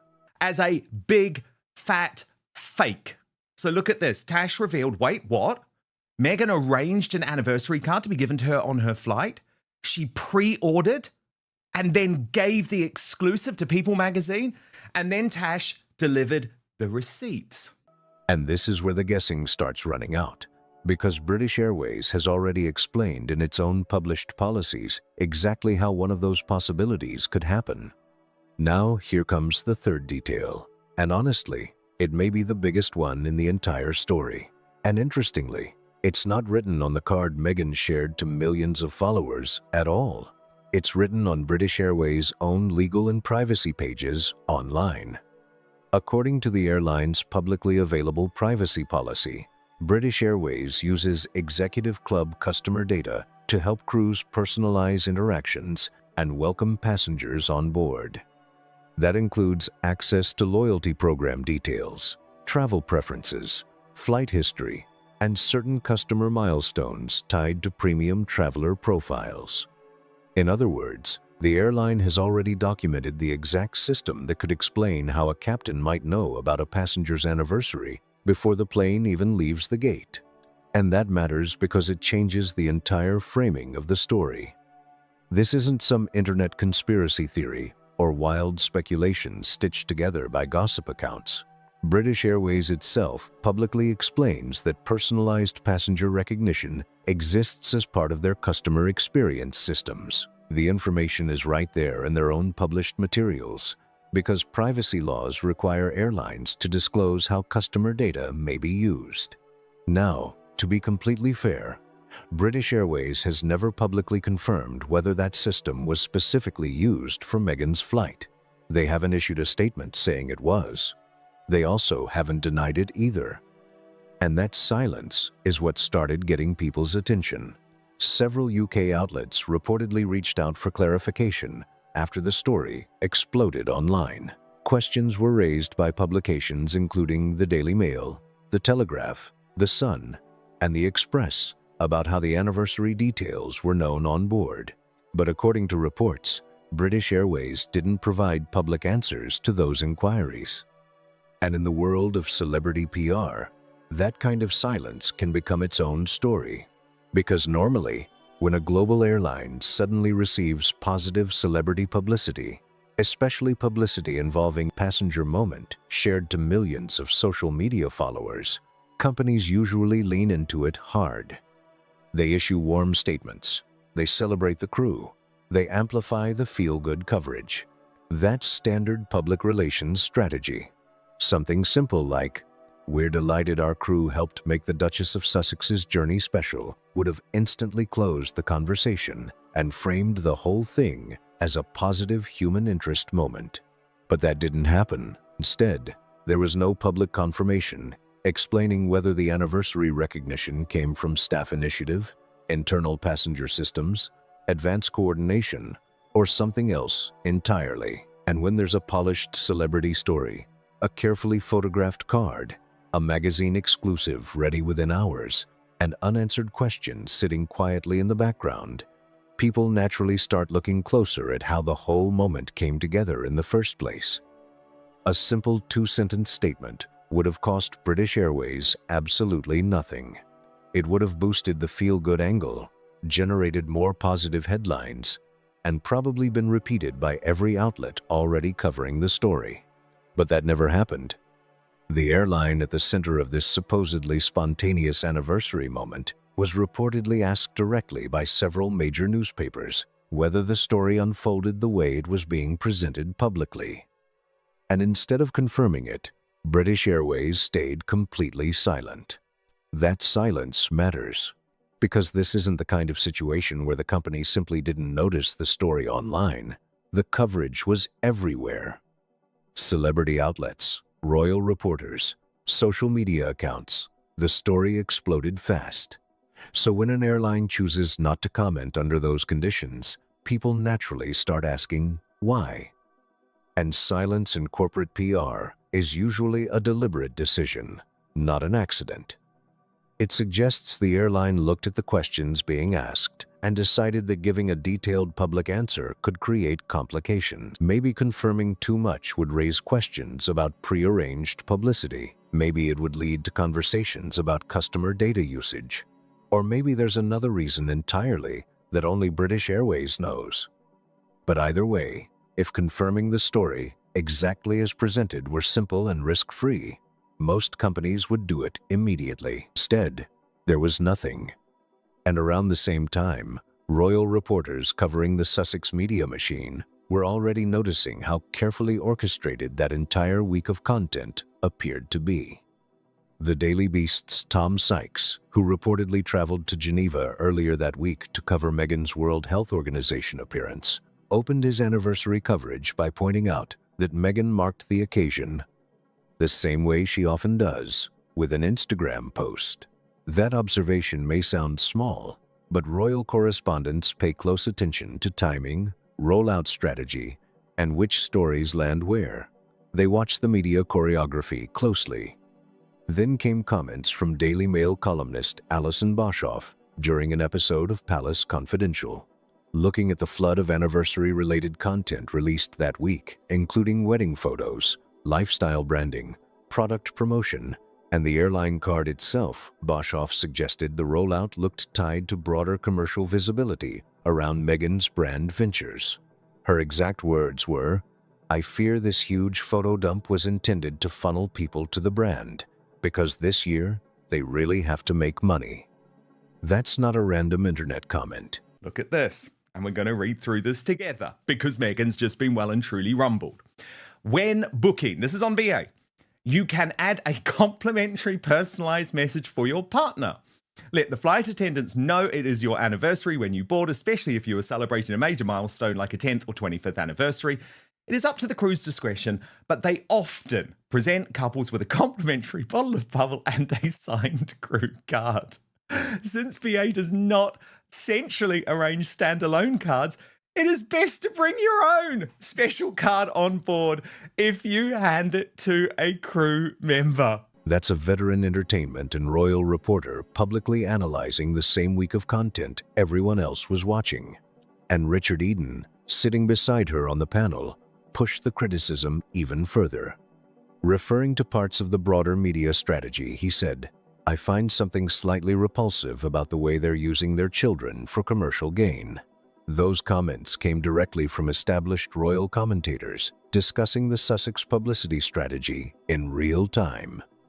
And that context matters, because viewed through that lens, the British Airways anniversary card stops looking like an isolated emotional moment floating on its own. Instead, it starts looking like one piece inside a much larger media and branding rollout happening that same week. The wedding photo releases, the lifestyle branding, the anniversary content, the social media engagement, the emotional airline story, all of it landing one after another in a very tight window. And within that bigger picture, the British Airways card becomes the softer, more relatable piece of the campaign, the part designed to make the public feel warmth, nostalgia, and emotional connection. A reminder of 2018, a reminder of the royal wedding, a reminder that even strangers still celebrate the Sussex marriage years later. It's probably the most emotionally powerful piece of content from that entire week's rollout. And that's exactly why people are looking so closely at how it came together in the first place. Now, to be fair and accurate, it's important to separate what the card actually proves from what people are merely assuming, because precision matters way more here than dramatic overstatements. None of these three details, by themselves, automatically proves the moment was staged. That's worth saying clearly. A careful analysis is always stronger than forcing conclusions that the evidence doesn't fully support. For example, the card being addressed to both Harry and Meghan could theoretically have an innocent explanation. Maybe someone on the crew assumed Harry was somewhere else on board, even though no public report or media account has placed him on the aircraft. The captain's anniversary message could also theoretically be explained by a casual conversation. Maybe a crew member mentioned the anniversary during pre-flight preparations, and the captain added his own note afterward without much deeper coordination.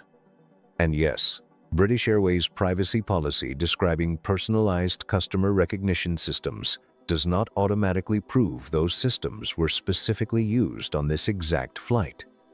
It could simply be standard legal language explaining services available to premium passengers in general. Each one of those explanations is technically possible on its own, but here's where things start getting harder to ignore. When you stack all three details together, the wording of the card, the captain's personalized anniversary note, and the airline's documented passenger recognition systems, the coincidence argument starts becoming much more difficult to maintain consistently. And then there's the single biggest issue hanging over the entire story: British Airways refusing to publicly clarify what actually happened. That may honestly be the most important part of all. Because if this truly was just a simple, spontaneous act of kindness from airline staff, confirming it would be incredibly easy from a corporate PR standpoint. This type of story is usually considered free positive publicity. Think about it.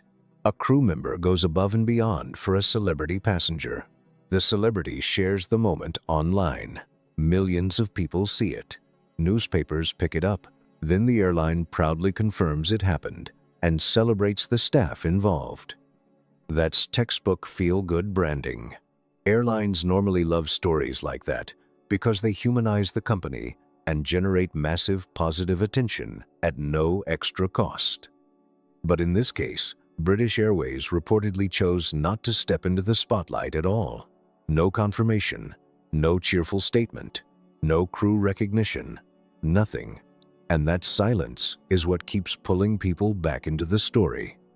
Because once you zoom out, the BA 269 card stops being just about a handwritten anniversary note. It becomes a bigger example of how modern celebrity image management can operate in real time.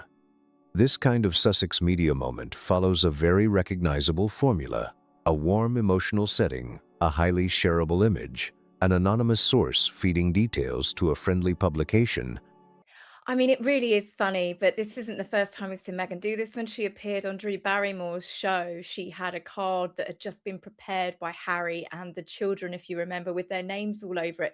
And this is the exact same thing. Meghan wants to prove to the world that she's adored by Harry. She always talks about that man loves me so much, but then she also does it with the crew. And to be honest with you, Dan, this whole storyline, I'm just surprised that she didn't turn around and say, and there was a moment when all of the crew dropped to their knees, they took off their hats and thanked me for the work that I've just done in Geneva, you know, for my service that I've just committed to. And a narrative carefully positioned to remind audiences that Meghan is admired, celebrated, and emotionally resonant with everyday people. And in this case, all the ingredients were there. The flight, the personalized card, the captain's message, the Instagram upload, the People magazine exclusive, the carefully timed emotional framing. So the real debate isn't whether the moment looked touching online. The real question is whether the entire situation unfolded naturally on its own, or whether parts of it were coordinated ahead of time to create exactly the public reaction that followed afterward. A passenger boards a flight. A card gets prepared. Exactly who organized it and who gave the instructions remains unclear. But based on the wording and the captain's personalized message, it definitely doesn't look completely random or fully unplanned. Then the sequence moves fast. The card is presented during the flight. Photos are taken. By the next morning, the images appear on Meghan's Instagram for millions of followers to see. Then, only hours later, a full People magazine exclusive is already live online, sourced to someone described as close to the Duchess of Sussex. After that, the story spreads everywhere. Hello runs it. GB News picks it up. Aggregator sites recycle the same details over and over, repeating the identical source, close to the Duchess line, almost word for word. And the public is encouraged to see the whole thing as a touching, spontaneous moment from strangers who simply wanted to celebrate Meghan and Harry's anniversary. But when you compare that narrative with the broader Sussex media rollout happening that same week, the picture starts looking much more strategic. Remember what Alison Boshoff and Richard Eden were discussing during Palace Confidential. They weren't looking at the card in isolation. They were looking at the entire flow of content released around the anniversary period, the personal photos, the branding pushes, the emotional social media moments, the product tie-ins. Their conclusion was blunt. This looked like a coordinated content week designed to drive attention and visibility toward the Sussex brand ecosystem. And through that lens, the British Airways card suddenly feels less like a random heartfelt surprise and more like one carefully placed piece inside a larger media strategy. It becomes the softer emotional angle, the relatable human interest story meant to generate warmth, nostalgia, and positive engagement alongside the anniversary photo releases and lifestyle promotions. And here's the part nobody can ignore. The card is still publicly posted on Meghan's Instagram. The People magazine article is still online. Captain Ed French's name is still visible in the handwritten note. If you heard second, third hand that the crew had done something nice for her on the flight, then maybe it would have been, I guess, a bit more believable. A staff member perhaps did it for her or something. But it's the fact that Meghan can't help herself. She's gone to People magazine. As soon as you see People magazine exclusive, it means it's come direct from her camp. And of course, it said a source close to the Duchess of Sussex, probably Meghan. And British Airways' own privacy policy still openly explains how airline crews can access customer milestone information through loyalty systems. That's all still sitting there in plain sight. So when you break the entire story down, it really comes back to three major details. First, the card was addressed to both Harry and Meghan, even though only Meghan appears connected to the flight. Second, the captain wrote a complete personalized anniversary message, despite having no publicly explained reason to know that specific date on his own. And third, British Airways already documents systems that could explain how that information may have been available internally, while also refusing to publicly confirm whether those systems were actually involved here. Put all three together, and the official version of the story suddenly starts raising more questions than answers. So go back and read the card carefully again. Then read the captain's line one more time. Why does it say Harry and Meghan when only Meghan was reportedly on board? How did the captain already know about the anniversary? And why has British Airways reportedly declined multiple opportunities to simply confirm the story if it unfolded exactly the way it was publicly presented? Those are the questions sitting underneath this entire controversy. Because in the absence of direct answers, people naturally start piecing together the clues that are publicly available. The wording of the card, the timing of the media rollout, the captain's note, and the airline's own published policies. And right now, that 7-word question still hangs over the entire story. Why does it say Harry and Meghan when only Meghan was on the flight? Nobody directly connected to the situation has publicly answered that yet. So now we want to hear from you. Do you think this was genuinely a spontaneous gesture from the British Airways crew? Or do you think the combination of the card wording, the captain's message, the media rollout, and the airline's silence points towards something much more coordinated behind the scenes? Drop your honest thoughts in the comments below. And if you enjoyed this breakdown, make sure to like the video, subscribe, and share this with anyone following the Sussex story right now. Meghan Markle is truly one of the most dangerous public figures on the world stage at the moment. She needs to be stopped. Meghan Markle is always attempting to, shall we say, build relationships with very, very, very rich. February 2026. Dubai International Airport was glowing under the harsh desert lights, polished floors shining like mirrors while rows of private jets sat outside like expensive trophies waiting to be claimed. Meghan Markle's failed plan to bag a billionaire as her marriage to Prince Harry becomes more unhappy by the day. When Meghan Markle stepped down from her private jet, she clearly expected a full VIP moment. Red carpets, flashing cameras, that big celebrity energy she often carries with her. She arrived dressed to dominate the scene, ready for what she privately described as her power week behind closed doors. Her schedule was packed and carefully planned. Private meetings with luxury brand executives, quiet strategy talks with powerful media insiders, and even a discreet dinner lined up with billionaire investors connected to the golf world. She will find a way to bounce past him to some other taker who might actually just love the guy. She will take her royal kids, who can still go by prince and princess, and find the... Every step of her so-called grand entrance had been mapped out with serious precision. But in a split second, everything flipped. Only minutes after landing, the atmosphere shifted in a way no one expected. Border officers approached calmly but firmly. No smiles, no VIP escort, no special treatment. Instead, she was quietly guided away from the public area and taken into a private room. For more than an hour, there were questions behind closed doors. No cameras, no crowd, just heavy silence filling the room. Then the shock hit. The Duchess of Sussex was denied entry into the United Arab Emirates. Yes, denied, refused at the border, and placed back onto the same jet she had just arrived in. It has made them look ridiculous around virtually the whole world, not least because that mockery was so accurate. I mean, I can't imagine they've got an ego big enough to bear. Within minutes, whispers started spreading through airport terminals and media offices like wildfire. But the real twist wasn't just the rejection. From inside the embassy, Meghan reportedly reached out directly to the British royal family. Reports say she asked for diplomatic help, pointing to her royal connection as Prince Harry's wife and the mother of 2 children connected to the royal line. Think about that for a second. This is the same person who once spoke publicly about the royal family in a very harsh way.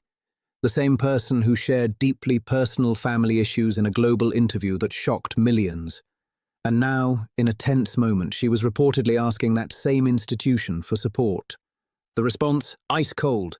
By February 5th, 2026, Buckingham Palace suddenly found itself in the middle of a massive media storm. Then one message dropped, just 17 words, and it sent shockwaves across headlines everywhere. Family, you should be so thankful this woman wanted to leave, because she's not going to bring any good to the branding of royal. She's going to downgrade it to a level of ghetto, and that's what it is. This is just bad. The statement didn't come from an unnamed source or a quiet palace aide. It came directly from Prince William. His message landed online like a royal thunderclap. The British royal family will not provide diplomatic sponsorship for Meghan Markle. She no longer represents the crown in any form. Let that sink in. There was no soft tone, no careful distance, no quiet attempt to smooth things over behind palace walls. This was a clear public line drawn by the future king himself. For the first time in modern royal memory, a senior royal didn't simply distance himself quietly from a family situation. He did it out loud, in front of the entire world. Prince Harry and wife Meghan Markle, they've just learned the hardest of lessons, which is, if you start a brawl, do not be surprised if you end up getting punched twice as hard. And the message did not stop there. After that first statement shook the headlines, another clarification followed that made the situation even clearer. Her current activities, travels, and affiliations are not coordinated with nor endorsed by the royal household. The language sounded formal, diplomatic, even clinical. But the meaning was impossible to miss. Prince William wasn't sending whispers through palace staff. He was delivering a direct message the world could hear loud and clear. Marriage to Prince Harry does not automatically mean royal authority. Royal titles don't unlock diplomatic doors. Private business deals don't come with automatic palace protection either. The line had now been drawn, bold, public, and impossible to ignore. ruined Harry. Now that the once carefree, fun-loving prince has turned into a miserable moaner, lashing out from the depths of his paranoia at a world he thinks is conspiring against. Hollywood fame meant nothing in that moment, and the Duchess title suddenly carried no weight at all. So what actually happened in Dubai that triggered this royal-level shockwave? How does one of the richest, flashiest cities on earth suddenly shut its golden gates on Meghan Markle? Something big clearly went wrong, and according to insiders, it was not just bad timing. Sources familiar with UAE border procedures and diplomatic circles say Meghan did not arrive quietly. She flew in first class, expecting a very high-level reception the moment her jet touched down. Insiders claim she anticipated a smooth VIP arrival. No delays, no questions. Just a fast-track welcome designed to match the high-profile meetings she had lined up that week. Because these billionaires can sense one thing. When you're not looking for a partner, you're looking for a solution. And that's obviously the lane that Meghan Markle's in now. She doesn't make really her own money. This whole Netflix thing is just a ruse. We all know this is made up just to give her something to. She's already gotten the benefit of her bargain with Harry because she got the title. That's what she wanted. She wanted to be world famous. She wanted the title. You remember when Harry was single, he was the elephant. The plan was reportedly centered around luxury brand talks and high-value partnerships connected to elite golf circles and wealthy investors. A polished, powerful entrance was supposed to set the tone for the entire trip. Instead, the moment she reached immigration, everything shifted. She arrived looking flawless under the airport lights, dressed in designer fashion straight off the runway, with a small entourage beside her. The mood around the group was serious and controlled. That he was the one, the most eligible bachelor on earth. You could be a royal, you could become world famous overnight, you could live in a castle, you could have access to the crown jewels, you would be a princess. My God, yes, he could have had his... One rule seemed to guide everyone. Stay quiet and stay composed. Every step looked carefully planned to make the visit appear smooth, exclusive, and completely drama-free. But that image cracked the second immigration officers began routine checks. UAE officials calmly pulled her aside for additional questions. Then, without any public scene, she was escorted into a private room for what sources describe as a standard border review. Passports were examined. Officials spoke quietly. No raised voices, no chaos, just a tense silence that filled the room. Then came the decision. Within about an hour, Meghan was quietly escorted back through the terminal and placed on the next departing flight. No arrest, no official spectacle, and no royal-style send-off. Well, that makes, you just go, and Harry's probably thinking, I don't want the press anywhere near there. But she loves to, this is how need to be a wannabe. It's that wannabe need for fame. And therein lies the problem. And for her, it's a drug for her. Authorities in the UAE made no public comment afterward. And here's the part many travellers don't realise. Under Article 11 of the UAE Federal Law on Entry and Residence, border officers are not required to explain entry decisions. In other words, the gate can close and no explanation has to follow. Under UAE law, border authorities can deny entry to anyone at any time. No detailed explanation required, no appeal process waiting around the corner. The decision can be final the moment it's made. But according to several insiders, Meghan did not leave quietly. Sources claim that while officials escorted her out, she attempted to highlight her royal connections, hoping those ties might reopen the door. But this woman is nothing but a publicity whore. It's a term of art. We broke the news that she had Prince Harry on her vision board when she was younger. That was her goal, #goal, to marry Prince Harry. So it was all about getting the title. She's done that now. Now she's just stuck with this depressed ginger who has absolutely no family, no friends, and no money. This was not part of the... The idea seemed simple. Remind them who she is connected to, and maybe the situation changes. Instead, insiders say the move had the opposite effect. Think about the tension of that moment. This is the same public figure who once sat in a widely watched interview discussing difficult experiences with the royal family. The same person who said she felt restricted inside royal life and wanted independence. And now, according to reports circulating in diplomatic circles, she was reaching out toward the palace again, hoping for support during a sudden international problem. Sources connected to the UAE's Foreign Affairs network claim the discussion with border authorities became intense. They say she raised three main points. First, that she is still married to Prince Harry, a member of the royal family. Second, that she is the mother of 2 children connected to the royal line under the legacy of Queen Elizabeth II.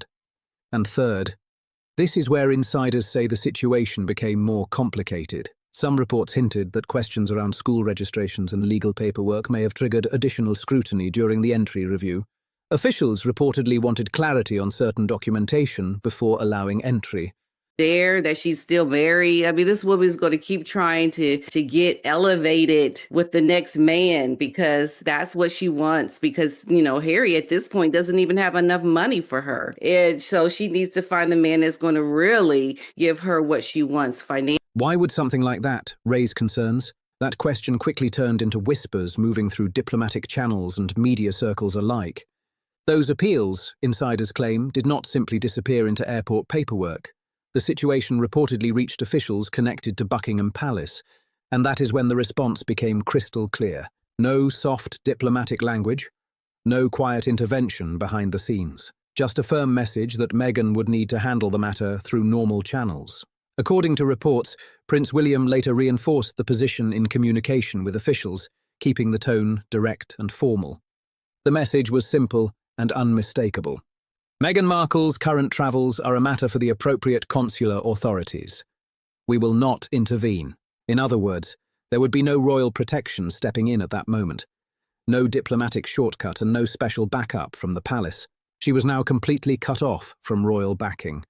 And just when it seemed the situation could not get any colder, another powerful royal voice entered the picture, Princess Anne. Netflix will, allow their relationship with Prince Harry to expire, but they are holding on tightly to Meghan to work with Meghan in hopes that if there is a divorce, they would get the exclusive and pounce on that access to Meghan because they know that that's the next big thing that would. If Prince William had already slammed the royal door, insiders say Anne made sure it stayed firmly locked. Only hours later, a statement was delivered to Commonwealth officials and key diplomatic contacts, and the impact was immediate. The tone was direct, sharp, and impossible to misunderstand. Meghan Markle and her husband do not act on behalf of the Crown, the monarchy, or the United Kingdom. Any attempt to link their actions to the institution is speculative and not supported. Those words travelled quickly through diplomatic circles and international media. But the message did not stop there. The statement reportedly went further, warning against using royal titles in connection with outside ventures. Business partnerships, brand promotions, media projects, international appearances, anything suggesting official royal involvement was firmly rejected. This was not framed as a simple clarification. She flirts openly with other men. I remember when she was at that tennis match, looked like she was flirting with Serena Williams' husband, like with her skirt and just how she just looks at men. Harry doesn't. It sounded more like a global signal to governments, investors, and media organizations everywhere. The message was loud and unmistakable. Meghan Markle does not represent the Crown. Any projects or deals connected to her are strictly personal ventures. And here is where the story takes another dramatic turn. Some insiders claim the Dubai situation may be part of a larger pattern of tension building behind the scenes for months. According to speculation circulating in media circles, the glamorous Montecito lifestyle that once looked picture perfect may not be as stable as it appeared. There have been whispers about business pressures, brand struggles, and complicated partnerships tied to their post-royal ventures. Reports have even suggested disagreements connected to property arrangements and renovations at their Montecito residence, though details remain unclear. Whether those rumours hold truth or not, one thing became obvious during the Dubai episode.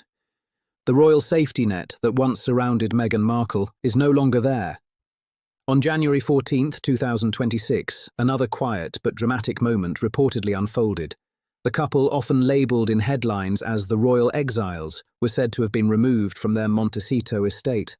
No flashing cameras, no shouting crowds, just paperwork and legal filings doing all the talking. According to records connected to Santa Barbara County property filings, the situation appeared to involve a lease dispute tied to how the property was being used. I'm telling you, Meghan's new publicity team, Meghan's new publicist is getting their money's worth.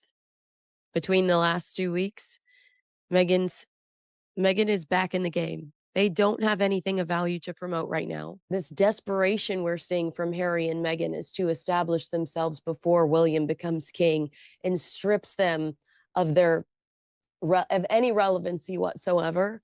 The language in those documents was direct and formal, with little room for interpretation. No glamorous headlines, no polished public statements, just legal wording pointing to a contract that had reached its limit.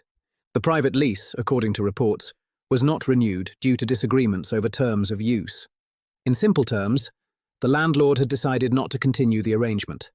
The move was quiet, fast, and far from the Hollywood spotlight that once surrounded the couple's California lifestyle.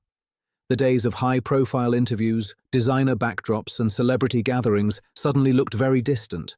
Instead, the situation painted a very different picture. Security gates closed, moving plans rushed, and the reality of major changes settling in all at once. And according to insiders, that housing situation was only the beginning. Around the same time, their business ventures were also facing serious pressure. One of the most talked about deals involved their partnership with Spotify, a contract once reported to be worth around $25 million. At the start, it was promoted as a bold step into independent media production. But by late 2025, the partnership had reportedly lost momentum. Industry insiders pointed to limited output, disagreements over creative direction, and weaker audience engagement than expected. In the end, only one podcast season was released under the deal. For a project that once carried huge expectations, the results were far smaller than originally predicted. Then came another shift involving their major streaming partnership with Netflix. Early announcements described an ambitious deal worth up to $100 million, covering documentaries, scripted projects, and global productions. But reports later suggested the arrangement had been scaled back. It's living a life that she's winning and she's doing all these great things, but the reality is not that. The reality is she's a joke. It's embarrassing at this point. It's like, oh my gosh, for real, Meghan, you did that? You're going to keep doing this? I mean, wow. Insiders pointed to lower viewership numbers on some projects, internal production challenges, and growing caution from media companies working with the Sussex brand. By January 2026, another major shift reportedly happened behind the scenes with Netflix. Contracts connected to the Sussex projects were allowed to quietly expire. No big announcement, no dramatic press release, just silence. There were no confirmed renewals, no wave of new shows, and no clear sign of future projects moving forward. I hate to repeat it, but this just doesn't make sense. Why are we seeing so much of this woman who doesn't have anything to offer us? Well, that's the point. I'm not sure Prince Harry has much to, or Harry has much to. Hell to the no. For a deal that once carried massive excitement and headlines about a potential $100 million partnership, the quiet slowdown raised plenty of eyebrows. The grand vision of a powerful post-royal media empire suddenly looked shaky. One by one, the major deals that once fueled that dream seemed to be losing momentum. Streaming partnerships fading, brand deals slowing, the glossy Montecito lifestyle facing growing public scrutiny. And then another controversy stepped into the spotlight. The Archewell Foundation, which had been promoted as a major philanthropic project for Meghan and Harry, reportedly became the subject of increased regulatory attention in both the United States and the United Kingdom. According to several reports, officials began reviewing financial filings, tax documentation, and certain administrative payments linked to the foundation's operations. At the same time, former employees began speaking out.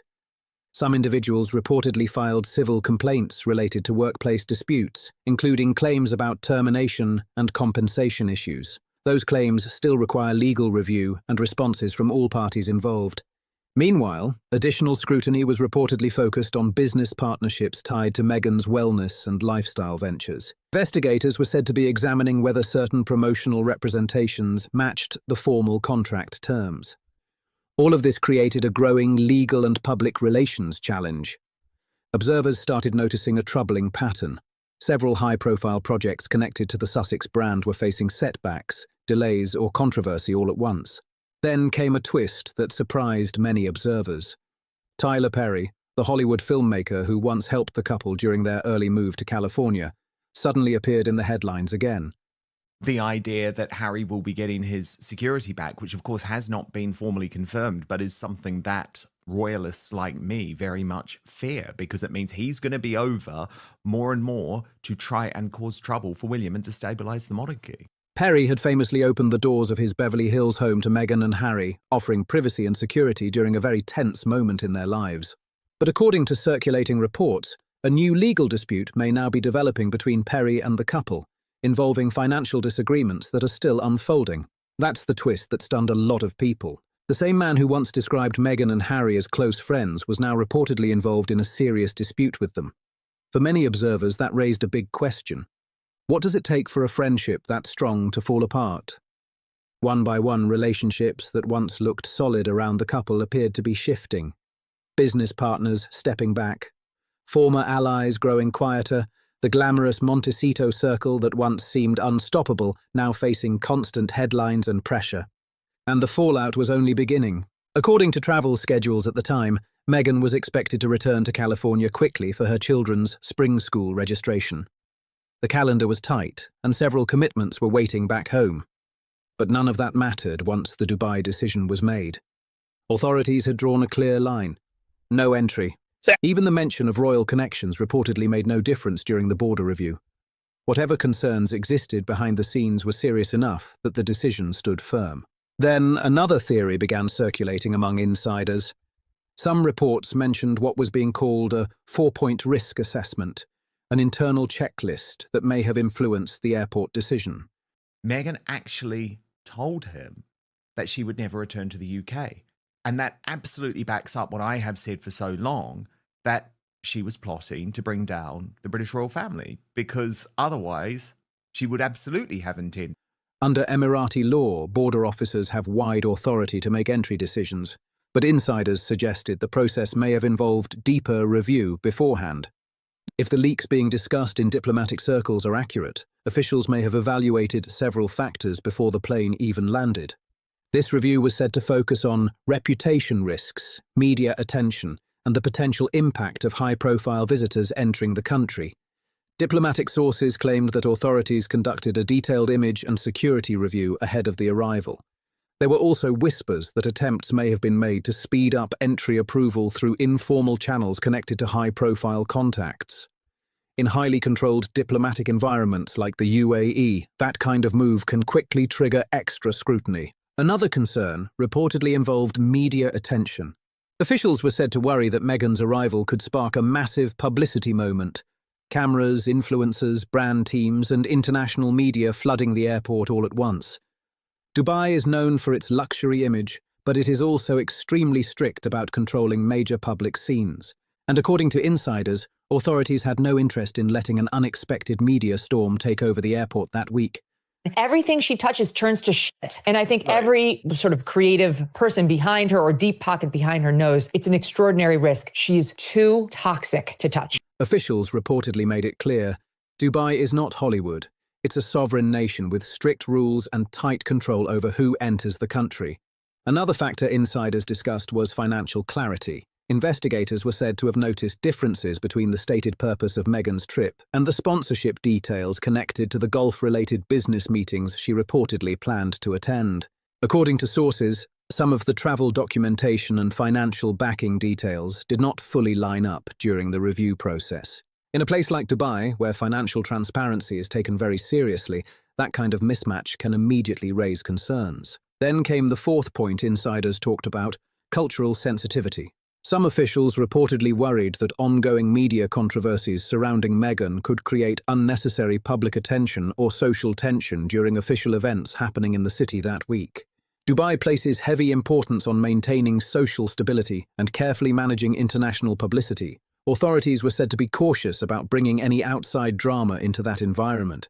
Put those four concerns together, and the picture insiders described was clear. He just can't give her anything else anymore. He served his purpose. His purpose is over, and they're no longer aligned in purpose. So for her, it's time to move. Instead of seeing a high-profile VIP arrival, some officials may have viewed the visit as a potential public relations risk. Once the internal memo reportedly reached senior decision-makers, the outcome moved quickly. Her entry approval was cancelled, documents were returned, and the trip ended before it could even begin. What was supposed to be a glamorous international visit suddenly turned into a global headline. The backlash online exploded almost instantly. News outlets rushed to cover the story, and clips from the airport began spreading rapidly across social media platforms. Video showed Meghan's team attempting to move through the terminal while reporters called out questions from behind barriers. By the time the plane carrying her left Dubai, the story had already gone worldwide. And when she reportedly landed back in California, commentators and analysts were already debating what it meant for her public image. Public relations experts described the moment as a serious reputation challenge. The Dubai situation was no longer just a travel issue. It had become a full global media storm. A new poll reveals that the declining arc of Harry's popularity has accelerated into a high-speed plummet. According to insiders, Meghan felt deeply frustrated by the situation and believed the circumstances surrounding the denial were unfair. Meanwhile, commentators in the UK framed the moment very differently, suggesting it reflected the ongoing struggles of her post-royal public brand. Behind the scenes, reports suggested emergency meetings were already taking place as her team began planning the next response. Behind the scenes, crisis mode reportedly kicked in fast. PR teams scrambling, lawyers making urgent calls, social media posts quietly disappearing one by one. Press pitches suddenly pulled back. Even legal warnings were reportedly sent out in an attempt to slow the spreading story. But instead of stopping the headlines, the attention only grew louder.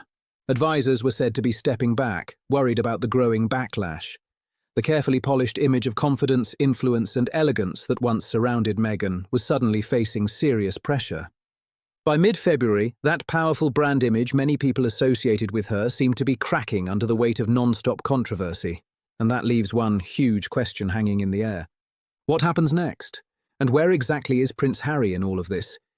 Will he stay quietly by Meghan's side as the pressure keeps building? Or will this moment force a major turning point in their story? People close to the couple have hinted that tension has been growing for months. This woman is being paid millions of dollars to show how to cut into a pipe. Long conversations late at night, difficult decisions about the future, and sometimes long stretches of silence filling their California home. Some observers believe Harry may be facing a realization of his own. The freedom he once chased so fiercely may not look the way he imagined it would. Once known as the prince, willing to challenge royal tradition, he now finds himself inside a global media storm that refuses to slow down. And storms like that are not easy to escape. Now the couple that once looked like the modern face of royal reinvention stands at a major crossroads. Can Meghan rebuild her public image and launch a comeback? Will Harry eventually decide to take a different path? Or will they continue facing the pressure together as the world watches every move? Time will reveal the answers. If you found this breakdown interesting, drop your thoughts in the comments below. People have a lot to say about this story, and your opinion matters too. And if you want more deep dive stories like this, make sure you like the video, subscribe to the channel, and share it with someone who would find this story just as fascinating. But this is a clear sign that they're not selling the types of tickets that they wanted to be selling, that Prince Harry doesn't attract the audience that they assumed he was going to attract. Is Meghan Markle's team practicing their PR Pilates again? Me think so. He's out here trying to lock in a wild $1 million fee for every single speech, and that number alone already raises eyebrows. Now check the reality in Melbourne this week. Tickets are barely moving, and despite all the noise and promotion, the room is still looking half empty. So what's actually happening behind the scenes? Harry is in Australia right now, part of what his team is branding as a huge speaking tour, with the main event being a workplace mental health summit in Melbourne. But his ailing father, who has cancer, it's just rubbing it in their faces as they continue to pursue what they were instructed not to. And, you know, I really sympathize with the royal family here because it feels like they've lost complete control. On paper, it sounds polished. Big venue, 2-day schedule, industry crowd. But when you look closer, the numbers tell a completely different story. Ticket prices didn't just dip a little, they straight up crashed. Starting at $2,400, then cut to $2,000, then dropped again to $1,000, and now sitting at just $500 for online access. That's 4 major price cuts for one event built around one speaker, and behind all of it is one number that keeps popping up, $1 million. That's the... Meghan Markle, she's over there not even doing solo shots. She's like, I'll do a group picture. They paid $3,200 and y'all are going to get one group shot. Figure Harry was reportedly aiming for per speech when he first entered this space, and that number was everywhere back then, never clearly shut down either. Now compare that to Melbourne, where reports suggest he's pulling in closer to $50,000. From $1 million down to $50,000, and still struggling to fill seats. That's not some clever pivot, that's a huge drop. We're talking nearly a 95% fall in just a few years. And even after slashing prices again and again, the crowd still isn't showing up like expected. Kinsey Schofield said it straight this week. Harry is not pulling the audience his team thought he would. That's not guesswork, that's backed up by the ticket sales themselves. And this didn't just start now. The earlier event in Washington already hinted at trouble. Seats were going for $1,800. Expectations were high, but people who attended came out confused. Well. You have got to give it to Meghan. She's not anything if persistent, because she's managed to infiltrate the Mexican community to start spreading news in her favor in order to discredit us. One summary even said, "What the heck? No deep research, no clear solutions, no solid data. Just personal opinions being delivered to a paying crowd. People paid top dollar and expected something serious in return. But Melbourne is showing the same pattern all over again. This isn't bad timing or just a one-off moment. It's starting to look like a trend you can't ignore. The original plan was clear. Position Harry as a high-value speaker, someone standing shoulder to shoulder with global leaders and respected experts. But that kind of price tag comes with pressure. It demands authority, real insight, and something unique people can't get anywhere else. Now the big question is impossible to dodge. Does the content actually match the cost?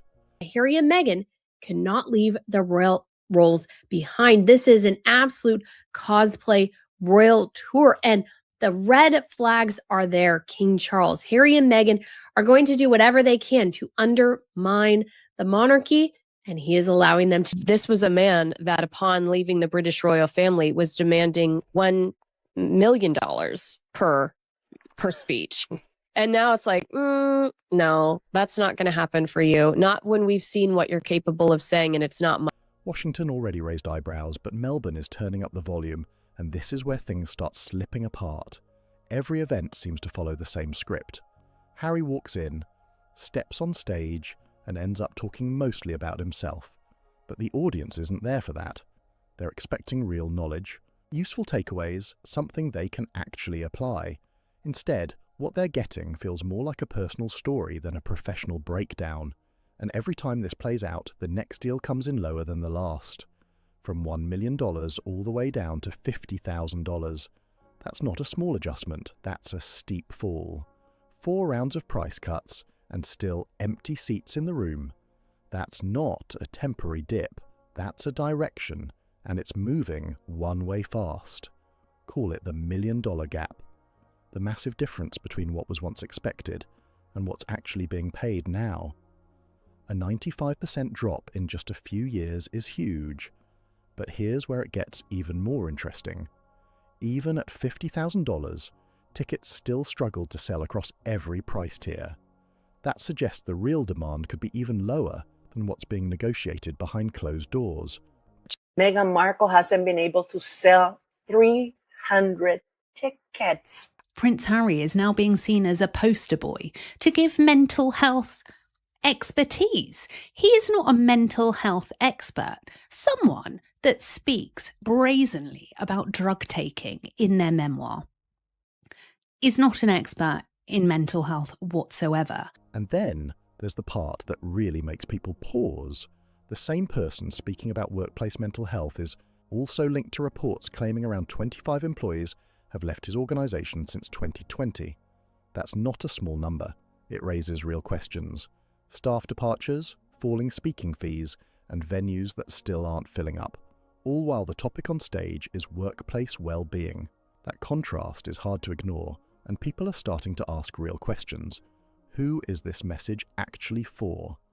Now look back at what many are calling the DC precedent.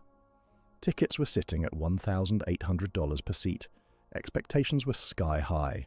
But the reactions told a different story. From a man who can't keep an employee to save his life, talking about workplace mental health.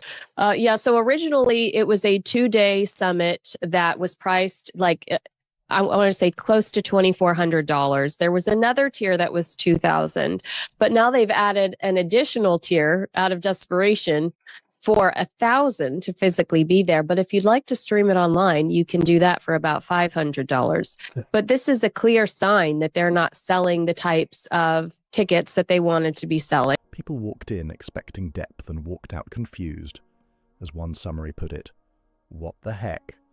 No detailed research, no structured solutions, just personal viewpoints shared with a room full of paying attendees. And here's the key detail. None of this came out of nowhere. Every appearance has followed the same pattern. No deep studies, no strong data-driven breakdowns, just a heavy focus on personal experience. Again and again. So now the question gets louder. If people are paying for expertise but getting something else, what are organizers really selling when they book these events? But there's another layer that makes this even more interesting. While one side is speaking to rooms that aren't fully packed, reports say Meghan is preparing to open a private members club location in Australia, linked to Soho House, an invite-only, application-based network. The contrast jumps out immediately. They stepped away from one of the most recognized and structured institutions in the world, only to now be tied to another type of exclusive circle. Different setting, same idea of exclusivity, just in a new form. But to spend thousands of dollars to go hear Meghan Markle talk about business advice or how to live your best life, she can't even run her own businesses, okay? The jams, jellies, and dog biscuits and all the as ever stuff, it's horrible. It's barely selling. We haven't seen new products in months. The Netflix deal, down the tubes. So I don't understand who's paying to get business advice from Meghan Markle. From global stages to private clubs, the shift is clear, and people are watching closely. And this is where things take a sharper turn. It's no longer just about ticket prices or half-filled venues. It's about perception. The image that was once being built doesn't fully line up with what people are seeing now. There was a time when the pitch was simple, a high-value speaker, positioned alongside global leaders, delivering insight you couldn't get anywhere else. That was the expectation. But now the reaction is shifting, and it's getting louder every single time. Event after event, the same feedback keeps popping up. People walk in expecting depth, structure, and real guidance, then walk out wondering what they just listened to. Harry's being paid $50,000 for this, $50,000 for this speech. And as you say, they can't sell the tickets. So they're slashing the prices, as far as we know, the place is still half empty. So they're desperately trying to virtually give the tickets away to spare Harry the embarrassment of having to speak to a half empty auditorium. That gap between expectation and reality is starting to stand out in a big way. Some reactions are blunt too. Attendees have reportedly said things like, "That wasn't what I expected," and even, "Where was the actual advice?" Those kinds of comments don't just disappear, they stick and they spread fast. And here's the uncomfortable truth about the speaking world. Reputation moves faster than any marketing campaign. One week event can be brushed off, sure. But when it turns into a pattern, it gets harder and harder to ignore. Organisers start paying attention. Audiences start hesitating. Ticket buyers stop rushing and begin waiting it out. That urgency that once drove high prices, it slowly fades away, piece by piece. Prince Harry doesn't attract the audience that they assumed he was going to attract. Everywhere they go, they spread additional misery. And because the brand itself, the brand identity of Harry and Meghan is so incredibly bad that toxicity just gets spread everywhere they touch. Then comes the bigger issue, credibility. When someone is presented as an authority, the expectation is simple. Bring real value, something practical, something people can actually use. Without that, the whole setup starts to crack. And right now, that crack is getting wider.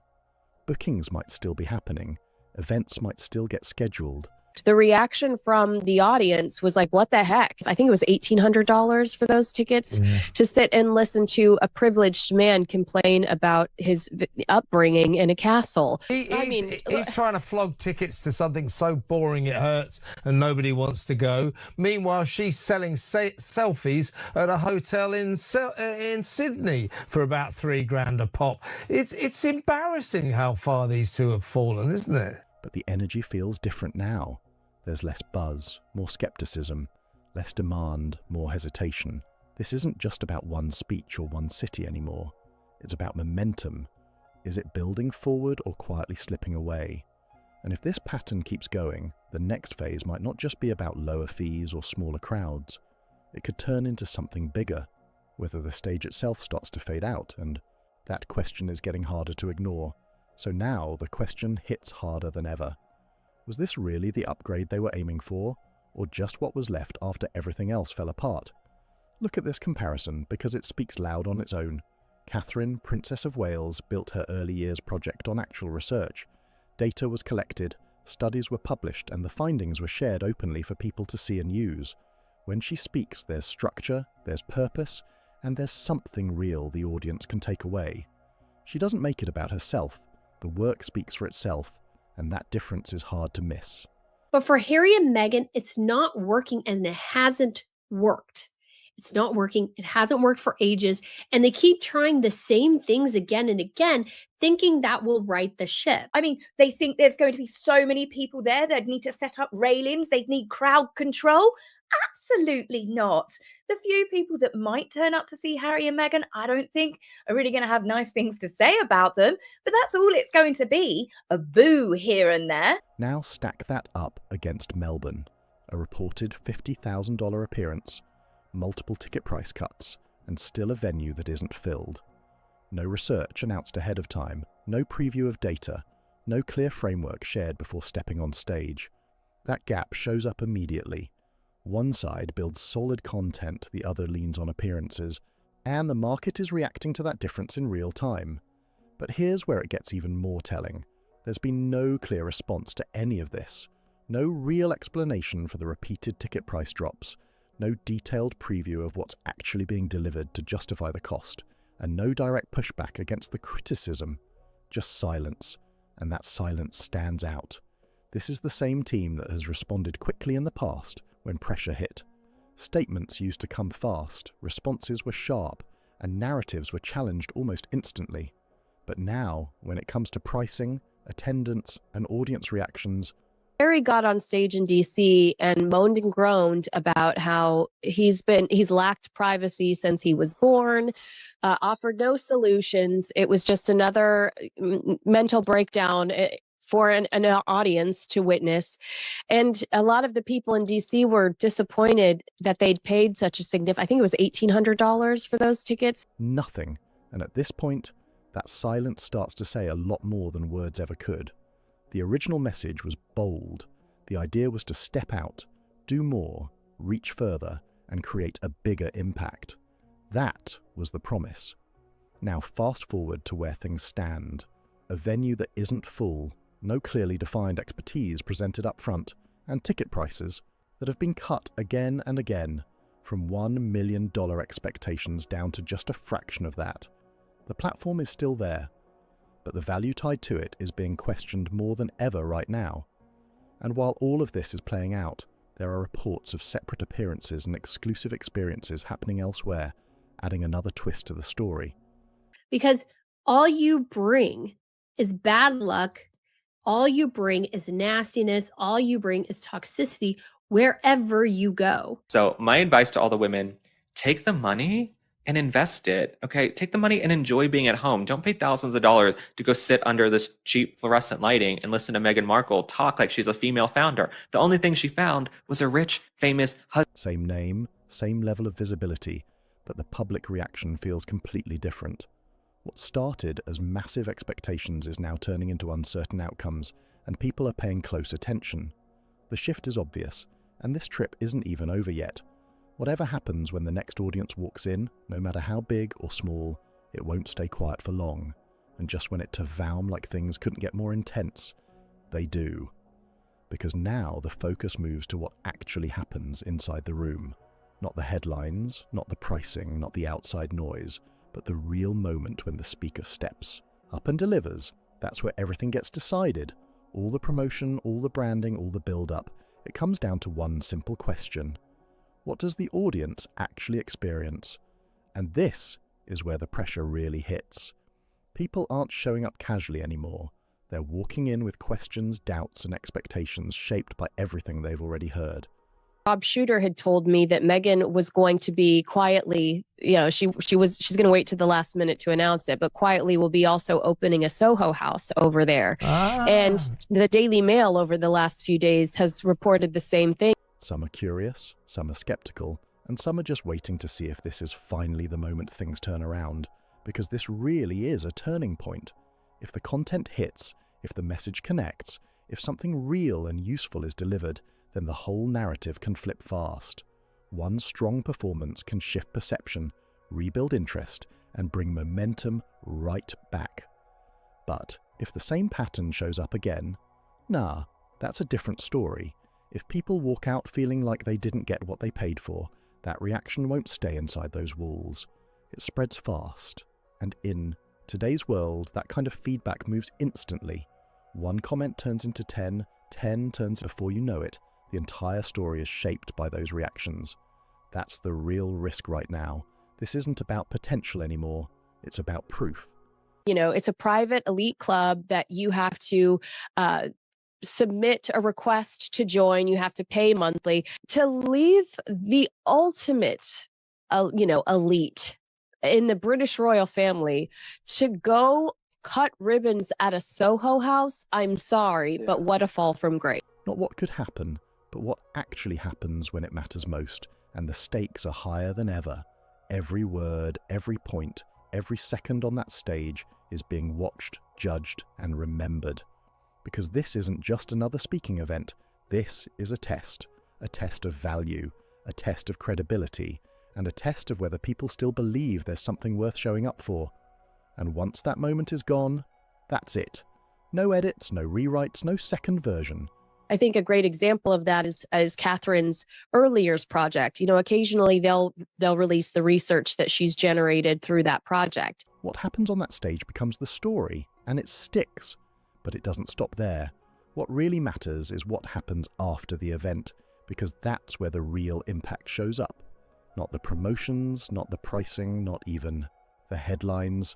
It's the reaction that follows, the conversations people have while walking out, the posts that start going live, the messages being sent between attendees.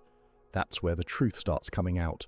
Because people talk, they compare notes, they share opinions, and they don't hold back when something doesn't meet expectations. If the experience feels worth it, that energy spreads fast. But if it doesn't, it spreads even faster. And right now, that risk is sitting front and center. People catching on and realizing that maybe he's not an authority on all of these things. And do we really want to spend such a significant amount of money to listen to a grown man cry? This isn't happening in isolation either. Each event builds on the last. Each reaction adds another layer, and over time, those layers turn into a reputation that's hard to shake.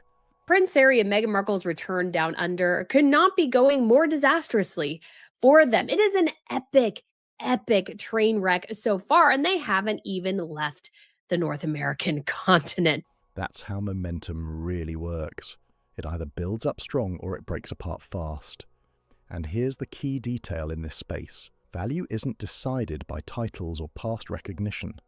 It's decided by the audience in real time. They're the ones who decide if something is actually worth it, if it delivers, and if it's worth recommending to others. No audience, no momentum, no strong reaction, no demand.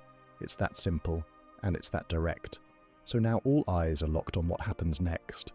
To leave the ultimate, elite in the British royal family to go cut ribbons at a Soho house, I'm sorry, but what a fall from grace.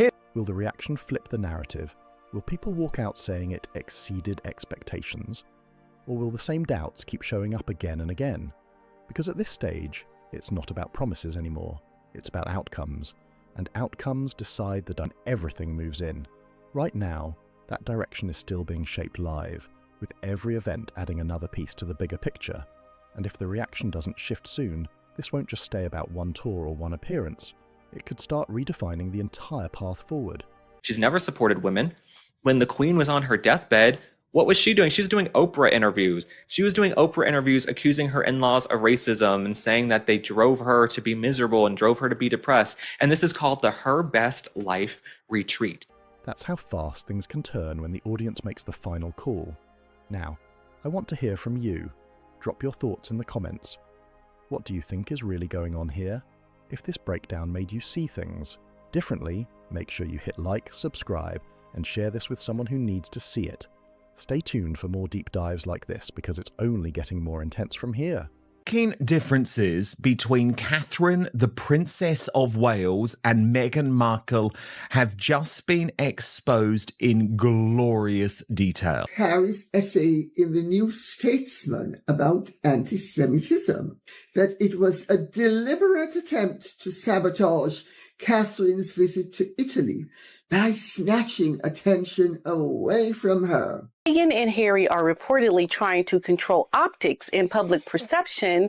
Catherine's image has only grown stronger, especially with her trip to Italy. Markle, her career is not in great shape, and their finances don't seem to be doing well either. This woman doesn't have the right people around her, and even if she did, she wouldn't listen to them. And Catherine has the right people around her, and she listens. So this is why she's always going to come off much better than Meghan, because it's someone who is trying to get by with, looking a certain way and misses every single time. And Catherine is just really, truly there for the people. And when you see her, she always looks impeccable. Meghan Markle just went through what many people are calling the roughest week she's had in a long time. And the wild part is this. Catherine didn't even have to say a word to make it happen. She simply arrived in Italy and suddenly all eyes were locked on her. And honestly, what happened in Italy shocked a lot of people. Catherine travelled to Reggio Emilia for her early years project, and the reaction around her visit exploded almost instantly. For people who don't really follow royal news, this project is deeply personal to Catherine. She spent years studying early childhood development, not because somebody pushed her into it or because it looked good for headlines. Catherine's image has only grown stronger, especially with her trip to Italy. And the way this woman was received in Italy, the way she carried herself, the way this trip has shown so much goodwill and class. But because she truly cares about how children grow and learn. She's gone through research papers, talked directly with specialists, visited education centres across different countries, and kept returning to one major belief. The first few years of a child's life can shape their entire future. That's exactly why she picked Reggio Emilia. The city is famous worldwide for its respected approach to early childhood education, and experts have praised the program for decades, but nobody expected the scene that unfolded when she arrived. The crowds were massive. Some people reportedly travelled for hours just to catch a glimpse of her, and this wasn't some movie premiere or celebrity concert either. This was an event focused on child development and education, yet the excitement felt absolutely huge. Then came the moment that really got people talking. Catherine stepped out of the car completely on her own. Really, this is the real story, because while Catherine outplayed Meghan, Catherine understood something Meghan never fully accepted. And that is, in the monarchy, longevity, discipline, restraint, public duty matter more than celebrity attention. No Prince William standing beside her, no big royal distraction, just her walking into that crowd with total confidence. The cheers instantly erupted, and the energy in that place changed fast. Then she did something that caught even more attention. She sat down on the floor with the children and started interacting with them naturally. It was the easiest thing in the world. And when she began speaking Italian, people were stunned. Not basic phrases either. Real, fluent Italian. Many viewers had no idea she once lived in Florence before university, and suddenly social media lit up over it. But the biggest moment came from the kids themselves. The children didn't slowly walk over because adults told them to behave. They ran straight toward her with huge smiles and open arms. Catherine in Italy. Can you talk to me about her success? This will air on Friday. She's currently on day 2 of her trip to Italy. We saw her making pasta. We've seen her cuddled up with beautiful children, speaking Italian to them. It's really been just kind of an incredible experience to see her up and running. And it seems like feeling a lot better than she was a few years ago. Completely comfortable around her, like they already knew her somehow. That reaction said more than any royal headline ever could. There's something very real about the way children react to people, and it's almost impossible to fake. Kids don't care about titles, press coverage, or carefully managed public images. They respond naturally, and in that room, every single child seemed drawn straight toward Catherine. That's one of the biggest reasons the Italy trip exploded across headlines afterward. By the time the visit ended, clips and photos were everywhere online. Royal commentators started calling it a major moment for Catherine's public image, with some even describing it as a turning point in how people now see her role moving forward. Royal historian Hugo Vickers, who has spent decades around the royal family, said the entire visit felt incredibly natural and meaningful in a way that certain royal appearances sometimes don't. Meghan dropped a new as ever promo video on Monday afternoon, and the entire internet had the same reaction inside 9 minutes. The video is sold to the audience as a marmalade campaign or whatever she is selling. It's not marmalade, it's jam, right? Okay. He chose his words carefully, but people instantly understood the comparison being hinted at.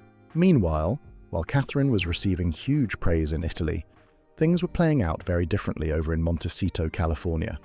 Around the exact same time Catherine was walking through cheering crowds in northern Italy, Meghan posted a promotional video connected to her As Ever brand, and the internet reaction turned chaotic almost immediately. Now, to be fair, there's nothing wrong with promoting a business.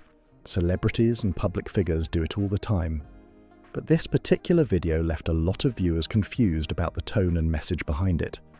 In the clip, Meghan appeared wearing a glamorous evening gown while slowly looking into the camera, touching her chest and sipping tea in a very dramatic style.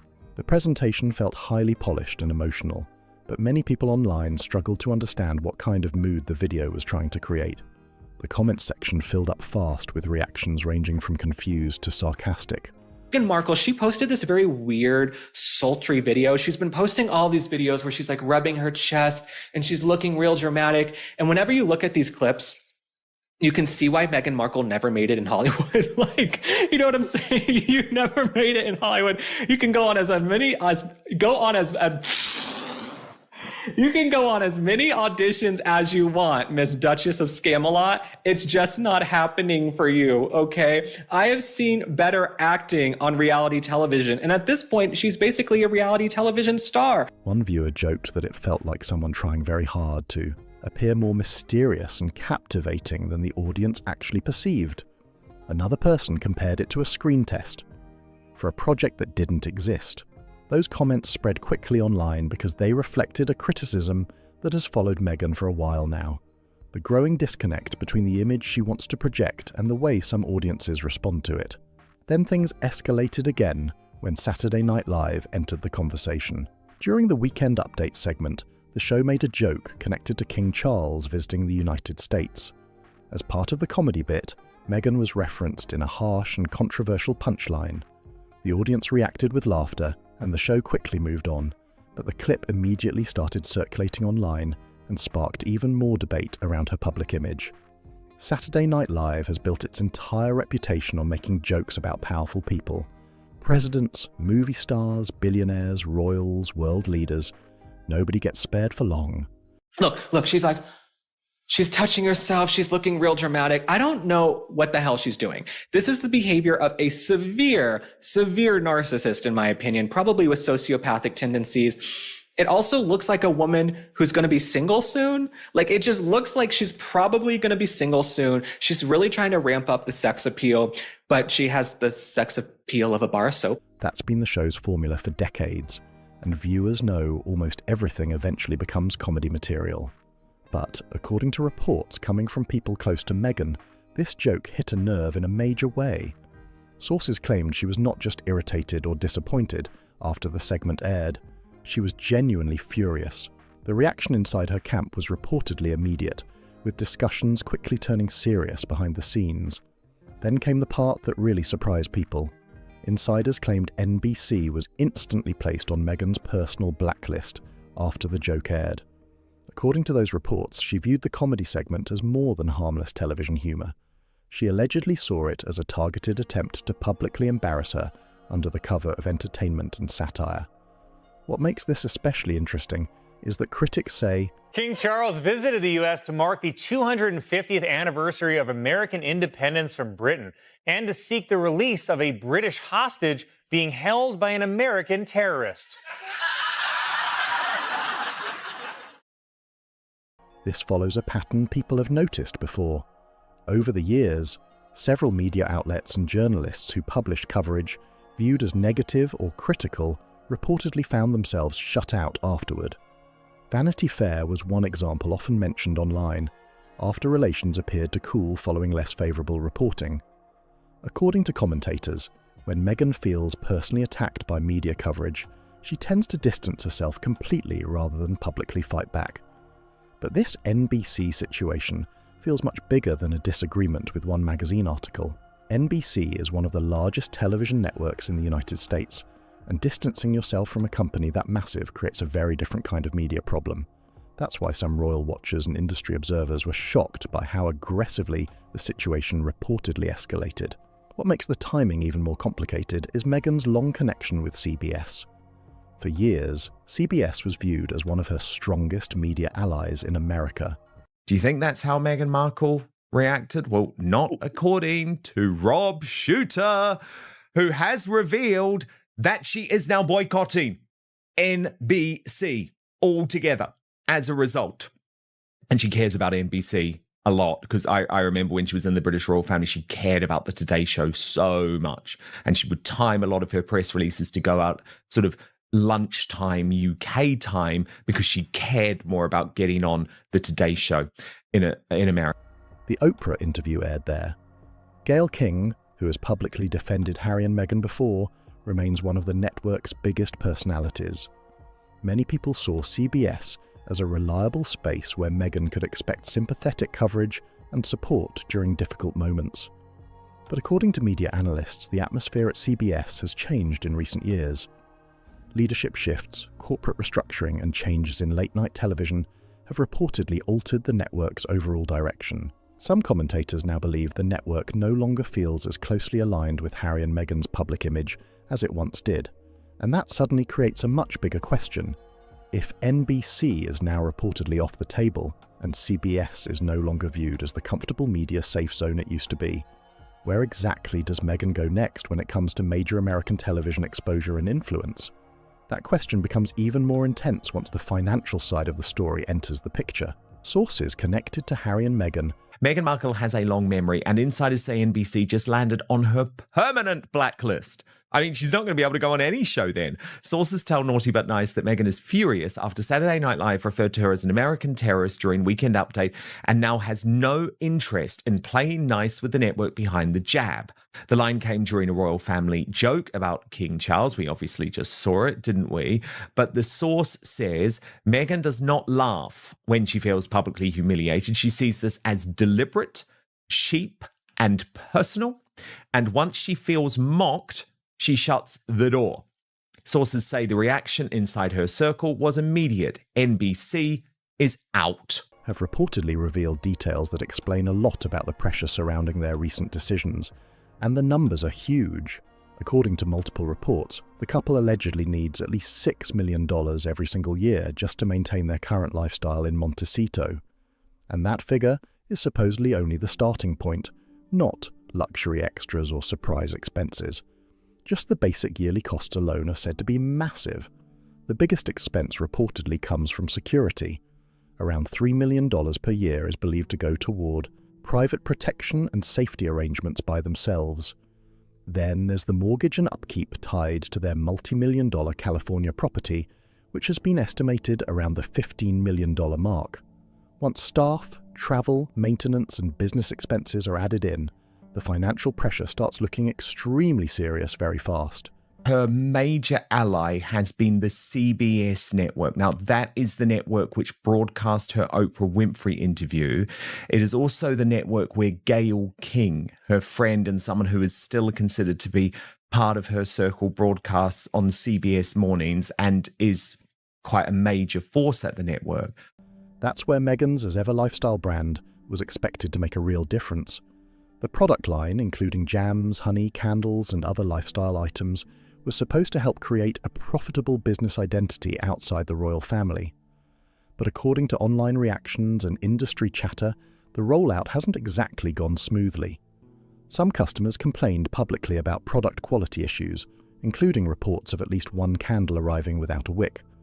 Meanwhile, the orange marmalade became an unexpected source of jokes online, with social media users turning the product into a meme far faster than supporters expected. The larger criticism surrounding the brand is that it's generating headlines and viral discussion without producing the level of commercial success people assumed it would. Attention is one thing, but maintaining a lifestyle that reportedly costs millions every year requires enormous long-term revenue. But, P. Dina, guess who isn't going to be there anymore? Stephen Colbert, who had been the late-night ally of Harry and Meghan and was sort of viewed as the voice of the network, you know, very anti-Trump, very much on the left, so for political reasons was pro-Harry and Meghan. But the problem is, P. Dina, he is not there anymore. The show is gone. The network has been sold to the Allisons, who is pro-Trump. The news side of it is now run by Barry Weiss of the Free Press, who you would not imagine is naturally a friend of Harry and Meghan Markle and their type of woke politics. I mean, she's pretty much considered anti-woke, Barry Weiss. At the same time, several major entertainment projects have failed to create the momentum many predicted after Harry and Meghan stepped away from royal life. Their Spotify partnership ended. Netflix projects reportedly lost steam after initial excitement faded. Other media ventures haven't delivered the breakout success some industry insiders expected when the couple first arrived in California. For years, many believed Hollywood doors would instantly open for them, but critics now argue those opportunities have been far more limited than originally imagined. And there's a layer of irony here that people online keep pointing out. One of the biggest reasons Harry and Meghan gave for leaving royal duties was the desire for financial independence and freedom from royal control. They wanted to build their own path, secure major deals, and prove they could succeed entirely on their own terms. Sources close to the couple say Harry, while focused on philanthropic work, is not bringing in much cash. Money is tight, the source added, and they need at least $6 million a year for operating expenses in the billionaire enclave of Montecito, California. As Page 6 revealed, the couple spends about $3 million of that on private security for the family, which includes Archie and Lilibet. I hate saying Lilibet. My mouth doesn't even want to do it. They also have to make mortgage payments on their $15 million mansion. That was a huge part of the public message when they left. Now, according to reports, they allegedly need millions every year just to maintain the life they've built. But as complicated as the money situation appears, what's happening around the Invictus Games has become an even more sensitive conversation. For many people, Invictus was always viewed as the untouchable success story connected to Harry. No matter what critics thought about royal drama or celebrity interviews, a sporting event supporting wounded veterans carried real emotional importance and public respect. That's exactly why the growing controversy surrounding it has started making people deeply uncomfortable. The situation surrounding the Invictus Games has suddenly become far more serious than many people realized. One major sponsor after another has reportedly started stepping away. Okay, who are probably spending above their means. And the great irony here, and how you know karma comes back around, part of the reason they left the royal family in the first place, part of the reason they left is because they did not want the king being in control of their finances. They thought they could do it better.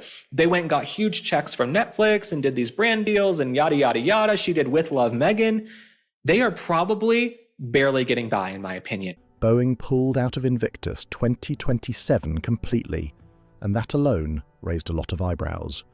Then came reports that the Australian government withdrew nearly £5 million in funding following Harry and Meghan's visit there.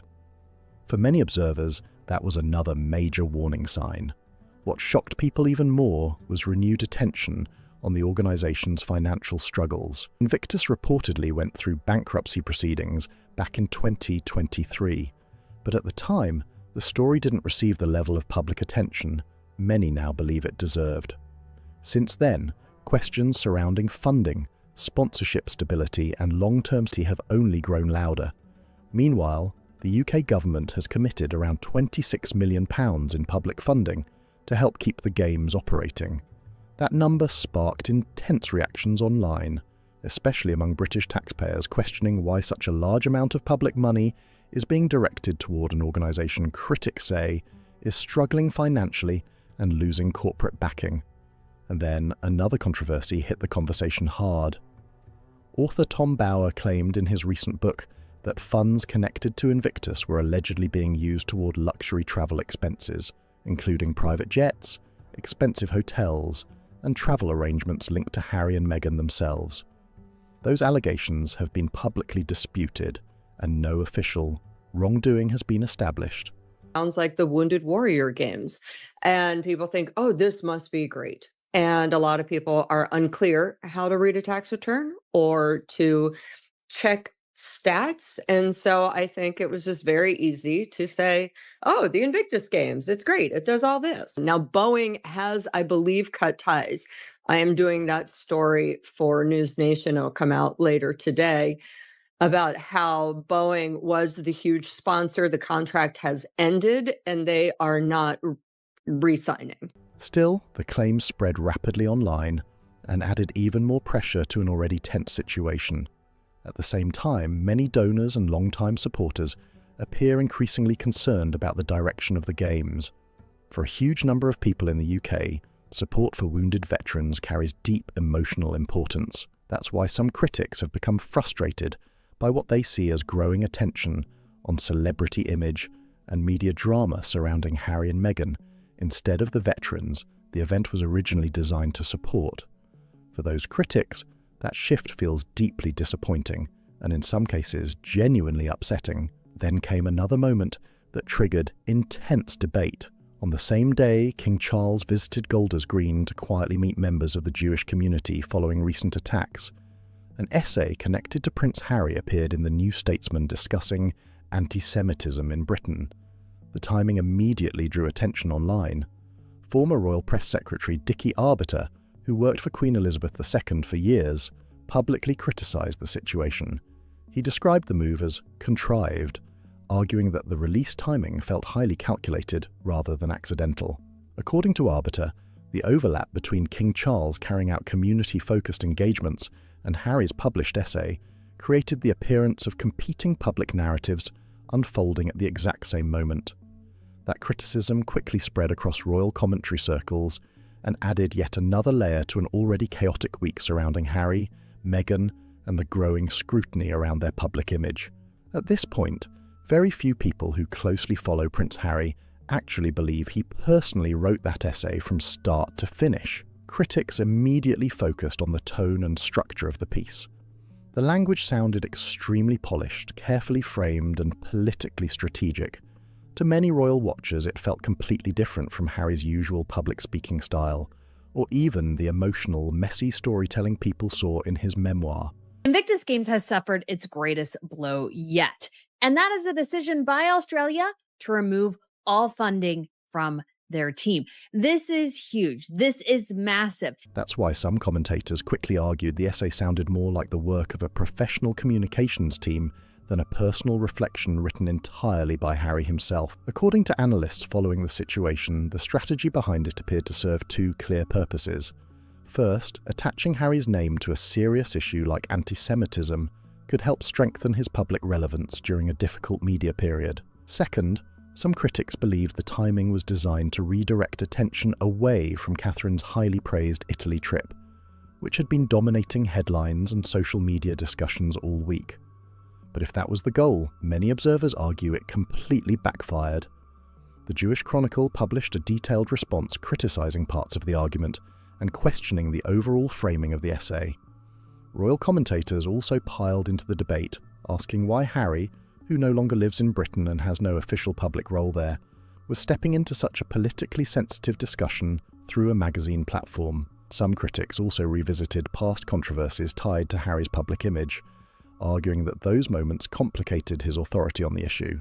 Online debate exploded almost instantly, with supporters and critics battling across social media and television panels for days. Yet for many viewers, the most striking part wasn't the essay itself, it was the comparison happening at the exact same time. While Harry's article circulated online, King Charles was physically visiting Golders Green and quietly meeting members of the Jewish community following recent attacks. No dramatic headlines, no personal branding campaign, no media spectacle attached to it, just direct engagement with people affected by the situation. That contrast became a major talking point very quickly, and honestly, when you look at the bigger picture, all these recent moves seem connected in one important way. The essay, the reported NBC fallout, the dramatic brand videos, even the renewed speculation surrounding possible public image, resets and relationship storytelling.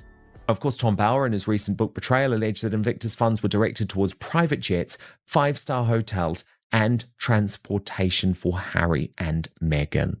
Critics argue they all point toward the same thing, an effort to regain control of a public narrative that increasingly feels unstable. Meanwhile, the images coming out of Italy told a completely different story. Catherine looked calm, comfortable, and completely natural while surrounded by crowds of people who travelled hours just to see her. There was no visible desperation to force attention or dominate headlines. People often say she makes public life look effortless, and in many ways she does. But what sometimes gets ignored is the enormous amount of pressure she has handled for years behind the scenes. Long before she officially married William, paparazzi were already camped outside her apartment. Social media dissected her marriage, her health, her appearance, even her whereabouts, with a level of entitlement that at times became genuinely disturbing. And yet through it all, she still refused to turn herself into a victim. That is what makes Catherine different from so many modern public figures. She never rushed to share her diagnosis. She and William clearly wanted to handle it privately as a family first, especially for the sake of their young children. But the frenzy of speculation and conspiracy theories eventually left her with little choice but to speak publicly. She faced years of invasive tabloid coverage, constant criticism about her appearance, her clothing, her family, and even her facial expressions. Private moments became public entertainment. Her phone was reportedly hacked. Personal photos were published without consent. Rumours and speculation followed her constantly for more than a decade. Then came one of the hardest periods of all. While privately undergoing cancer treatment last year, Catherine's absence from public life triggered a wave of online conspiracy theories and non-stop speculation. Social media users demanded explanations about her health and whereabouts, even while she was dealing with an incredibly serious personal situation. And through every single controversy, public attack, and invasion of privacy, she never gave a revenge interview, never launched public attacks against family members, and never appeared to use emotional media campaigns to damage someone else's image. That silence ended up speaking louder than almost anything else. When Catherine finally spoke publicly about her cancer diagnosis, the reaction was completely different from the chaos surrounding the rumours before it. The video was short, calm, and incredibly measured. There was no dramatic performance, no emotional spectacle, no attempt to turn herself into the centre of a giant media storm. She simply thanked her medical team, explained that she and William wanted time to process everything privately as a family, especially for the sake of their children, and then she focused on something bigger than herself. Her message was simple but powerful. You are not alone. That line hit people hard because it shifted the attention toward others. She eventually addressed the speculation in a short, calm video revealing her cancer diagnosis. No tears for the camera, no dramatic victim narrative, just quiet honesty. It had come as a huge shock. They had been processing it privately, and she was grateful to her medical team. Then in true Catherine fashion, she turned her focus outward. You are not alone. Facing similar battles, instead of asking the public for sympathy, for many viewers, it felt genuine, personal, and deeply human in a way that connected instantly. So when Catherine later returned to full public duties and travelled alone to Italy, The huge crowds waiting for her weren't reacting to some flashy marketing campaign or carefully staged publicity strategy. People were responding to something built slowly over nearly 20 years. Consistency. That's what many royal commentators believe separates Catherine from Meghan in the eyes of the public. No matter how many lifestyle launches, media partnerships, interviews, or polished videos appear online, critics argue it's impossible to artificially recreate decades of steady public behaviour overnight. People tend to notice when someone remains calm under pressure, avoids public feuds, and continues showing up without constantly demanding attention in return. When discussing her recovery, she focused more on encouraging others facing cancer than turning herself into the centre of the story. No warrior branding, no demand for the world to revolve around her pain, just honest perspective and quiet empathy. This isn't new behaviour for her. For over 20 years, she has faced intense scrutiny. Paparazzi camped outside her flat long before she married William, topless photos published without consent in 2012, phone hacking, endless commentary about her weight, her clothes, her expressions, her family. Through all of it, she has responded with the same steady grace. According to those critics, that kind of long-term trust cannot simply be manufactured through branding alone. Now, attention has shifted toward what Meghan's next move could reportedly be. According to insider reports, discussions are allegedly happening around a possible vow renewal ceremony for Harry and Meghan. The reported framing behind the idea is that the couple never truly received the wedding experience they wanted because of tensions and pressures connected to royal life, and that renewing their vows could allow them to finally celebrate their relationship on their own terms. That idea immediately triggered strong reactions online. After all, Harry and Meghan's original royal wedding was one of the biggest televised events in the world at the time, watched by millions globally. Critics quickly questioned how an event that massive could now be reframed as somehow incomplete or unsatisfying. But according to some insiders, the real motivation may have less to do with romance and more to do with media business opportunities. Harry is allegedly trying to negotiate special treatment and respect for Meghan ahead of a possible UK return that is tied to the Invictus Game event. A vow renewal creates headlines. It creates photographs, interviews, streaming possibilities, magazine deals, licensing opportunities, and potentially another documentary-style project that could generate major public attention and revenue at a time when other business ventures reportedly aren't delivering the same results. At the exact same time, reports also claim Harry has been in discussions connected to a possible future UK return for Invictus events. According to those reports, negotiations allegedly involve requests surrounding security arrangements, public treatment, and guarantees that Meghan would receive a respectful reception if they return. That detail alone has added even more tension to an already complicated situation. Respect is not something people can demand into existence, and deep down, everybody already knows that. Real respect is earned slowly over time.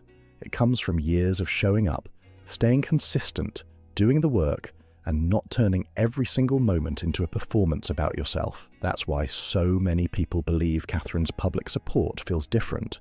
She has never needed to ask people to admire her or defend her publicly. Over time, that respect simply built naturally through the way she carried herself. And now, another major moment is approaching fast. Australia. William and Catherine are preparing for their upcoming Australia trip, and royal watchers are already paying very close attention. We see her in Italy. She's only had 2 outfit changes since in Italy. Loved by the children. Thousands of people have showed up to see her, all by herself. It's not like she's there with William. No, they showed up just to see Catherine, just to get a glimpse, to shake her hand. And the effects of the people, the positive PR has, I believe... Anyone who remembers Harry and Meghan's visit there years ago probably also remembers the controversy that followed afterward. Reports about tensions, criticism surrounding costs and funding, and constant headlines focused on drama instead of the actual purpose of the tour created a storm that lasted long after the trip ended. That's exactly why this next visit matters so much, because William and Catherine are unlikely to respond to any of the noise directly. They probably won't mention Harry and Meghan publicly. They won't throw shots in interviews or release dramatic statements. Instead, they'll most likely do what they always do: quietly show up, meet people, focus on the events in front of them, and let the public form its own conclusions. And honestly, that contrast has become impossible for many people to ignore. One of the biggest misunderstandings critics believe Meghan had from the very beginning is thinking the monarchy operates like celebrity culture. In Hollywood, visibility is power. Attention is everything. But the royal institution survives differently. It doesn't usually fight every public battle head-on. Really hurt Meghan in what she tried to do with Harry in Australia. Not to mention that Catherine and William will be going to Australia to show what real royalty is able to put out. Because when you look closely at Catherine and her tour in Italy, it looks completely different than how you see Harry and Meghan, because when you watch Harry and Meghan, what do you see? You see a couple trying to get the shot. Did you get the shot of me taking a picture with the sick children? Did you get the shot of me looking at the people that showed up that we made sure would show up? Did you get the shot of the clothes that I'm selling on my website? It keeps moving, keeps appearing at events, keeps carrying out duties, and over time the comparison between different public figures starts speaking for itself. That's why many commentators now see Catherine and Meghan as representing two completely different paths.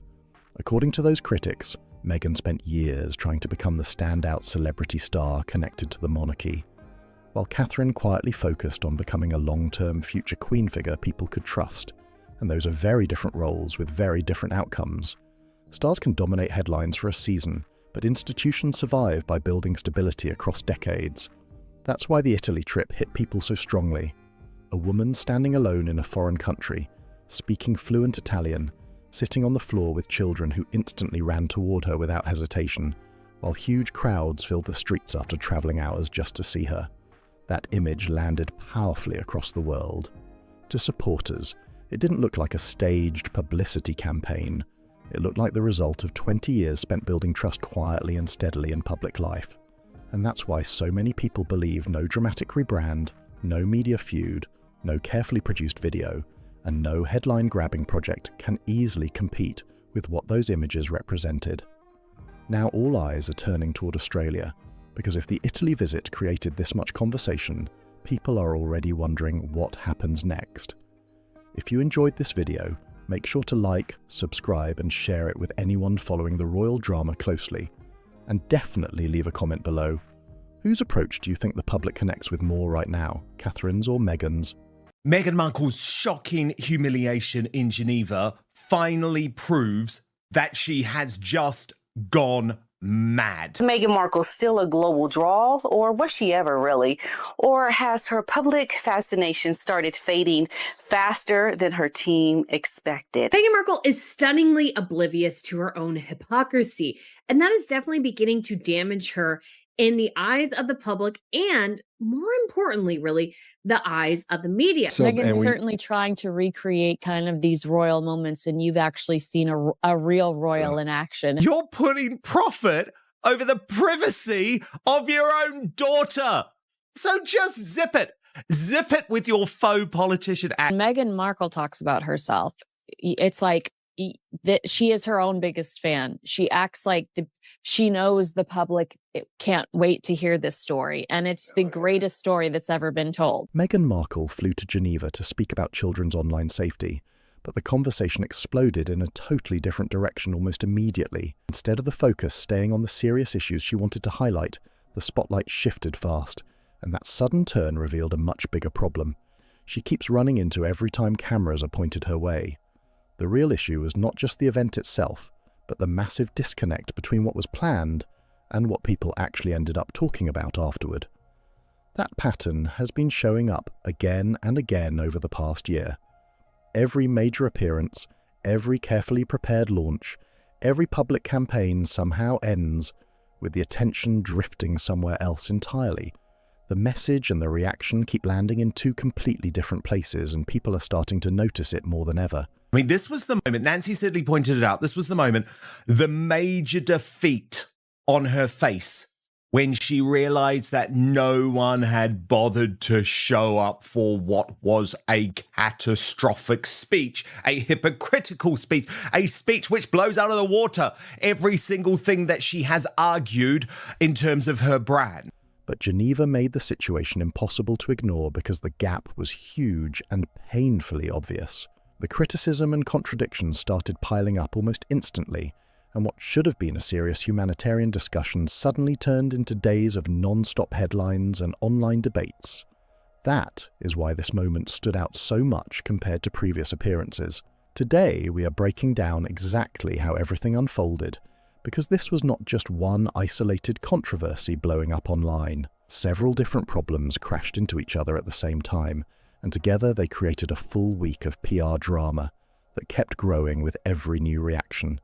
Meghan's mole pointed out that even the Sussex squaddies couldn't be bothered to go to Geneva to support Meghan Markle, and as J.E. May quite rightly added, take away the staff and media required to be there for work and you'll be left with the flagpole. And of course, this does raise a really interesting point. As Resting Dollface said, nobody's there. Each issue made the others look even worse, and that chain reaction became impossible to stop once it started. What made the situation especially messy was how connected everything became. None of the backlash happened separately.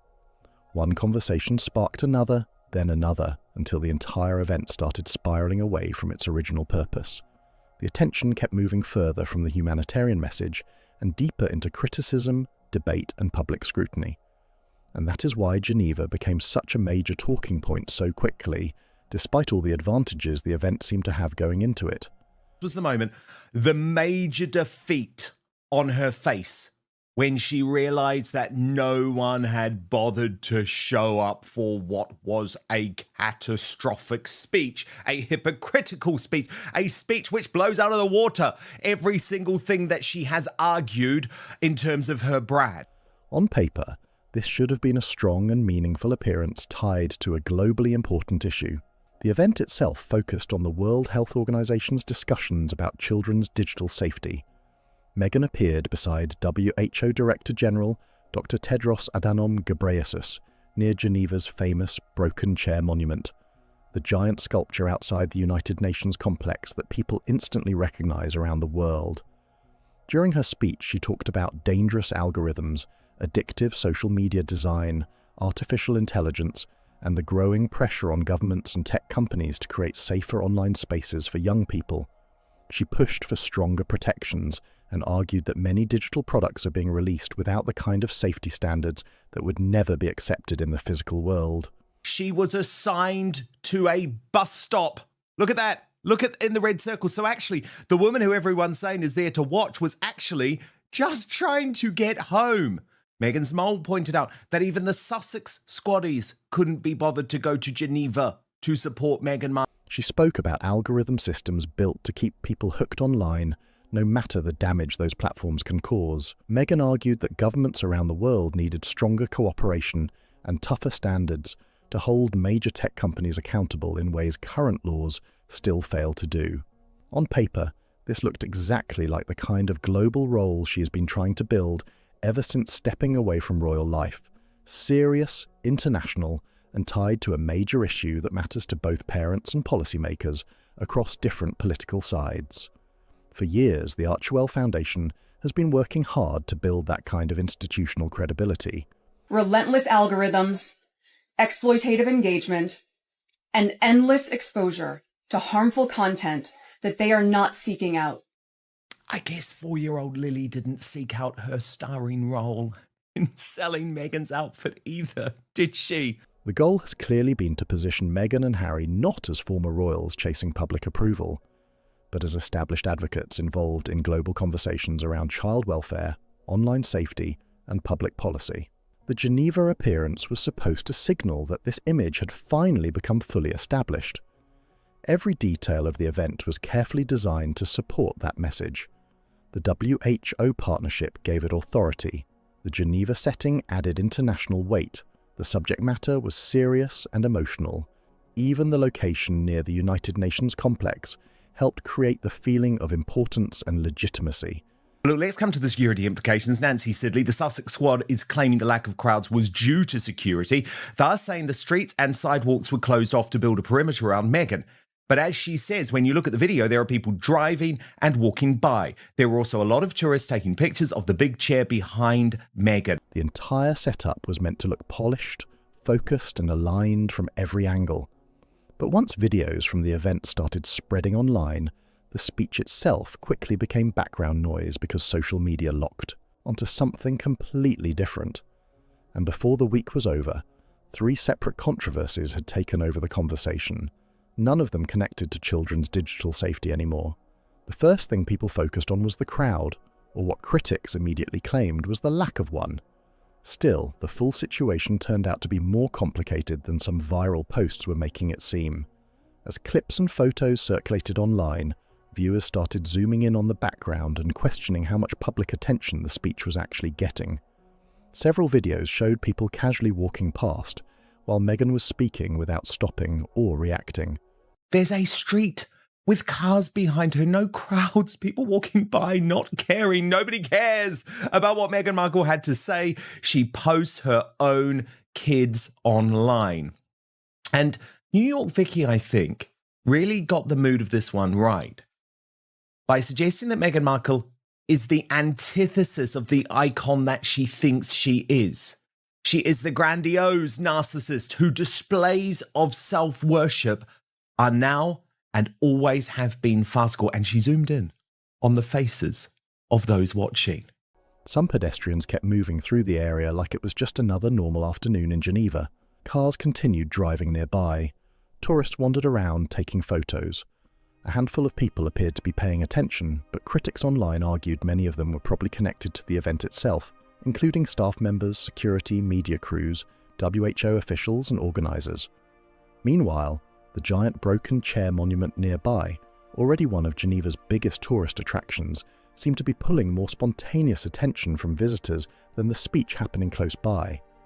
Online critics jumped on the footage almost instantly. Screenshots pointing out empty-looking sections of the area spread across social media within minutes. People paused videos, zoomed in on backgrounds, replayed clips frame by frame, and started building a completely different narrative around the event. Instead of discussing online child safety, the internet became obsessed with analysing crowd size, public reactions, and whether the appearance had landed the way it was intended to. And for Meghan, this appearance is really important.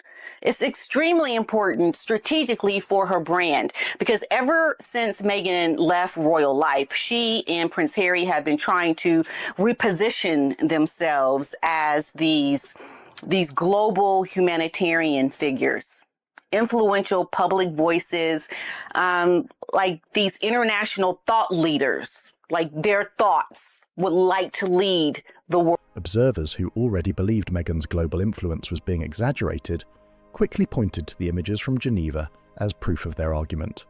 To them, the footage became visual evidence that the level of public excitement around her appearances is not what supporters sometimes claim it is. Whether that criticism was fully fair is a completely different debate. An outdoor policy event near a busy tourist landmark is obviously very different from a celebrity rally or royal walkabout, and crowd size alone does not automatically measure impact. But on social media, nuance disappears fast. The clips spread everywhere, and once the narrative took hold, it moved far quicker than any explanation or context could catch up with. That timing made the situation even worse because the internet had already been flooded with a completely different set of royal images only days earlier. Right before Geneva, photos and videos from Princess Catherine's appearances in Italy had been dominating headlines and social media feeds. Huge crowds packed the streets. People reportedly waited for hours just to catch a glimpse of her. She has failed massively. There were 0 crowds for this event. In fact, most people who walked by that we saw from Meghan Markle's own feed kind of sort of ignored her. And the reality is, I think that's most of the world. Most of the world does not take Meghan Markle seriously, and it's really beginning to show and damage her reputation. The atmosphere looked energetic, emotional, and massive in the way major royal tours often do. Those kinds of scenes have become part of the public image surrounding senior working royals, and they still generate enormous attention around the world. The comparison online happened almost instantly, and it was ruthless. Users started placing footage from Italy side by side with clips from Geneva. Some people tried to keep the comparison balanced, pointing out that a WHO policy discussion and a royal public tour are two completely different kinds of events with very different goals and audiences. But a lot of people online skipped right past those details. Supporters of Catherine argued the contrast proved how powerful the royal institution still is when it comes to drawing public interest and media attention. The message behind many of those posts was simple. Monarchy creates a level of global fascination that celebrity activism alone cannot easily match. Critics of Meghan pushed the conversation even further. They argued Geneva highlighted something Prince Harry once resisted admitting publicly, that much of the attention the couple received during their royal years may have come from the royal institution itself, rather than from personal popularity alone.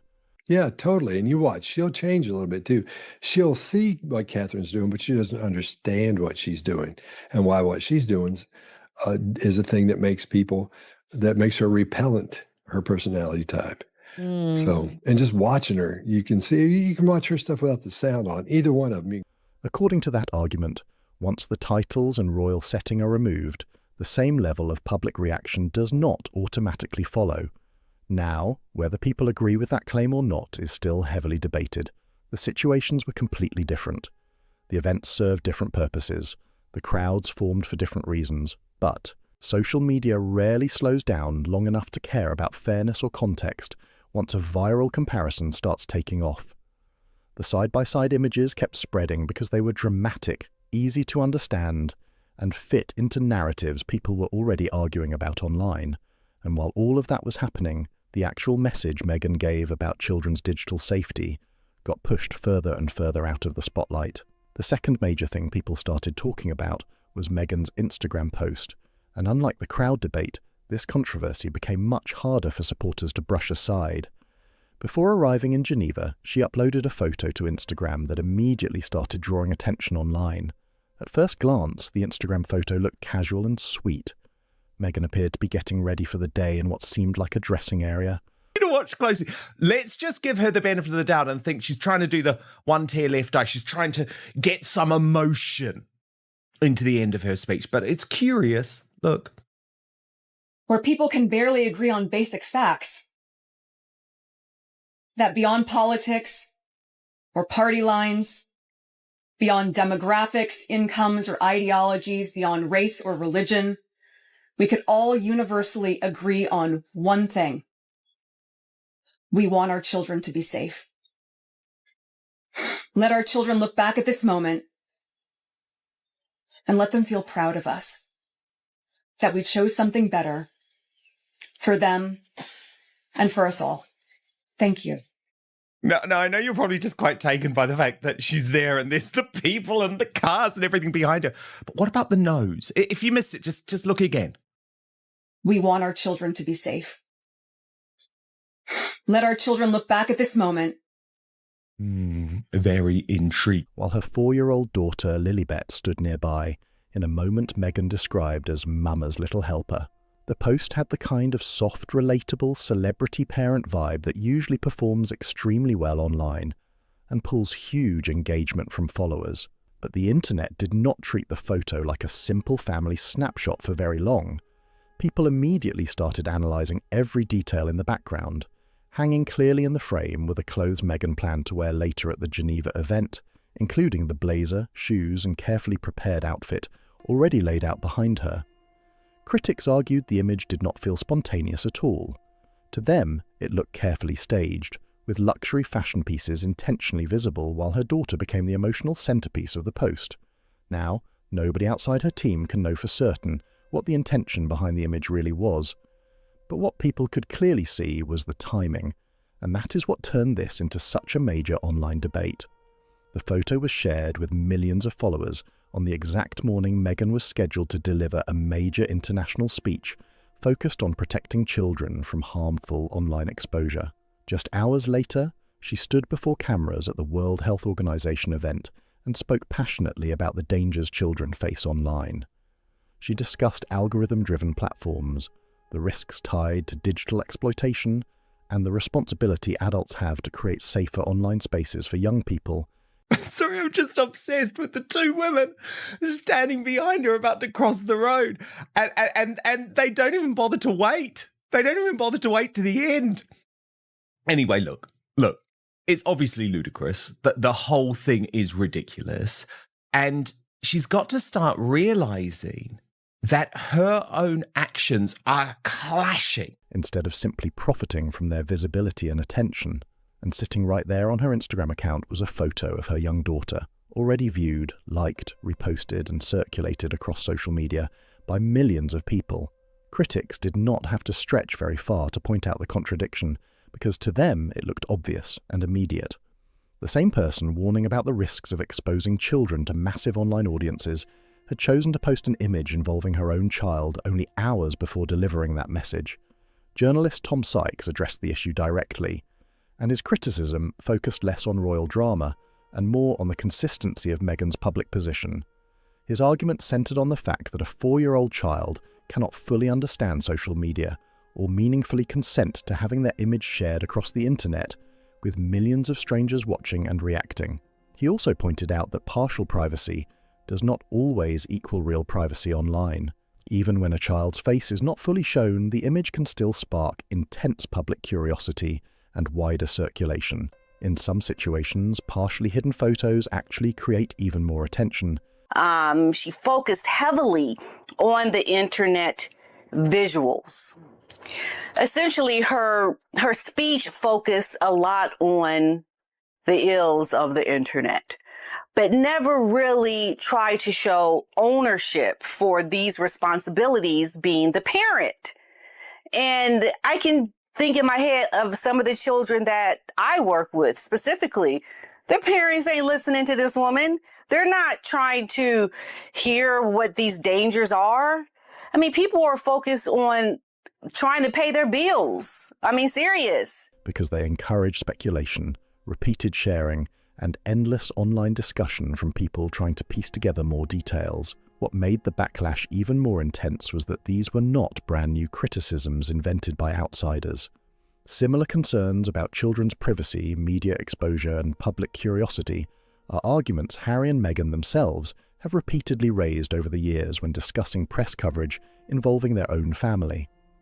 That history made the Geneva timing feel especially awkward to critics, and the conversation around the post quickly grew far bigger than the original image itself. The same arguments Harry and Meghan have used for years about protecting children's privacy were now being turned back around and applied directly to Meghan's own social media choices. And for her team, that made the criticism much harder to dismiss than usual. What really changed the tone of the backlash was where some of it was coming from. It was not just long-time royal critics or commentators who have questioned Meghan for years. She was trying to get through it quickly because, like, to your point, she knew she had a higher purpose there, and it wasn't to discuss herself and her. Those kinds of reactions are easier for supporters to label as biased or politically motivated and move past quickly. This time, some of the criticism came from people who actually agreed with the broader message she was trying to promote about children's online safety. These were observers who took her concerns seriously, listened to her arguments, and then applied those same standards consistently to her own public behaviour. That kind of response lands differently because it is not driven by obvious hostility. It is driven by people questioning whether the public message and the personal actions fully match up. And that created a difficult situation. When critics start using your own publicly stated principles to challenge your actions, pushing back becomes more complicated. Defending the behaviour can sometimes sound like weakening the original argument itself. Meghan Markle is stunningly oblivious to her own hypocrisy, and that is definitely beginning to damage her in the eyes of the public and, more importantly, really, the eyes of the media. You can't avoid the stark comparison between Meghan Markle posting and exploiting her daughter on Instagram and then her complaining that children are being exploited by social media companies. The hypocrisy is just plain for anyone to see. And that tension became impossible to ignore online.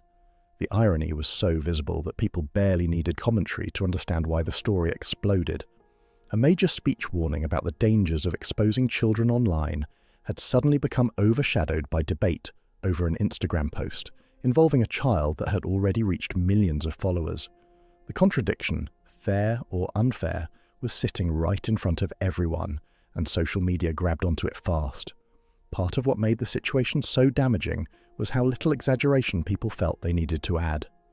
The discussion built itself naturally because the visuals, timing, and messaging all collided at once in a way that fueled non-stop online reactions throughout the week. But that was not the end of it. The third controversy that suddenly took over the conversation was something incredibly small, just a tiny gesture lasting only a second or two.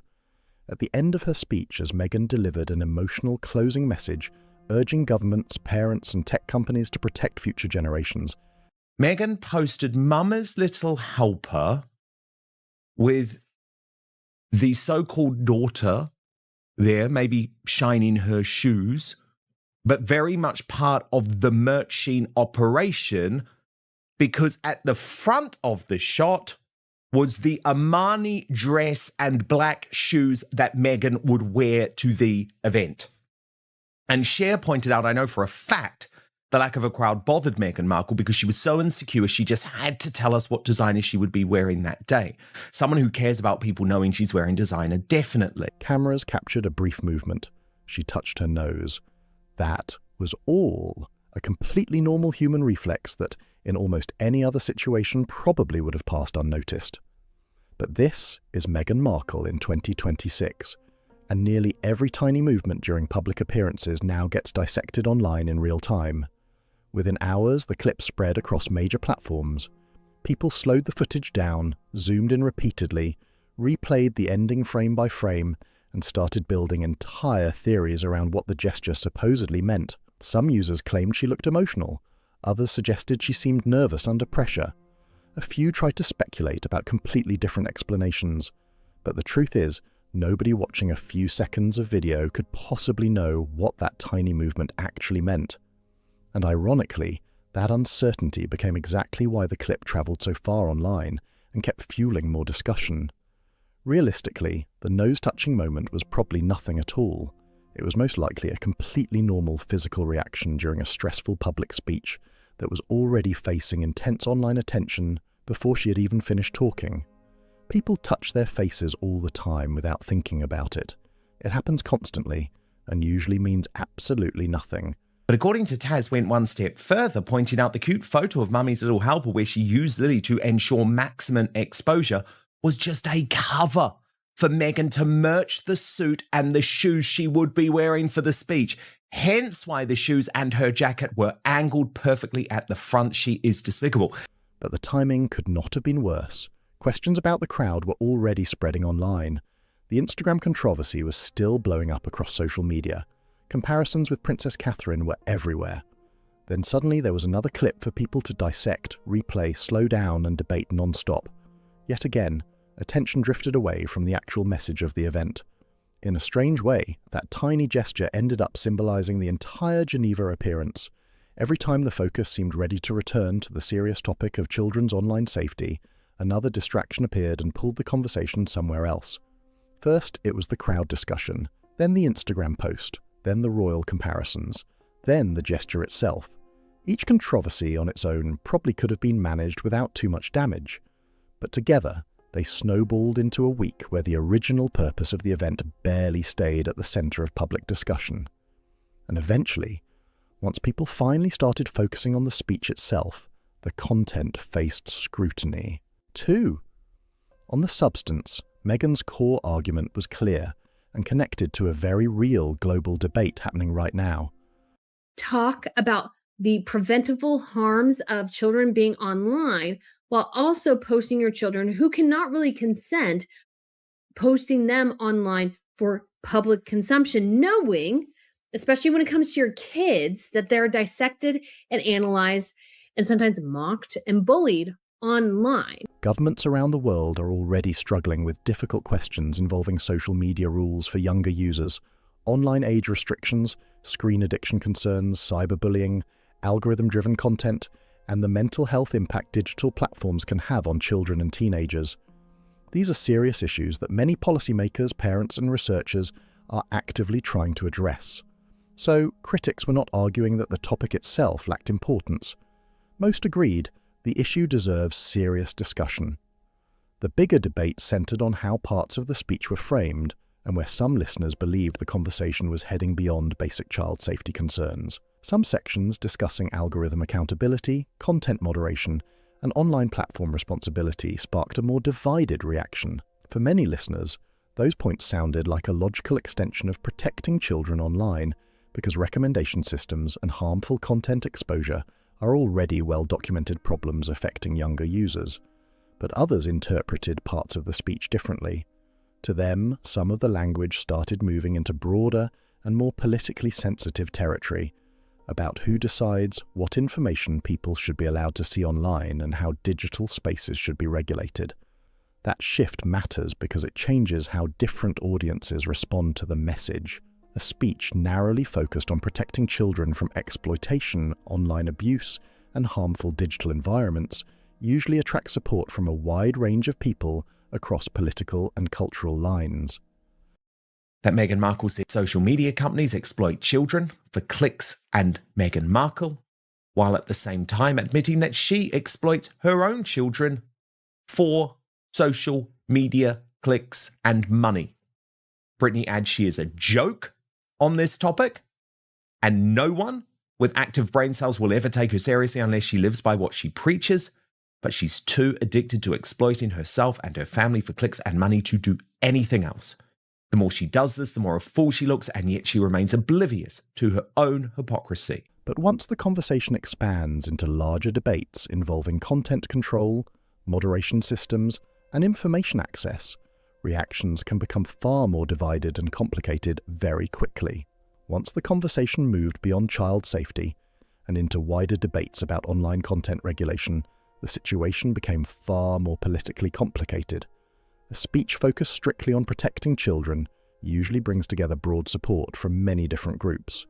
But once discussions start touching on moderation policies, information control, and who decides what people can see online, the reactions become much more divided and controversial very quickly.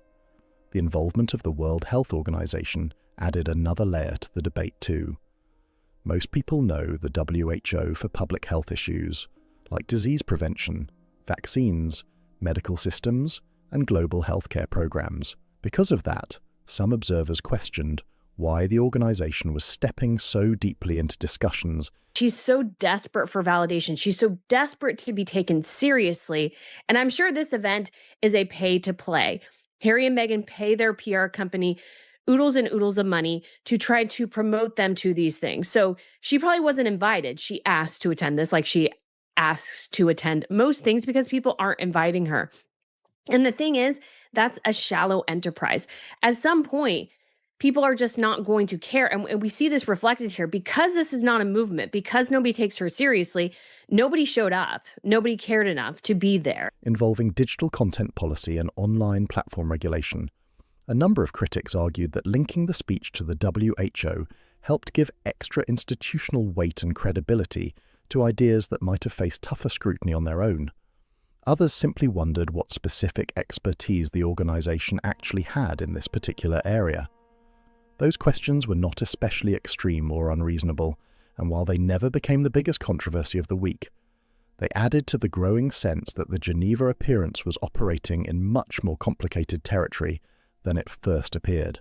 By the time the week wrapped up, one uncomfortable reality had become impossible for many people online to ignore. Meghan wanted the public conversation to focus on children's digital safety, but the internet kept making the story about Meghan Markle herself instead, and those two conversations barely overlapped for most of the week.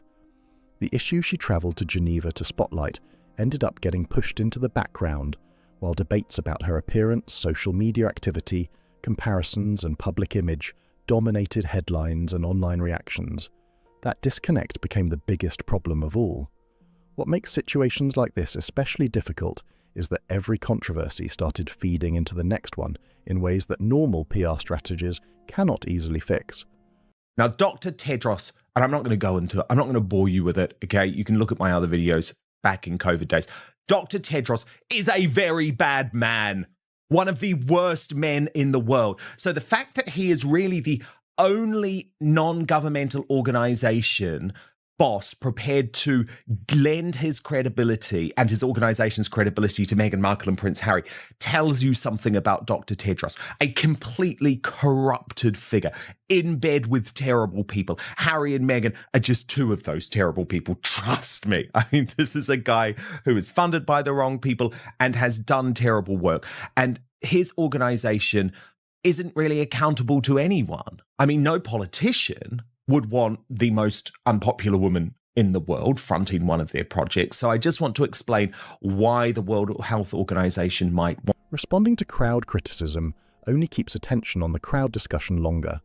Explaining the Instagram post extends debate about the apparent contradiction. Addressing the viral gesture clip gives people another reason to keep replaying it and talking about it for days. And that creates a frustrating cycle where almost every attempted response risks making the original controversy even bigger. Standard crisis management tactics like denials, clarifications, or counter-arguments often backfire because they require reopening the exact conversation the public attention was already locked onto.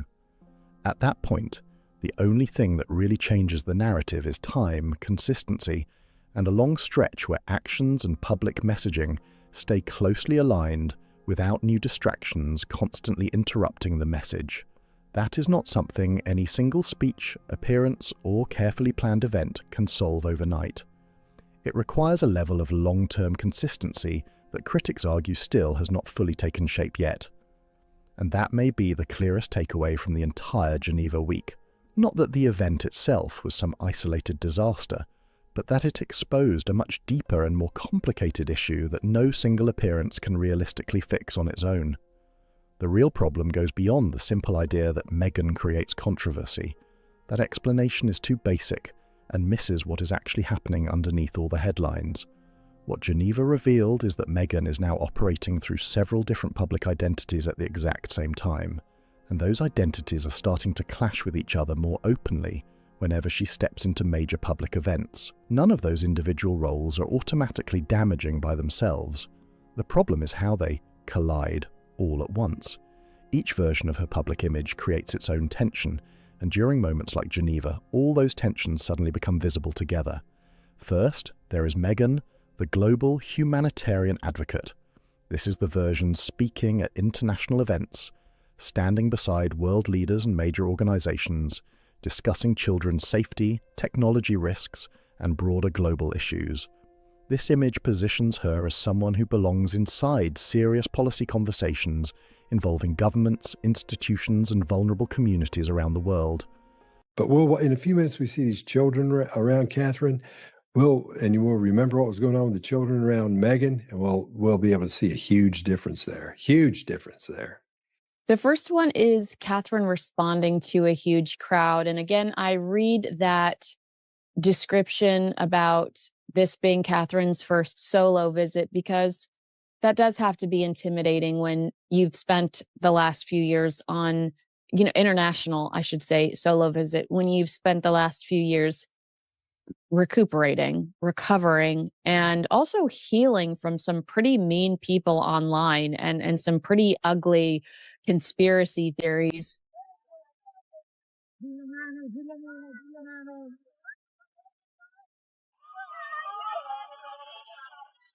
But that role comes with expectations. It requires credibility, detailed substance, and visible consistency between public values and personal behavior. People have to believe the messenger fully aligns with the message being delivered. Then there is Meghan, the lifestyle figure and social media personality. This version includes carefully curated family photos, fashion reveals, polished online content, brand-friendly imagery, and the kind of posts designed to keep public interest and commercial relevance alive. That side of her image depends heavily on visibility and emotional connection with audiences online, and that creates tension because lifestyle branding often requires sharing parts of private life publicly in ways that humanitarian advocacy sometimes warns against. The same online exposure that helps build a lifestyle brand can suddenly conflict with messages about privacy, safety, and digital responsibility. Then there is Meghan, the celebrity figure, the version of her that exists inside years of non-stop public controversy and media debate.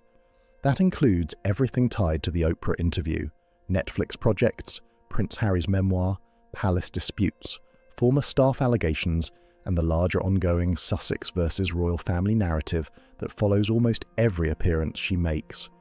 This part is not necessarily something she actively chooses anymore. It is simply the environment surrounding her public image now, and it shapes how audiences interpret almost everything she does, whether she intends it or not. And the biggest challenge is that all three versions now exist side by side in a way that is becoming harder to balance. The humanitarian advocate can lose credibility when lifestyle content takes over the headlines. I mean, we have Catherine just in Italy and commanding huge crowds. And I can only imagine that Meghan strategically planned this trip alone once she knew Catherine was going to Italy alone. She wanted Catherine's trip to Italy to outshine her. I can almost imagine that being part of her sentiment, wanting to do that, because we know that's what she does. Okay? Meghan is a bully like that because it is a form of bullying. The lifestyle brand can create backlash when it clashes with political or social messaging, and the celebrity controversies hanging in the background make every new appearance feel loaded with extra scrutiny before it even begins. The lifestyle brand becomes much more complicated when it appears right beside humanitarian messaging that critics believe it sometimes contradicts, and both sides of Meghan's public image are constantly filtered through the larger celebrity controversy surrounding her, which makes truly neutral coverage harder and harder to maintain. That is what made the Geneva Week so revealing. The event was supposed to prove that Meghan could step fully into the humanitarian and policy space without the other parts of her public image taking over the conversation. The goal seemed clear: keep the focus on children's digital safety, avoid distractions, and present a serious international appearance centered completely on the issue itself. But that did not end up happening. Instead, the Instagram post became part of the story. The public scrutiny became part of the story. The comparisons, the viral clips, and the online debates all became part of the story too. And once all those conversations collided at the same time, the actual humanitarian message struggled to stay in the spotlight. The week seemed to show that, at least right now, the different sides of Meghan's public identity are still too connected to operate separately. The humanitarian advocate, the lifestyle personality, and the global celebrity figure all arrive together whenever she steps into a major public event, whether intended or not. That does not mean the issues she raised are unimportant. Children's digital safety is a serious topic that governments, parents, schools, and tech companies around the world are actively struggling to address. Concerns about online exploitation, harmful algorithms, cyberbullying, and unhealthy digital environments for young people are real discussions happening globally right now. After their life was destroyed by cyberbullying, sextortion, grooming, or exposure to self-harm content. Also, a lot of people said, and I need to double check it, children who were seeking drugs online, finding the drugs online, taking the drugs, and then passing away thereafter. That is a result of drug addiction, not the internet. And none of this means Meghan cannot eventually reshape how the public responds to her appearances either. Public reputations can change over time. Audiences do sometimes reassess public figures when there is enough consistency between their words, actions, and long-term behavior. There are plenty of examples of celebrities, politicians, and public figures who managed to rebuild trust after periods where criticism and contradictions dominated the conversation around them. But those shifts do not happen overnight. They usually require years of steady, disciplined consistency, where actions repeatedly match the message, without major distractions constantly interrupting the narrative. One carefully planned speech or one high-profile international appearance is rarely enough to fully reset public perception on its own. Real change usually happens through accumulation. Dozens of appearances, dozens of decisions, long stretches where the messaging stays clear, focused, and aligned, strongly enough that old contradictions slowly lose power over the public conversation. And that may be the most accurate way to understand the entire Geneva situation, not as one isolated failure, but as a moment that exposed a much larger structural challenge that still has not been fully solved. So now the big question is this: do you think Meghan can eventually separate her advocacy work from the controversies that keep pulling attention back onto her personally? Or has the public narrative around her become so deeply established that every major appearance will continue following the same pattern? And if you believe she can shift the dynamic, what would that actually need to look like moving forward? Drop your thoughts in the comments below, because this debate is definitely not slowing down anytime soon. And if you enjoyed this breakdown, make sure to like the video, subscribe to the channel, and share it with anyone following the royal drama and media fallout surrounding Geneva. Every like, comment, and share seriously helps the channel grow. See you in the next one. Also, is Meghan Markle secretly fearing a split from Prince Harry? A massive Montecito mansion sitting in total silence at 3 in the morning. For most people, that hour feels calm, almost peaceful. But for Prince Harry, it's being described as something way darker, almost like a private storm playing out in the shadows. The glow from a phone or laptop screen isn't just lighting up the room, it's bringing news that could shake everything he's built to the core. Harry didn't just stumble into this life, he fought hard to create it, step by step and by decision. But now there are whispers that just won't go away. Talk that he recently received a message that didn't follow the usual royal path. It didn't come through official lines, it slipped in quietly, almost like it wasn't meant to be seen at all. And this wasn't some polite check-in or a casual invite. It was described as something much colder, an ultimatum written in that sharp, formal tone tied to the monarchy, sent by a king who may have reached his limit. The message itself? Straight to the point and impossible to ignore. The idea being pushed is that the House of Sussex is in serious trouble, and the issue isn't coming from outside pressure, it's coming from within. For years, Harry and Meghan were seen as locked in together, standing strong against everything, choosing independence over royal rules, trading palace life for California sunshine. But now the question is getting louder. What if that freedom wasn't as clean as it looked, and behind it were quiet moves and hidden tensions no one saw coming? This goes way beyond simple gossip or public disagreements. The claim being talked about is massive, the kind that could flip the entire narrative of their relationship upside down. And it all circles back to a name from Meghan's past, Jessica Mulroney, once known as Meghan's closest insider, the one who understood everything, every plan, every fear, every next move. Now there are claims she may have shifted into something completely different. Meghan should be ashamed, in my opinion, of what she did to Jessica. And my gosh, Jessica's giving you far more grace than clearly you gave her. And that only, to me, makes me like Jessica more. Meghan, you should still, obviously, though, be absolutely ashamed what you did. And yeah, shame on you. You are not a loyal friend. You should have stuck to her back then. She's standing up for you still, it seems. Man, that just shows what kind of person she really is. Someone far less supportive and far more dangerous to the situation. So what caused that shift? That's where things get even more intense, because the reason being hinted at is a betrayal that cuts right into the heart of a marriage. To really understand how things got here, you have to rewind the story, back before royal titles, before global deals, before everything changed, back to Toronto, back to the set of Suits, when Meghan Markle was building her name and pushing her way up. She had the drive, the focus, and the mindset to climb fast, but breaking into Toronto's elite circles wasn't easy, especially as someone new to that world. That's when Jessica Mulroney stepped in. And Jessica wasn't just any stylist, she had serious connections, tied into powerful circles through her marriage to Ben Mulroney, the son of a former prime minister and a major name in Canadian media himself. Jessica wasn't just connected, she practically held the keys to the city in her hands.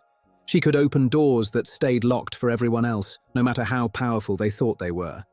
Their friendship looked like something straight out of a modern fairy tale, built on influence, ambition, and perfectly curated moments. Social media was packed with glowing snapshots, luxury trips across Europe, exclusive parties, and those subtle looks between them that made it seem like their bond was untouchable. Jessica quickly became Meghan's anchor in North America, the person she could rely on when things got serious. She was reportedly the one taking late-night calls when a certain prince entered the picture, helping guide Meghan through a whole new level of attention. More than that, she helped shape the public image, carefully building how Meghan would be seen, while also controlling who got access to her world.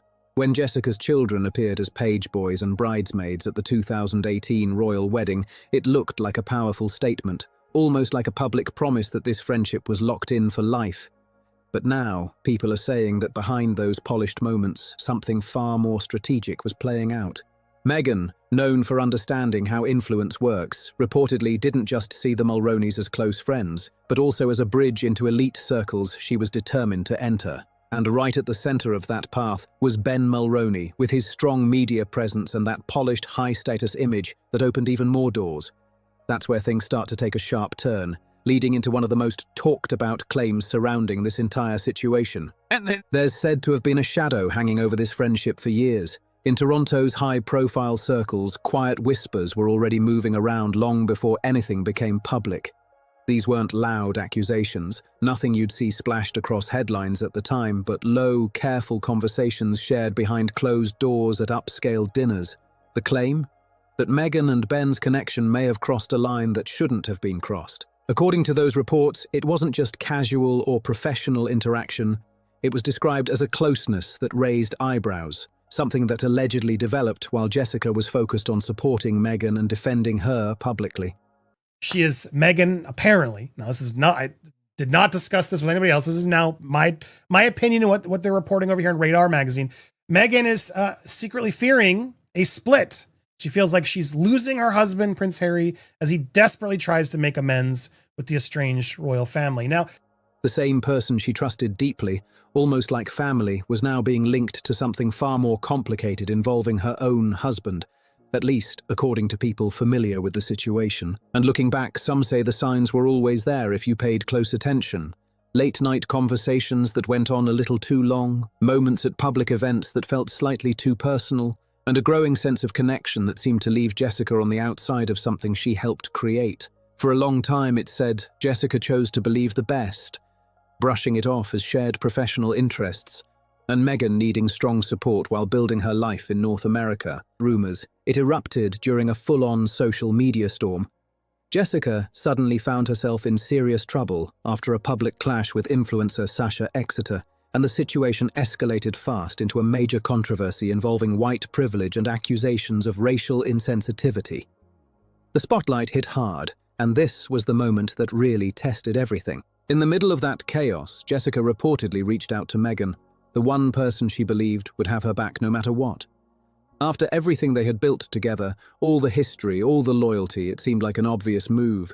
Meghan had built a global image around empathy and speaking out on issues like this, so the expectation was clear.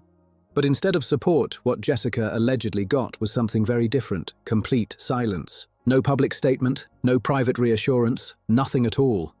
Just a cold, quiet distance that many people now describe as a sharp act of self-preservation. Meghan, focused on her growing global image, reportedly saw the situation as too risky to touch. In that moment, Jessica wasn't an ally anymore. She had become a liability.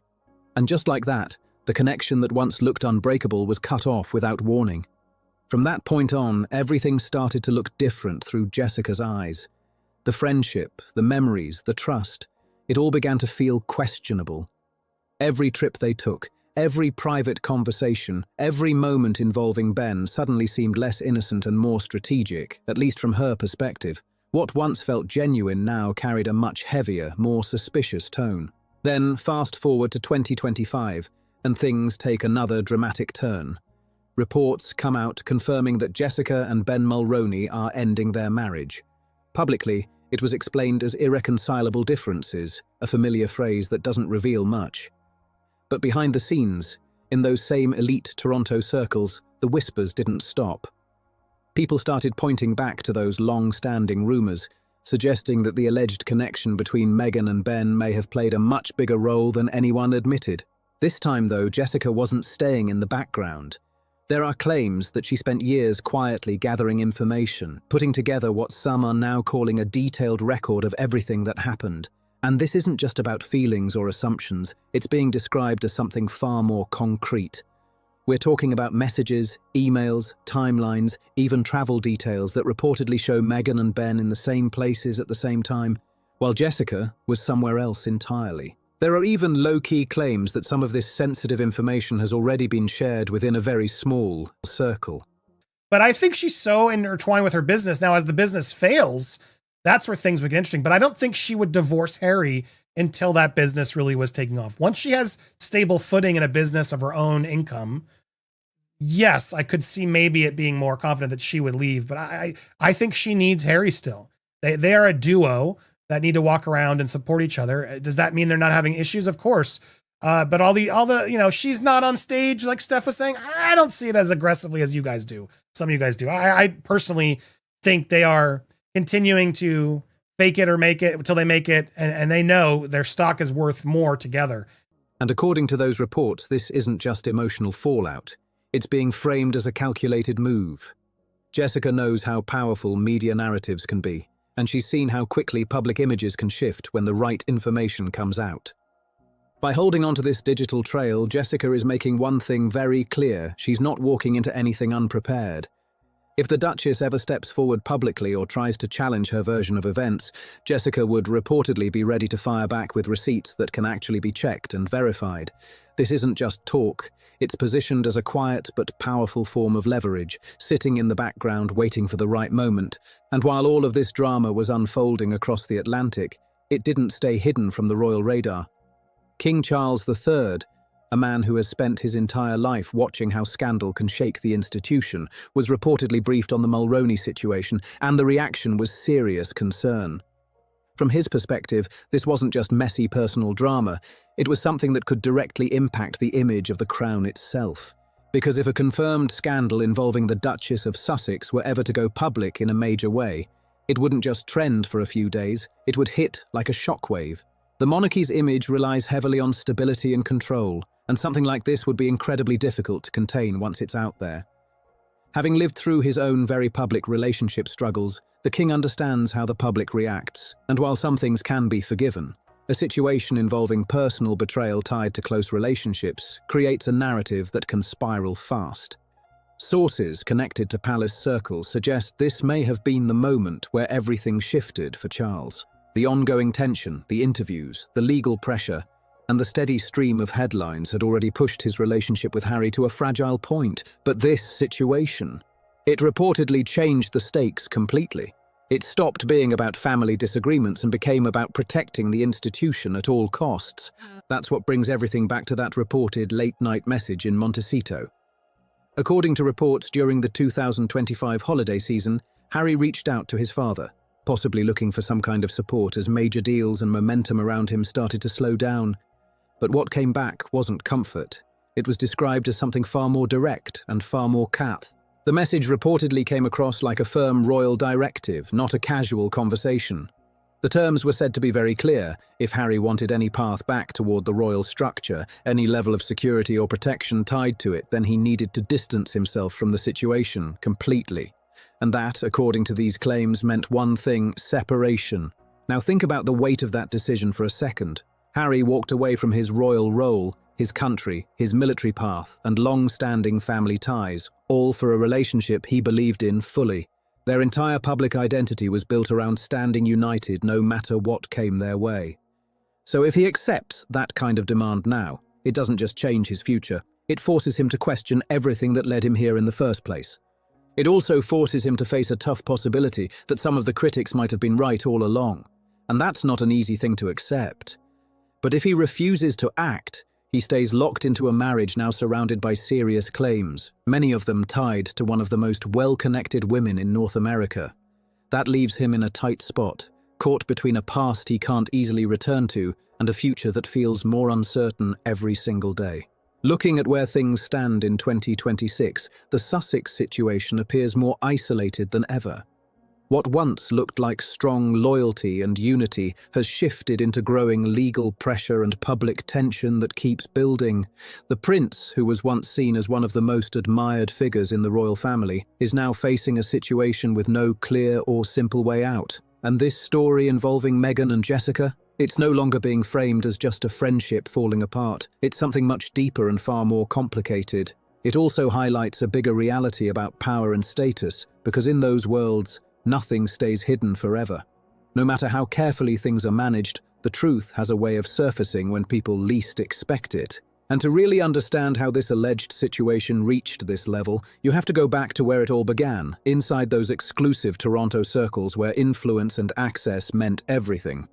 Think about places like Soho House, where connections are made behind closed doors, and the private gatherings of the Rosedale elite, where reputation is everything. Back around 2011, Meghan Markle was already moving with a clear vision in mind. She had talent, yes, but she also understood something just as important, that in high-level social spaces, who you know can matter just as much as what you can do. That's where Jessica Mulroney came in as more than just a friend. She was a key part of building access, introducing Meghan to powerful names across media, politics, and high society in Canada. While Meghan focused on her role in Suits, Jessica was helping position her within the right circles, connecting her to people who could elevate her presence quickly. And then there was Ben Mulroney, another major figure in that inner circle. As a well-known media personality and the son of a former prime minister, he brought both visibility and influence into the mix. At the time, everything looked perfectly aligned, the three of them moving together, attending events, building an image that felt polished and strategic. But according to some insiders, even in those early days, there were signs that not everything was as straightforward as it seemed. There are claims that Meghan and Ben shared a connection that appeared to go beyond a typical friendship. Something subtle at first, but noticeable enough that people around them began to quietly question what was really going on. They spoke the same media language, moved with the same awareness, and seemed to know exactly how to shape public perception before anyone else could catch on. It looked smooth, almost effortless, like they were always one step ahead of the narrative. Jessica, who was always seen as the loyal supporter in the circle, reportedly viewed this closeness as a huge advantage. In her eyes, having her husband and her closest friend so tightly connected only made their influence stronger and more secure. But what she may not have realized at the time is how that same setup could slowly shift control without it being obvious. From a psychological angle, this kind of dynamic is often described as climbing status through proximity. For Meghan, Ben Mulroney represented access to a level of influence and media awareness that was already well established. I don't think the family thinks that. I don't think the royal family thinks that. I think the royal family is well aware that you still have a strong grasp on Harry. You absolutely do. And it's sad because you've now made him have to, just like you disowned your family, now he's had to disown his. And I find that really depressing. I got to say, I do. I feel for the royal family that they had to deal with all this nonsense. He understood the system, the messaging, and how to stay ahead in high-pressure public spaces, and that alignment made their connection even stronger. Reports suggest they spent long hours in deep conversations, breaking down strategy, media coverage, and even the details of Canada's political landscape. To people on the outside, it looked like normal networking, nothing out of place. And to Jessica, it may have simply seemed like her husband supporting her close friend. But looking back from where things stand now, those same moments are being viewed in a completely different light, and not everyone sees them as innocent anymore. People who were around during 2018, especially in the intense lead-up to the royal wedding, have described small but noticeable shifts in the atmosphere. Subtle changes that became more visible whenever Jessica wasn't in the room. There are quiet claims about extended interactions at charity events and low-key conversations happening in more private corners, moments that seem to carry a different kind of energy. One anonymous source, described as a former staffer in Canadian media, even claimed that the connection between Meghan and Ben stood out in a way that was hard to ignore. According to that account, they appeared to move within their own space, almost separate from everyone else, which at times left Jessica on the outside of her own circle. From that perspective, it starts to look like Meghan wasn't just stepping into an already established network, she was gradually gaining influence within it. There are also claims that at private gatherings their dynamic became more noticeable through small details, shared looks, inside jokes, and long conversations that seemed to block others out. For those paying close attention, it created a quiet but undeniable tension that didn't fully make sense at the time, but now raises a lot more questions. For some people watching closely, it didn't feel random at all. It felt like a quiet shift in power happening right in front of everyone's eyes. Nothing loud, nothing obvious, just subtle changes that only made sense once you looked back at them later. And when the 2020 situation involving Sasha Exeter finally exploded, It turned into way more than just a social media mistake. It became a full-blown crisis that threatened everything Meghan was building in California. The timing couldn't have been more intense. The world was already locked into major conversations around the Black Lives Matter movement, and Meghan had just stepped forward with a high-profile speech on racial justice that helped shape her image globally. She was being positioned as a strong voice for change, someone representing empathy and awareness on a massive stage. Then suddenly, her closest friend was facing accusations tied to white privilege in a situation that allegedly impacted a black woman's career, and the contrast hit hard. The pressure from that moment was immediate and heavy. According to reports, the decision that followed wasn't emotional or reactive. It was calculated down to the smallest detail. Meghan's team in Montecito is said to have held urgent strategy meetings, focusing on what they reportedly called the Mulroney problem and how to contain it before it damaged her public image. And the conclusion they reached was direct. Jessica had become too much of a risk to keep close. Even the smallest sign of support, a message, a call, anything that could possibly surface later, was seen as a threat to the brand Meghan had carefully built. The stakes were just too high to leave anything to chance. So, the move that followed has been described by many as cold and final, a complete cut-off with no warning at all. It was as if Jessica Mulroney had been erased from the story overnight.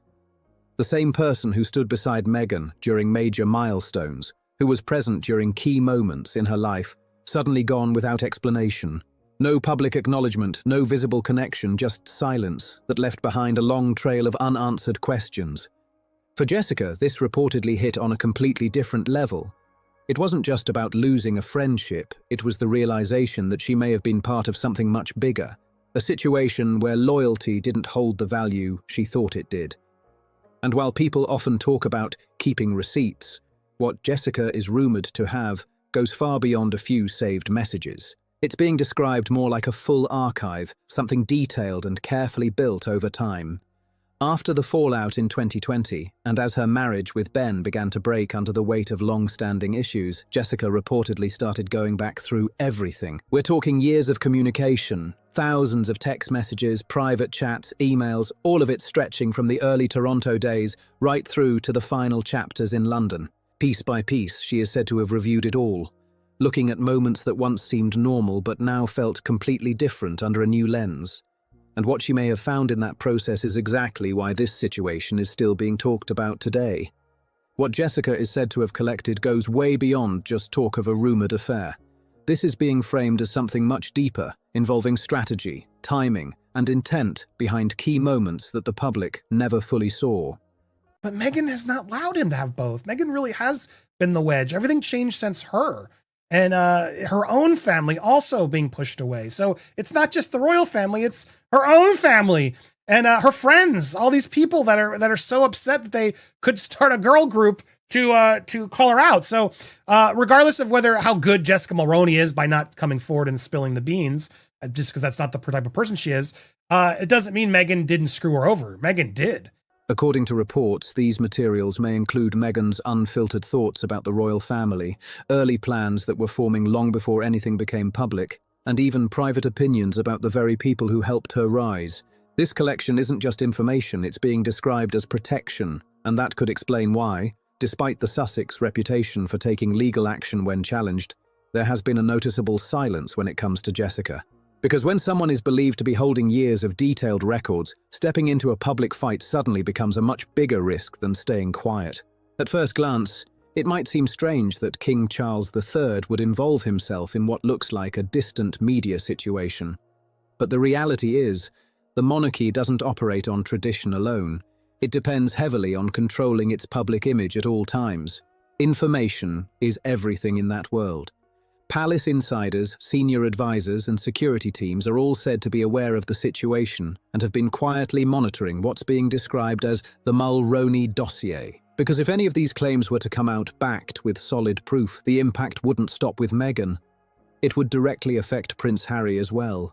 It could reshape how the public sees him, possibly casting him as someone caught in a situation he didn't fully understand on a global stage. That's why the reported ultimatum from the king, whether it's described as divorce or complete separation, is not just being viewed as a personal family reaction. It's seen as a calculated decision from a monarch trying to contain a potential crisis before it grows beyond control. Charles has experienced this kind of pressure before. He saw firsthand how personal scandals can shake the entire institution. He understands that public attention can be managed up to a point, but once a story shifts into claims of calculated behavior and betrayal, it becomes far more difficult to control. And by putting pressure on Harry now, the goal is believed to be regaining control of the narrative before outside voices, whether that's Jessica or the media, take over completely. At the same time, there's another layer adding even more pressure to the situation, and that's financial reality. By 2026, the major wave of Sussex media deals has started to slow down. Big partnerships with platforms like Netflix and Spotify are reportedly ending, being renegotiated, or losing momentum, which only adds more weight to an already complicated situation. While security costs continue to climb higher and higher, the King's reported offer is being described as a complete financial reset. If Harry chooses to return, the deal could wipe out debts, restore full royal security, and lock in protection for his children under the crown. That's a powerful safety net. But if he decides to stay where he is, the situation looks very different, with tightening finances and the growing threat of legal pressure tied to a former friend who reportedly has nothing left to lose. At this point, Harry isn't just choosing between love and duty anymore. It's become something much heavier than that. He's now facing a decision between a life backed by royal structure and protection, or stepping further into uncertainty where financial strain and public pressure keep building. This isn't just about what the King wants. It's about the reality Harry is now stuck in, with everything around him shifting fast. And when you step back and look at everything that's happened, one big question stands out above the rest. Can a marriage really survive when its entire foundation is being questioned and possibly rewritten by someone who once stood so close to it? Harry stood against the world for Meghan Markle. He walked away from his role, his past and the system he was born into, all for that relationship. But if the claims connected to Jessica Mulroney carry any weight, if the person he trusted most was involved in something that crossed serious lines within that inner circle, then this situation goes way beyond a broken friendship. It becomes something deeply personal, something that hits directly at Harry himself. So what's really keeping him there right now? Is it loyalty, or is it something much harder to walk away from? As the reported deadline from the King gets closer, the tension keeps rising, and people everywhere are watching this unfold in real time. This isn't just another royal update anymore. It feels like a real-life drama playing out for the world to see. If you made it this far, drop your thoughts in the comments, because this story is far from over. Do you think Harry stays, or does he walk away? Make sure to like this video, subscribe to the channel, and share it with anyone else following this situation. Harry and Meghan saw it as proof. They no longer need the institution. I beg your pardon. They are out. But it's not their choice. It's King Charles who is done with the couple. The 20th of January 2026, Voice of Wales exclusive, and the drama is back on British soil in a big way. As of this morning, Buckingham Palace dropped a sharp, no-nonsense statement, shutting down every single demand reportedly tied to Prince Harry and Meghan Markle ahead of their expected court appearances in the UK next week. The official message made it crystal clear. No working or retired royal will offer any kind of representation or ceremonial support to the Duke and Duchess of Sussex during their legal battle. Any claim suggesting otherwise, not recognised, not approved, and definitely not backed by the Crown. This strong response reportedly follows a private list of conditions submitted through Meghan Markle's legal team, which allegedly called for 4 entire floors of the Hyatt Regency Hotel in London to be locked down completely. On top of that, there were claims that staff should address her as Her Royal Highness, despite that title being formally removed back in early 2020, along with requests for bulletproof glass installations at any location she might visit. The list didn't stop there. Reports suggest demands for a full fleet of luxury vehicles with armed security, plus a personal chef, stylist, driver, assistant, and PR team, each needing separate rooms. The palace didn't just reject these requests fast. It was also reportedly leaked to major press figures, sending a loud message that the royal family is creating serious distance from the Sussexes' current moves. So what really pushed things to this breaking point? According to internal chatter, the tipping moment may have been Meghan's bold phrase about her return. her crown moment. During a statement outside LAX, she told cameras, "The Duchess of Sussex returns to Britain with her crown intact." That line spread fast online, but not exactly in her favour. At the centre of this storm is Prince Harry's legal fight against major tabloids like the Daily Mail and the Sunday papers. He claims that since 2021, there's been a coordinated effort to damage his reputation, allegedly involving media outlets and possibly even internal royal connections. The accusations are serious. Talk of phone hacking, private voicemail access, alleged bribery for confidential records, and even claims of stolen medical and financial data. Harry's legal team is pointing to what they describe as a larger system, an organised network between tabloid editors and royal insiders working together.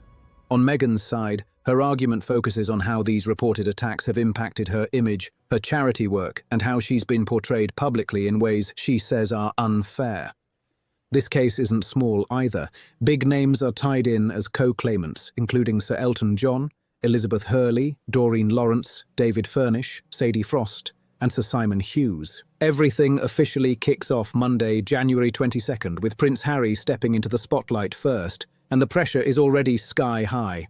Charles is so successful in America now. He's been over there. He's fixed the special relationship. Charming world leaders. William has done the same thing with Earthshot and homelessness. Catherine is an amazing princess and mother. The royal family don't need Harry and they don't need Meghan. They don't want Harry. Everything he touches turns to poison. Prince Harry is expected to appear in person at the High Court of Justice in London, and all eyes are locked in. Meghan's team, though, is still keeping things unclear, refusing to confirm whether she'll walk into that courtroom herself or show up through a video link instead. But the palace response didn't stop at a simple rejection. Sources claim King Charles III reacted with serious anger after reviewing the full list of demands. According to insiders, his reported words hit hard. He, Harry, carries royal blood, but shields disgrace with the name of Windsor. I will not have the crown worn by a proxy. That statement alone sent shockwaves through royal circles. Princess Anne didn't hold back either. When hearing about Meghan's reported intention to represent the monarchy's honour, she reportedly responded cold and direct. Honour must be earned. Titles aren't theatre props.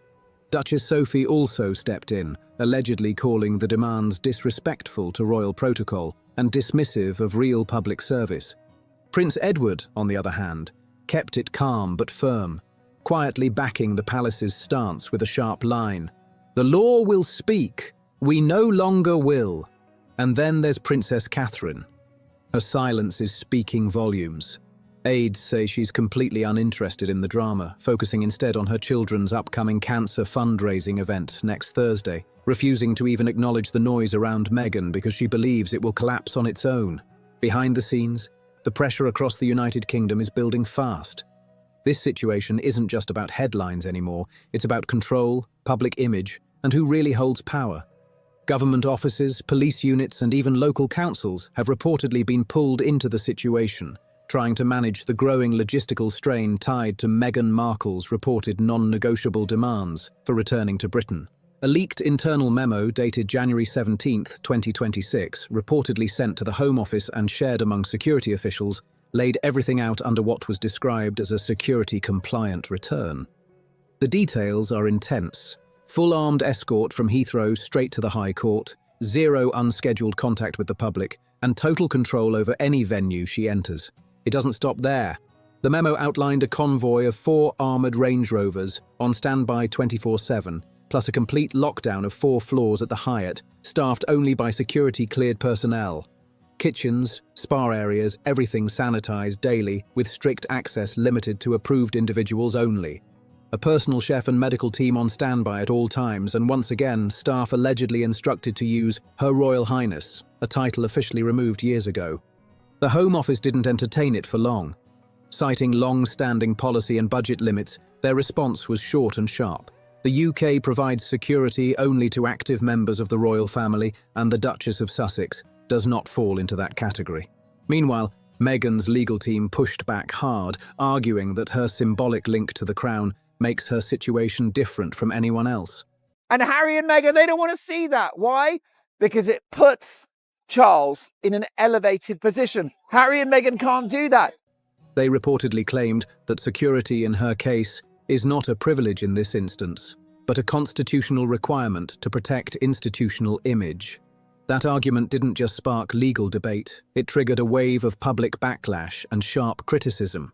Columnists wasted no time calling it out, accusing her of trying to make the Crown bankroll what looks like a celebrity-level operation, all wrapped in royal branding. And as the legal tension keeps building, critics are now zooming in on something else.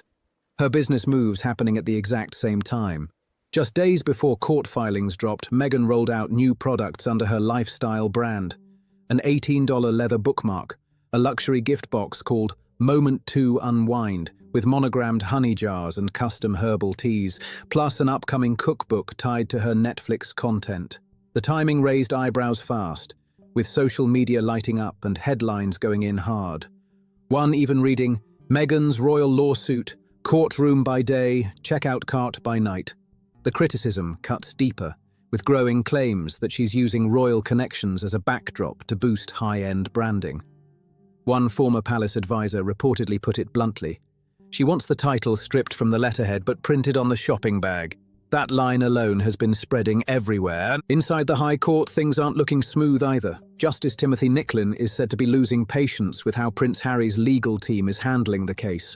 His lead lawyer, David Sherborne, is reportedly under pressure after questions about preparation started surfacing. Sources close to the court claim key evidence was submitted 48 hours late, and the situation got even messier when a major witness, Gavin Burrows, pulled back his entire statement, alleging it had been submitted without his approval. Now the court is dealing with delays, partly due to last-minute requests from Harry's side asking for private hearings behind closed doors. During a pre-trial review on January 18th, Justice Nicklin reportedly didn't hold back, telling Sherborne, "The integrity of this court cannot be anchored to shifting sands of celebrity counsel." He also made it clear that any attempt to shape courtroom procedures for media attention would be shut down immediately. Back at the palace, even without public statements, tensions are still rising behind closed doors. King Charles is reportedly deeply frustrated, not just by the public drama, but by Harry's continued claims of representing royal honour. At a private meeting in Sandringham, an aide recalls the king saying, "He is not a soldier of the crown. He is a private man acting under private motives." And when Princess Anne was shown the reported request for Meghan to be addressed as Her Royal Highness, insiders say she reacted instantly, slamming her hand on the table in clear disbelief. The tone inside royal circles has turned sharp. One insider summed it up bluntly, saying, "What she wants is not status, it is submission." Duchess Sophie kept her composure, but her words still landed hard. "If you must demand reverence, you likely do not deserve it." The message? Quiet, but cutting. Princess Catherine, though, has stayed completely out of the spotlight on this. According to insiders, when she was shown PR material linking Meghan's product launches to her legal appearances, her reaction was short and cold. They should try being useful for once. No follow-up, no drama, just a clear refusal to engage. At the centre of Prince Harry's legal fight is something far more personal than headlines. This isn't just aimed at the media, it reaches directly into his own family. In documents reportedly submitted under seal and later partially revealed, his legal team accuses Kensington Palace of playing a role in damaging his and Meghan's public image. The claim points to a specific window, from March 2021 to October 2023, where there was allegedly a steady line of communication between senior aides connected to Prince William and reporters from major tabloids like The Sun and the Daily Mail. The focus, access and influence.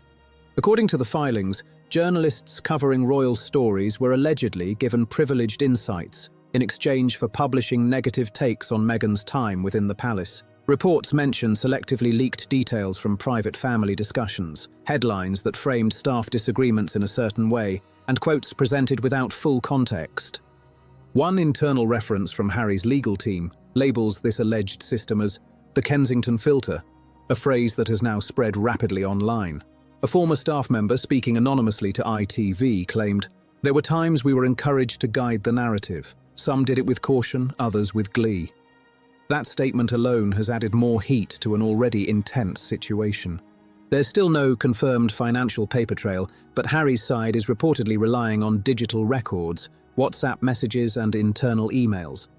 Among them, a February 2022 exchange titled Talking Points Sussex Volatility and a June 2023 message that allegedly described Meghan as unusable without scandal. Those details have only fueled more speculation. The palace has not issued an official response, but behind the scenes, sources say Prince William is deeply upset by the accusations. While he hasn't spoken publicly, those close to him describe the situation as a serious rupture. One royal correspondent reportedly put it this way: "To be accused of sabotaging your own brother's marriage for media leverage, that's a break no holiday gathering can fix." For now, William is said to be keeping things controlled and focused. Internal strategy points towards silence, with attention staying on his public duties in cities like Manchester and Birmingham, rather than getting pulled into the escalating back and forth. This week, the tension got even sharper, with a comment that hit close to home. A friend of Prince William, speaking anonymously to The Telegraph, didn't hold back, saying, "Harry believes pain is power, but inflicting it on your brother does not make you the heir." That line alone shows just how deep this divide has become. A lot of this conflict traces back to January 2021 and the now well-known Sandringham Summit. Publicly, it was presented as a calm negotiation about the Sussexes stepping back. But insiders say it turned tense fast. One aide in the room claimed William made his stance clear early, saying he didn't trust Meghan. Harry reportedly pushed back, calling it jealousy. But what really stuck with him was the feeling that no one stepped in when the press coverage turned harsh. Now, that same summit is being looked at again through the lens of this current legal fight. Meghan's team argues it wasn't genuine diplomacy at all. They say it was more like a formal dismissal dressed up as discussion. During a Netflix roundtable, Meghan even hinted at that moment, saying, "It wasn't an exit, it was an exile." That wording added even more weight to the situation. Internal palace notes suggest Princess Anne was one of the few who openly challenged how things were handled back then. In a briefing from May 2022, she reportedly warned, "These public displays of grievance dishonor us all. The press is fire, don't fan it with your pride." Strong words and clearly still relevant now.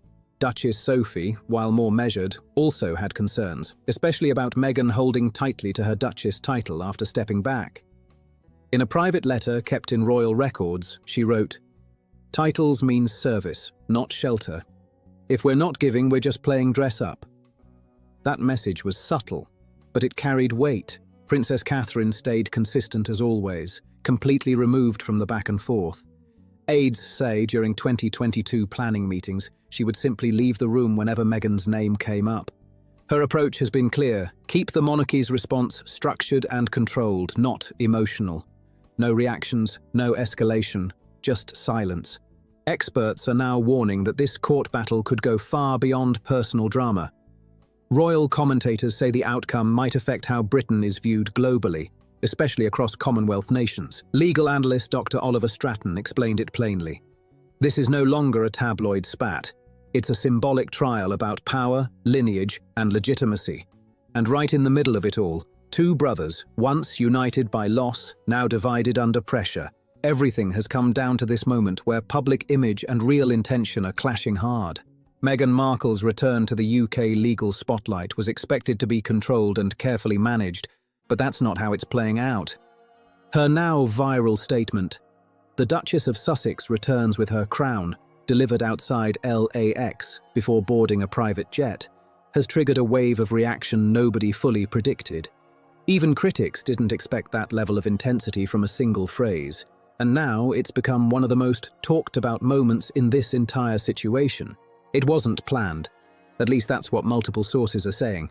Meghan's "The Duchess of Sussex returns with her crown" moment was reportedly an off-the-cuff remark, but it didn't stay small for long. It echoed across continents fast. Royal insiders watched the clip in disbelief, while reactions across the UK came in strong. Some laughed it off, others were concerned, and some were outright critical. That single line carried weight. To many, it looked like more than just a statement. It felt like a move to reclaim not just her story, but a sense of symbolic authority tied to the crown itself. Critics quickly framed it as the start of something bigger, a full return to the spotlight, not just as someone involved in a court case, but as a figure stepping back into a royal identity on her own terms. From that moment on, every step seemed to add more tension. When Meghan arrived in London, she reportedly checked into a private Hyatt suite under an alias, with security handled by contractors linked to a US-based firm. Soon after, her team released a statement saying her presence in the UK was not for herself, but for the institution she once served. That line didn't sit well inside palace walls. One senior aide, speaking off the record, reacted bluntly. "She no longer serves it. That door was closed. She locked it." That response alone shows just how firm the divide has become. Things escalated further with reported emails sent to UK media outlets, requesting that Meghan be addressed as Her Royal Highness Duchess of Sussex during court coverage. That request raised eyebrows immediately, especially since the HRH title was officially set aside back in 2020 as part of their exit agreement. The push for those titles, especially through press channels, sparked quick backlash. Editorials didn't hold back, describing her as someone holding onto royal imagery that no longer applies. Phrases like a commercial duchess and a self-styled crown without a kingdom started trending, showing just how intense public reaction has become. But beyond the headlines, another shift is being talked about: her public image tied to charity work. For years, Meghan positioned philanthropy as a central part of her identity, highlighting causes, foundation work, and visits supporting young people and communities. This time, though, the timing raised questions. Her return to the UK didn't line up with a new campaign or global initiative. Instead, it landed right alongside a product launch. On January 18th, as legal motions were being filed, her lifestyle brand quietly introduced new items in the US market. The rollout included an $18 leather bookmark with a crown design, a $58 Moment to Unwind gift box featuring honey, tea, and a Sussex-branded towel, plus early promotion for a Netflix-linked cookbook described as Intimate Royal Kitchen Memories. That contrast between courtroom action and commercial drops didn't go unnoticed. Because it will make Harry and Meghan confront reality, which is that they're so irrelevant. They just had their fake royal trip to Australia, which was a hot mess, in which Harry threw shade on Charles's parenting abilities, and which Meghan claimed that she was the most trolled person in the world. They're trolls and they're ghouls turning up at children's hospitals and posing for selfies with cancer patients and hugging victims of terrorism. I mean, online reactions came fast, with critics calling the timing off and questioning the strategy. Words like opportunistic and disconnected started appearing across platforms, especially on X, where the debate kept gaining momentum. On X, formerly Twitter, the reactions kept building fast. One royal historian didn't hold back, writing, "When you use the shadow of the monarchy to sell honey, you forfeit the right to call yourself a public servant." That line alone spread quickly and added even more heat to the conversation. Then came another twist. Two retail analytics firms reportedly suggested that the sold out labels on Meghan's storefront may not tell the full story. According to one data group, neither product crossed 3,000 units in the first 24 hours, yet online buzz made it seem like everything vanished instantly. That gap between perception and numbers raised eyebrows and pushed even more debate. Within 48 hours, the phrase royal goop started trending everywhere. People began comparing Meghan's brand to Gwyneth Paltrow's wellness empire, both mixing celebrity image with luxury lifestyle products. But critics were quick to point out the difference. Goop built its space over years, while Meghan's rollout was labelled rushed and unclear. One New York branding strategist summed it up sharply, calling it a coronation without strategy. That phrase stuck, and it's now being repeated across multiple platforms. Even with the backlash, Meghan's team is reportedly not slowing down. Anonymous insiders claim she's already in talks for another memoir, this one expected to focus on how legacy and femininity are shaped, used, and even monetized in public life. Others say there are early plans for a new US-based foundation, possibly centered on empowering women in leadership and controlling public image narratives. But back in the UK, the impact is already being felt. Sources suggest her ability to reconnect with British charitable organisations has taken a serious hit. A spokesperson for a London women's shelter she once supported confirmed they haven't heard from her team in over 14 months, and under the current situation, they're not expecting that to change anytime soon. While Meghan steps further into the spotlight, Princess Catherine is doing the exact opposite, and it's being noticed. Long targeted by speculation and media comparisons, she has stayed completely silent on everything related to the Sussex situation. But her actions are still making noise. On January 19th, right as headlines around Meghan were everywhere, Catherine was in Northumberland visiting a children's cancer care centre. No cameras, no staged moments, just quiet presence. She showed up in a simple navy coat and muddy boots, no heavy styling, no big entrance. She spent hours speaking with nurses, comforting families, and walking through the centre without any press coverage at all. According to royal aides, that choice was intentional, a way to show what duty actually looks like. A senior Kensington Palace figure reportedly said, "She chose to remind people what duty looks like."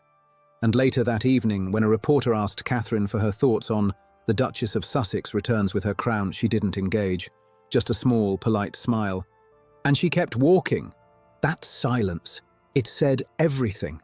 Many are calling it the loudest silence of the entire week. For years, King Charles kept his distance, careful, controlled, never fully stepping in or stepping away. When Harry and Meghan left royal duties in 2020, he pushed for unity. When the Oprah interview shook headlines worldwide, his response stayed measured. Recollections may vary. But now, in January 2026, the tone has clearly shifted, and insiders say the restraint is gone. On the evening of January 19th, behind closed doors at Clarence House, King Charles III reportedly held a high-level meeting with legal advisors, senior courtiers, and communications chiefs. And this time, the focus wasn't the press. It was Harry and Meghan directly. Sources claim the turning point wasn't the public drama, or even the security demands. It was a sealed legal filing submitted by Harry's team on January 18th. That document reportedly laid out a timeline of alleged media influence and internal actions going back to early 2021, naming key royal figures. Among those referenced were Prince William, Catherine, and a senior advisor with direct access to the king. That last detail raised serious concern.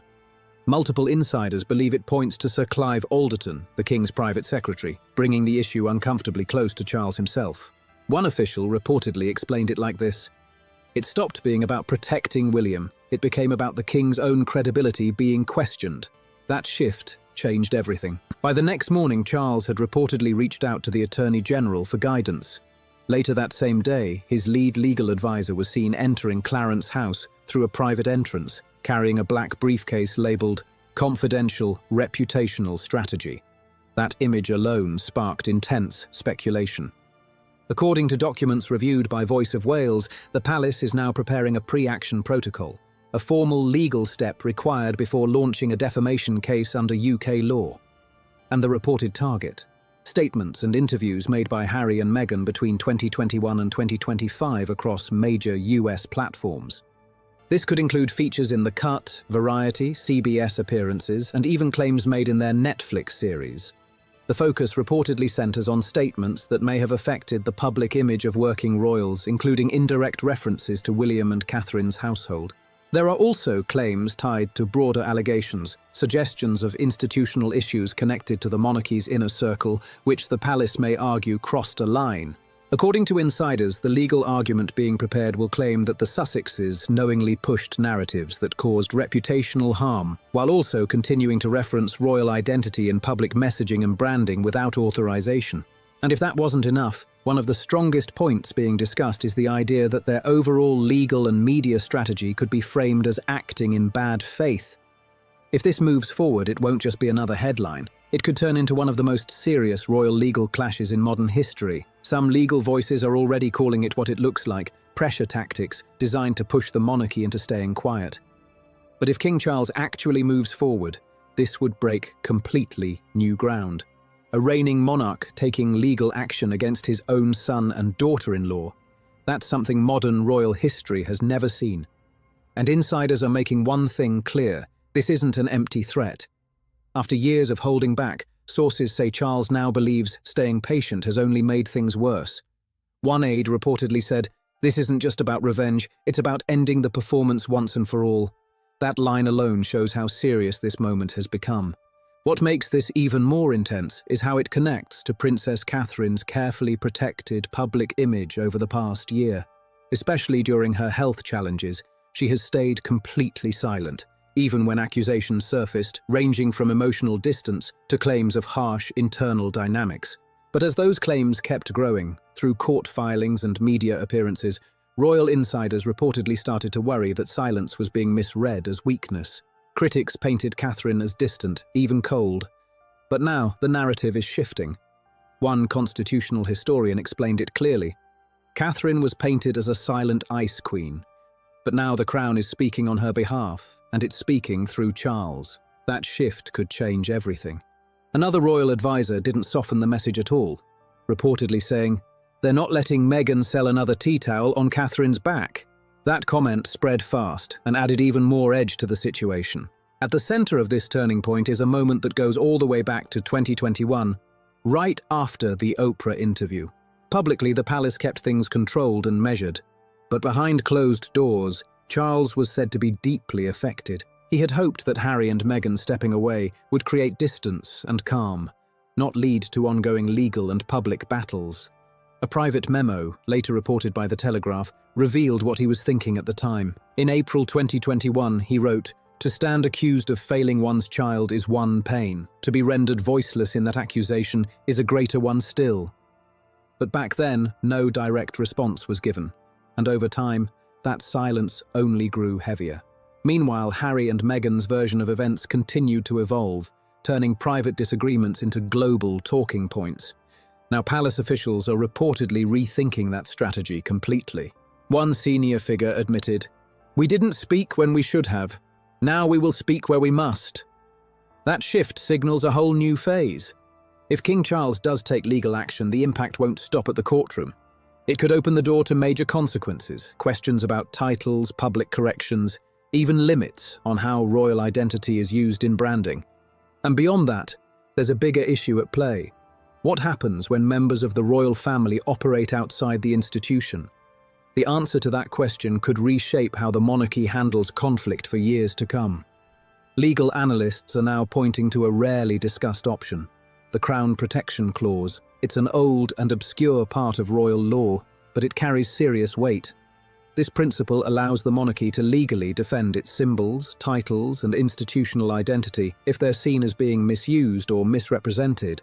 It's not something that gets used often, but it's definitely not off the table. In this situation, experts say it could give King Charles's legal team a path to argue that Meghan's branding, across interviews, product packaging, and even court-related statements, creates confusion about what is officially tied to royal authority.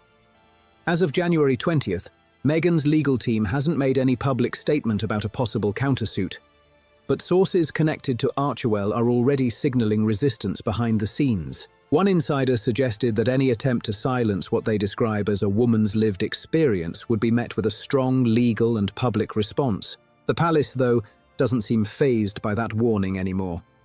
The tone has shifted, and it's clear they're prepared for a direct clash if it comes to that. January 22nd, 2026 arrives under grey skies in London, and the mood feels heavy from the start. By 8 a.m, barriers are already set up outside the Royal Courts of Justice. Media crews from around the world pack the streets while crowds gather, some showing support, others ready to protest, all waiting for a moment they know will be historic. The attention is intense, not focused on politics or entertainment, but on two figures whose story has gone from reform to deep division. They arrive separately. Meghan steps out first, dressed in a sharply tailored ivory trench coat. Her gloved hand lifts slightly, not quite a wave, more like a controlled, deliberate pause. Her team moves tightly around her, PR staff, security, and a stylist making last-second adjustments. The message feels clear. She wants to be seen not just as someone in court, but as a duchess stepping back into view. Then comes Harry. A dark Range Rover pulls up, and he steps out alone.